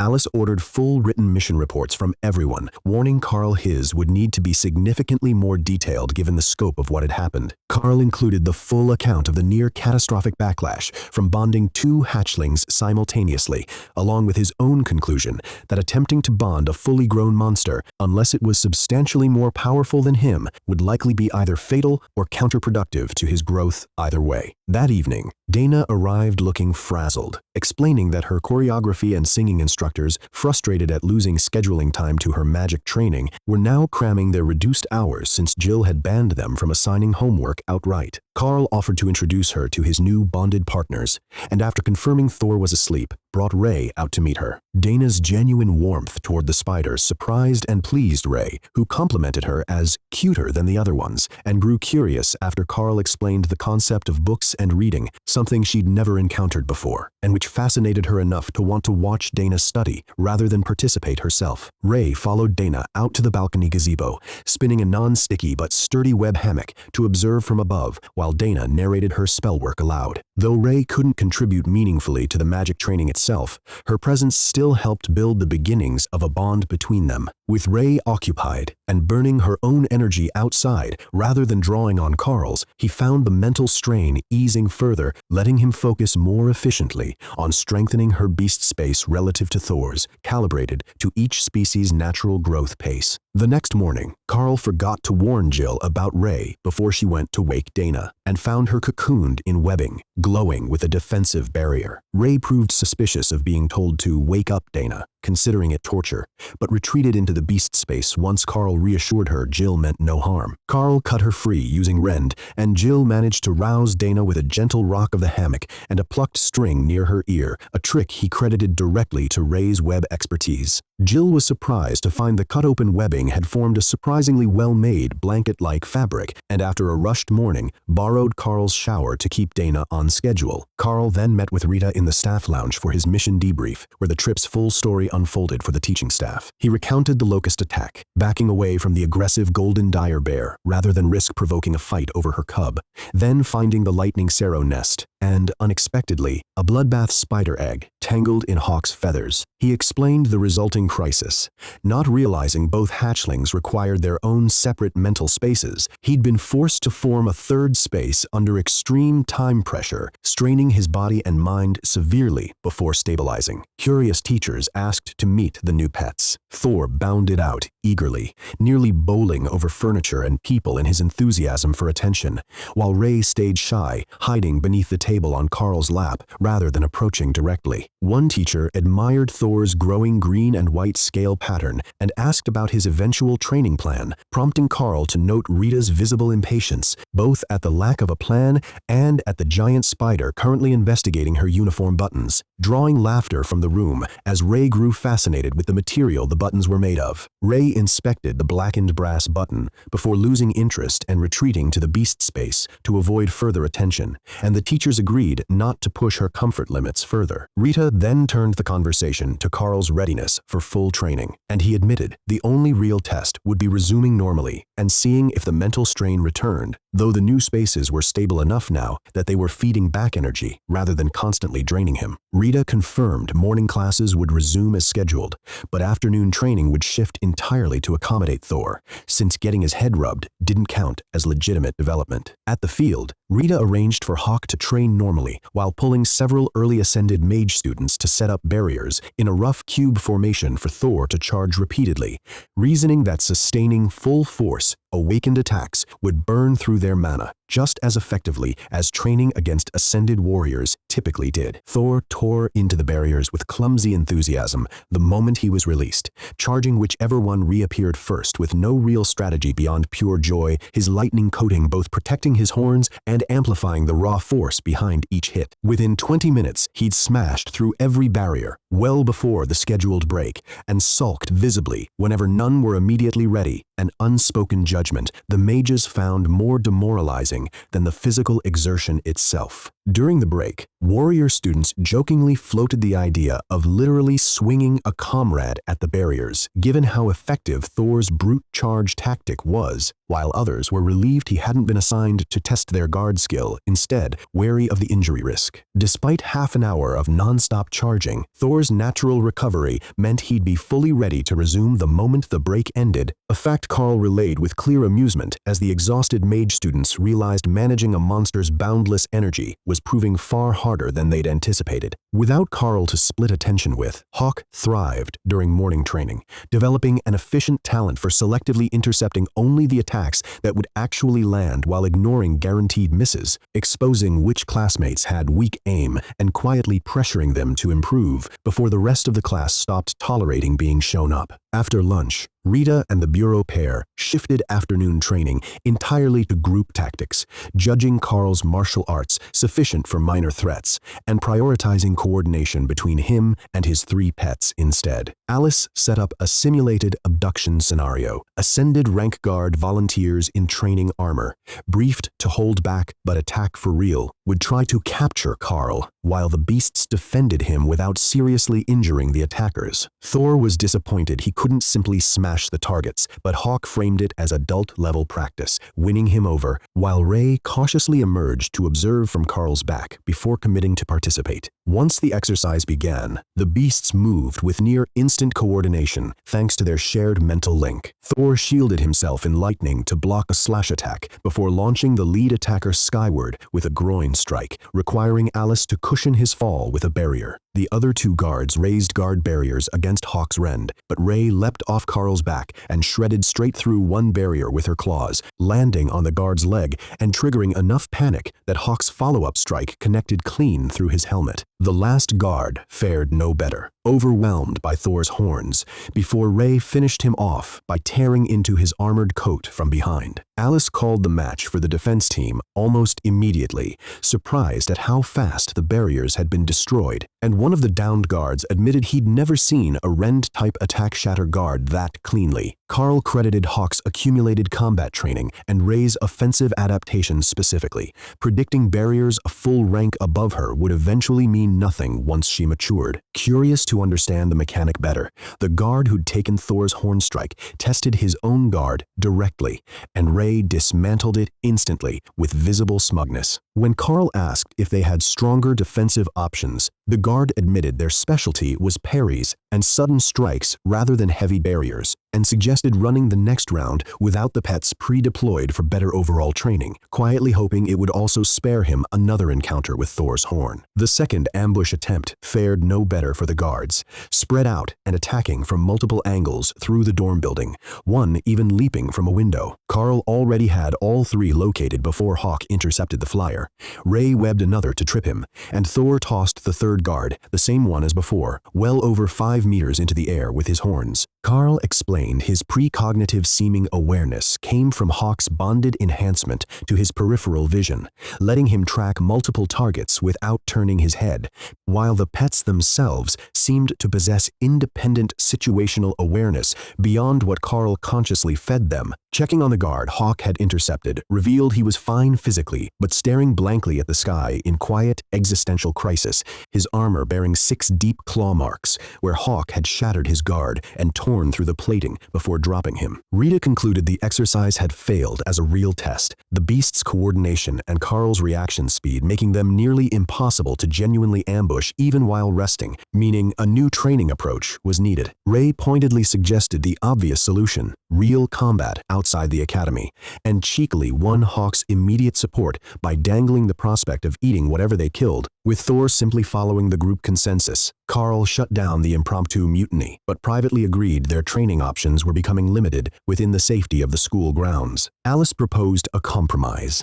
letting Karl lead an actual outside training mission, provided a second awakened or higher member accompanied him given his first-year status, a suggestion that visibly annoyed Rita, while Daniel wisely stayed out of the debate entirely. After 20 minutes of arguing and some phone calls, the 2 women returned with an agreement. Karl would lead a lightly monitored herbal resource gathering mission with Dana and 8 common grade first years, backed by 10-minute helicopter emergency support if needed. Karl accepted the assignment formally, doing his best to stay composed despite his pet's barely contained excitement at the prospect of finally getting outside, where Hawk, in particular, was thrilled at the mere possibility of mice. The mission was set for the next morning, requiring a train ride to a drop point 20 kilometers from the target area, with the group hiking the rest of the way. Karl felt confident about navigation, with Hawk scouting overhead, and the area posed minimal risk. just wild boars and scattered common-grade forest monsters, low threat enough to serve as useful combat practice for the less experienced first years, while Dana's 2 golems provided reliable heavy backup against anything larger. Since the supply train departed at 3 in the morning, Karl woke Dana at 2 despite groggy protests from both her and Ray,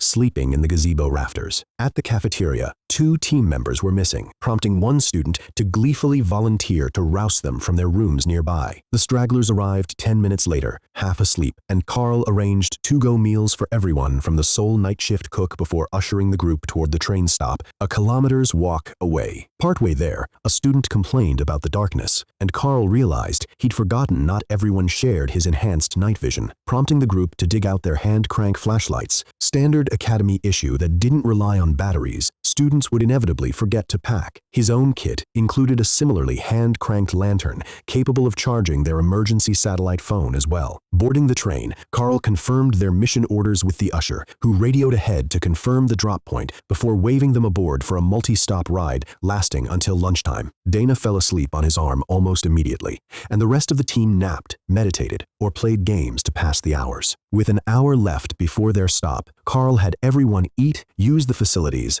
double-check their gear, and equip their weapons at the ready rather than stowed, reminding them they'd be dropped straight into unmonitored wilderness with no advance area clearance. The conductor took quiet note of Karl's seriousness as team leader, appreciating any first-year group unlikely to come back injured. The train dropped them in the wilderness, and Karl deployed Hawk to scout while Dana set her golems to guard the rear. Early on, the group inexplicably grew terrified without apparent cause until a student identified the culprit as terror weed, a plant that released fear-inducing pollen when disturbed underfoot, a lesson in why warriors needed to watch their footing as carefully as their opponents. Karl had everyone mask up as a precaution against further plant hazards and confirmed their medical coverage. A druid capable of minor healing and poison cleansing, and a witch carrying healing potions, though he planned to conserve those since warriors typically healed quickly on their own. He reiterated the defensive formation plan established earlier, warriors forming an outer shield ring around the more fragile spellcasters, with the golems reinforcing the perimeter, and Karl and his beasts operating outside the formation entirely. Hawk located the first target almost immediately, a field of blue, shoe-shaped flowers. Karl kept the group at the clearing's edge while the 2 witches carefully harvested, since only 1 in 10 blossoms held actual magical potency, and the plants defensively withdrew their essence into their roots at the first sign of threatened damage, rendering disturbed flowers useless. The witches worked cautiously, occasionally second-guessing and switching targets mid-pick, eventually gathering a modest batch and deliberately stopping early to avoid killing off the patch for future missions. Hawk then found a second target just 100 meters south, seemingly an unlisted bonus discovery that wouldn't deplete the mapped resource other groups might rely on. As the team moved quietly toward it, Hawk suddenly signaled danger. 2 white-clad figures running directly toward their position, uncertain whether human or something else entirely. Karl halted the group immediately, weighing the possibility of poachers, hostile locals, or foreign soldiers, threats the mission briefing hadn't accounted for. Karl identified the 2 figures as Seminary Academy clerics, small in stature and dressed in robes, and moved to intercept them. They warned frantically of a giant flying beetle that had already killed their ascended high priest proctor, initially mistaking Karl's mention of a giant flying creature for the threat itself, before realizing Hawk was actually on their side. Karl calmly reassured them his 10-person team, backed by 2 awakened rank leaders, could handle a single ascended rank monster, though multiple would have required retreat instead. The beetle soon crashed through the tree line in pursuit, drenched in blood and reeking of death, tracking the fleeing clerics. Karl ordered the group into their rehearsed defensive formation, pulling the clerics to the center, and introduced Thor and Ray to the students with a firm warning not to attack them. The beetle, radiating a starved, desperate energy, charged Thor first. Karl had Thor absorb and redirect the initial hit, while Ray bound its wings together with silk mid-charge, grounding it long enough for Thor to flip it onto its back with his horns, exposing its vulnerable underside to the combined attacks of Karl's shred and the student mage's spells. The beetle broke free and charged again, locking eyes on Thor as the biggest threat, but the moment its focus shifted, Ray dropped onto its skull, gouging its eyes and tearing into the chitin, while Karl delivered a condensed rend to the back of its neck, letting Ray finish the kill by severing what remained. The creature collapsed, and Ray immediately moved to dig into the corpse before Karl stopped her, reminding her there was no river nearby to clean up in afterward. She reluctantly stashed the head in the beast space instead, while Thor delivered a final celebratory kick. With the threat neutralized, Karl turned to the shaken clerics, who couldn't say how far they'd run or confirm the size of their original group beyond themselves and the now dead high priest. Karl offered to send Hawk to locate the battle site so the church's burial customs could be observed, quietly aware there likely wouldn't be much of a body left, but deciding the gesture would ease the cleric's distress regardless. He briefly caught himself unsettled by how casually he'd come to treat death, a thought Hawk brushed off entirely with characteristic bluntness about meat being meat, Ray agreeing wholeheartedly, while Thor remained indifferent, preferring fragrant leaves to meat any day. Karl noticed his pet's calm, matter-of-fact attitude toward death was quietly reshaping his own emotional responses, unsettled that he couldn't muster more distress over the situation, despite knowing he probably should. Hawk located the remains of the battle, revealing the beetle hadn't finished its meal, just taken the choice parts before pursuing the fleeing clerics, a disturbing detail Karl chose to handle practically rather than dwell on. He asked the surviving clerics about proper burial procedure, and the older one, consulting a small ritual book, explained the high priest's remains needed to be preserved and returned to the church for a formal burial in state, followed by 3 days of mourning. Hawk gathered what remained into the herb bag and transferred it to the beast space for safekeeping. Once the beetle's body was similarly claimed by Ray, one of the elite students asked what had just happened, and Karl explained the storage mechanic, noting the academy paid for monster parts used in armor, weapons, and magical crafting. When a student requested a beetle horn for an alchemy ingredient, Ray extracted it, though as pure inedible chitin, it held no value to her personally. The student marveled at how quickly an ascended rank monster had gone down, and Karl credited Ray's specialty in cutting through chitin, combined with the tactical opening created by immobilizing its wings, exposing its less armored underside, a lesson the other students mentally filed away for future encounters. With the immediate crisis resolved, Karl redirected the group back toward their herb-gathering objectives, offering to escort the two clerics safely to the train tracks, since their original pickup point was unknown, their high priest having handled that logistics. The cleric explained other seminary groups were scattered nearby, dropped off around the same time, so they might reunite with their classmates along the way. One of the warriors reassured the traumatized pair, noting their strength lay in holy magic rather than combat, since their role had mostly been assisting the high priest as herb-gathering support rather than actual training. Karl mentally adjusted their route to loop around the battle site rather than pass directly through it, aiming to complete the remaining objectives while sparing the clerics further exposure to the scene, quietly recalling some half-remembered advice about balancing trauma with a better memory to follow it. The group stayed on high alert as they continued, with Ray retreating into the beast space to dissect the giant beetle's remains for insight into exoskeletal creatures relevant to her offensive adaptation ability. A small pack of harmless tree apes appeared, screeching and throwing debris but posing no real threat, and the group let them be per standard advice to avoid provoking unnecessary hostility. When Hawk requested permission to scare them off near the target herb site, Karl casually agreed, and Hawk dove at over 100 kilometers an hour to snatch and kill one of the apes outright, briefly panicking students who didn't immediately recognize the attacker as their own ally. The tribe scattered in terror. Not satisfied, Hawk grabbed another ape and used its corpse as an improvised projectile, dropping it on a nearby black mane bear from 500 meters up purely for entertainment, enraging the bear and startling Karl, who questioned the wisdom of provoking it needlessly. Hawk was unrepentant, framing it as simply funny, and explained that wild Windspeed Hawks typically learn to fly by being physically pushed from the nest rather than gradually practicing, a comment that visibly amused Karl and deeply unsettled the watching warriors, who began wondering if the low-risk mission actually needed two awakened leaders because of genuine danger, or because of Karl himself. The bear's roar faded into the distance as the group reached their next target, a fallen tree area thick with awakened rank moss, prized for creating a tea that supplemented physical class strength stones far more affordably, 1 cup a morning nearly matching the benefit of a strength stone used twice monthly. A warrior explained the resource's use,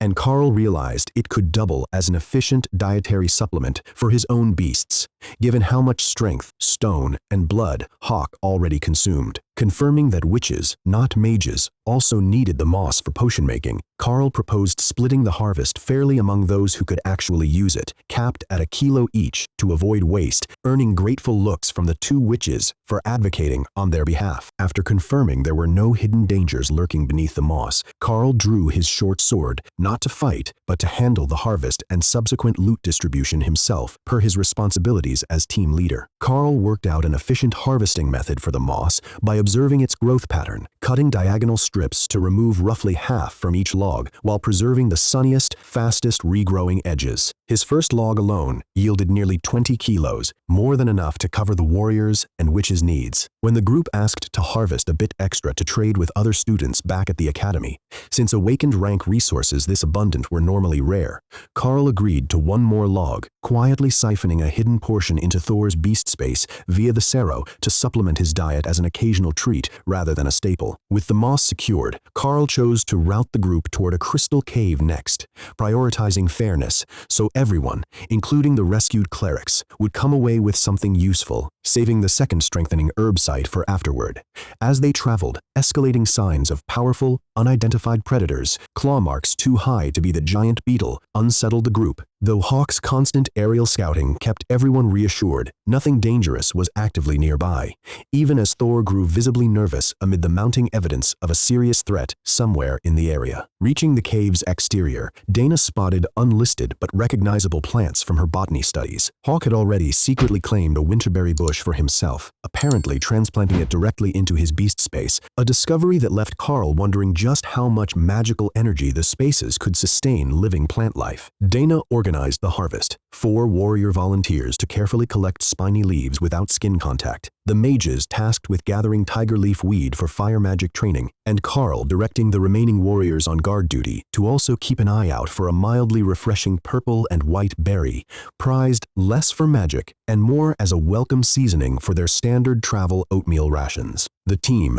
methodically harvested the field, careful to keep plants viable for future return trips, before finishing up and reaching the cave, where they discovered their bags were already nearly full despite technically only being on their second real stop. Facing limited storage, Karl reorganized their formation for the cave exploration. Hawk held in reserve given the darkness, Ray taking point for scouting alongside him, and after briefly considering Thor for support, deciding against it once he pictured the Sero cheerfully smashing every crystal they'd come to collect. Inside, Karl discovered his vision shifted unexpectedly in true darkness, adopting Ray's thermal and echolocation-based sight rather than Hawk's low-light enhancement, giving him a vivid, almost musical sense of the cave's terrain, until the group's flashlights switched his perception back. Ray scouted ahead cheerfully, more interested in pretty rocks and glowing moss for her own nest than the actual mission objective, prompting a gentle reminder from Karl not to loot everything before the students got their turn. They located the first target crystal and marked it before pushing deeper,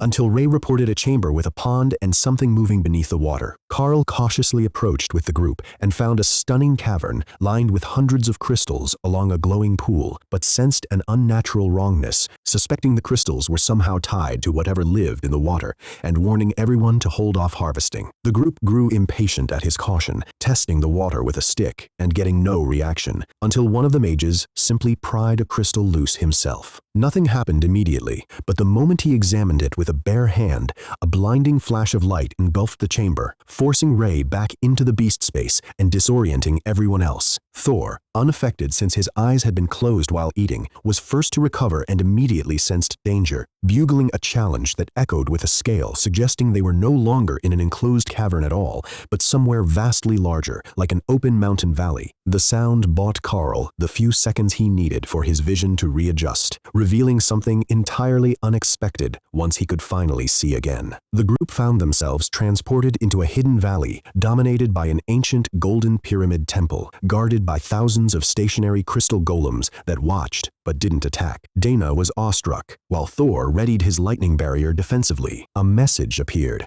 identifying the site as the World Dragon Temple's trial instance, and Dana theorized they'd stumbled into the ruins of an ancient holy relic, with the crystals they'd found in the cave being remnants of its buried activation array. One of the golems telepathically explained the trial's rules. Climb the steps to earn a reward, and falling only sets you back to your previous highest point rather than ejecting you entirely. As they approached, Karl reflected on the legends of the World Dragon Church, the mythical culture whose pact supposedly empowered ancient humanity, now widely believed to connect to the same system stones behind the modern serum. The clerics among them stared in open reverence, recognizing the site as sacred ancestral ground tied directly to their faith's origins. A second golem detailed the temple's 4 staircases, each testing a different trait. Strength, the easiest since anyone could train it. Magic, similarly trainable but harder. Will, the most dangerous, since failing to temper it could leave a person permanently broken. And fate, an affinity-based trial. Visitors could attempt only one side per day, with difficulty on the other paths increasing the longer someone lingered on their chosen route. Before anyone could fully process the rules, Thor teleported himself directly onto the strength staircase and immediately regretted his confidence, staggering to a halt by the 5th step under mounting crushing weight after boldly declaring nothing was stronger than a Sero. Karl decided the group would commit to staying at least 4 days to properly test all 4 paths, given their remaining supplies and the short half-day trip back to the train tracks. He checked with the 2 clerics, still pre-injection seminary trainees, and suggested they start with the magic trial given their existing aptitude for holy magic. Releasing Hawk and Ray, Karl watched Hawk vanish toward an unseen trial path, while the mages and warriors remained visible, suggesting will and fate were hidden challenges on the temple's far side. Ray opted to join Thor on the strength trial rather than risk the magic path she wasn't confident in, leaving Karl to choose his own starting point.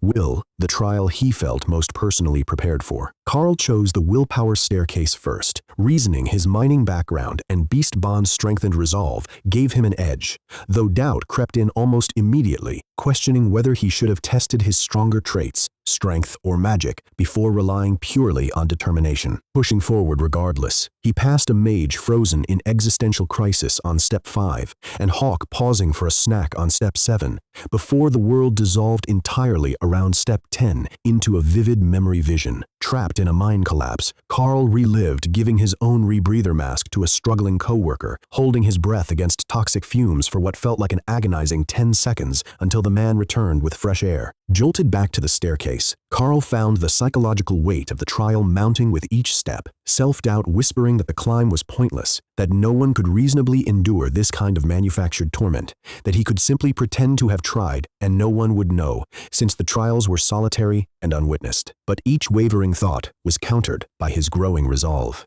Remembering his real goal was strengthening his beasts, and drawing motivation from sensing Ray's determined struggle on the strength stairs and Hawk shaking off his own hesitation to keep climbing. By sunset, Karl had reached step 41, forcing himself through one final vision of ultimate failure, losing everything, even his pets, trapped and starving in the ruin before the trial abruptly ended and everyone was returned to the base of the temple as night fell.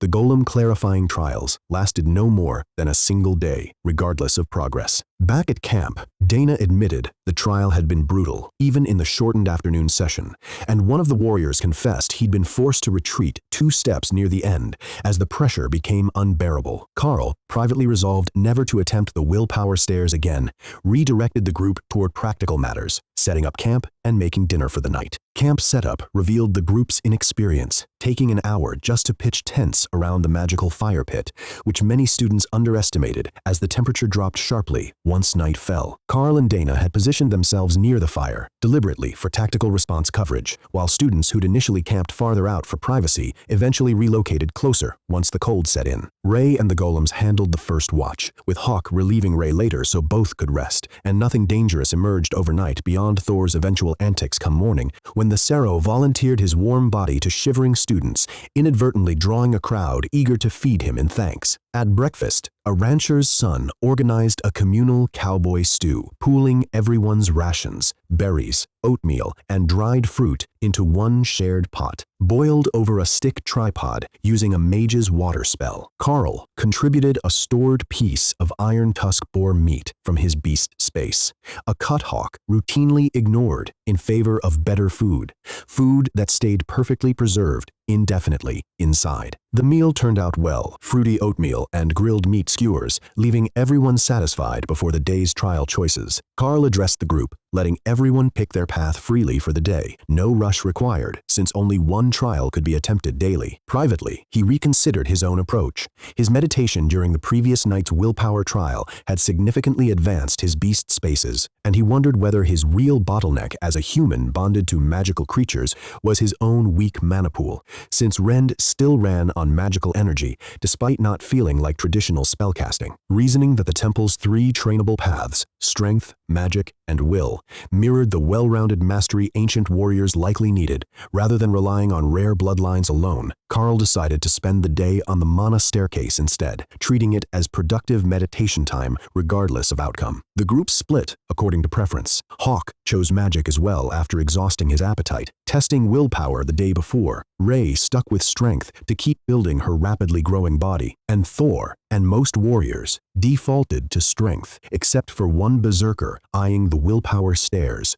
hoping to extend his pain-nullifying rage state. Karl encouraged him, recalling Tank's own willpower-driven discipline, which visibly steadied the young fighter's resolve before he stepped forward to begin. As the group dispersed, Dana teased Karl's unconventional choice to train mana alongside Hawk, and he shrugged it off as a reasonable gamble. Worst case, just another day of productive meditation. The moment he set foot on the first step, though, the crushing weight of the trial made clear this path would be no easier than the last. Karl stalled at the third step of the mana staircase, frozen by overwhelming ambient magical power he had no direct means to use, since his abilities normally channeled through the beast spaces rather than raw mana manipulation. Reasoning that pulling this outside energy inward might strengthen his existing spaces instead, he began a slow, meditative trickle of it into all three beast homes. Over the day, the effect proved real. Hawk's Lake filled with living energy fish, Thor's grassland gained indestructible stone pillars for charging practice, and Ray's Grove sprouted enough trees for a proper multi-anchor web nest, all noticeably denser and richer than before, closer in feel to a mage's mana-saturated training ground than the Academy's open fields. By day's end, he'd only advanced to the fifth step, far behind the mages,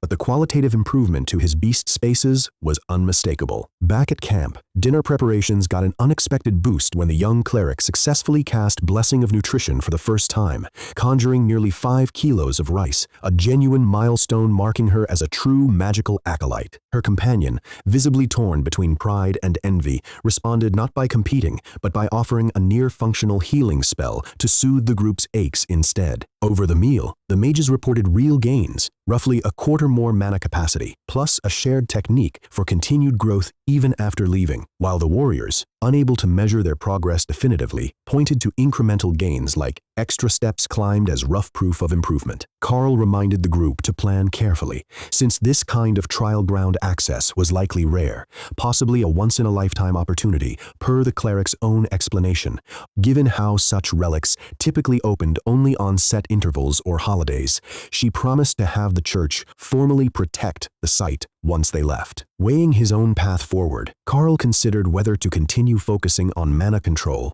the area needing the most work, or shift to physical strength, which was already strong but growing far more slowly than his bonded beasts. Ultimately, he leaned toward prioritizing the pet's growth, reasoning that their rapid advancement would eventually pull his own body and combat power along with it more efficiently than grinding physical training alone. The beasts confirmed the previous day's mana training breakthrough was worth repeating, with Ray and Hawk both praising the improved power flowing through their spaces, while Thor was too overjoyed by his new smashing pillar to offer any objective feedback, prompting the other two to write off his opinion for the evening as pure bribery. Karl committed to another day on the mana staircase, reasoning that stronger beasts meant a stronger him in turn. Overnight, the growth showed physically. Thor gained a visible hand's width in height, and Ray began developing the deep crimson coloring along her legs that gave the bloodbath spider its name, a color that would eventually spread across her body as she matured and no longer needed to hide. A watching warrior was startled by her size already, and Karl explained she wasn't even half grown yet, noting that even his own bureau escorts had avoided the fully adult version of the species entirely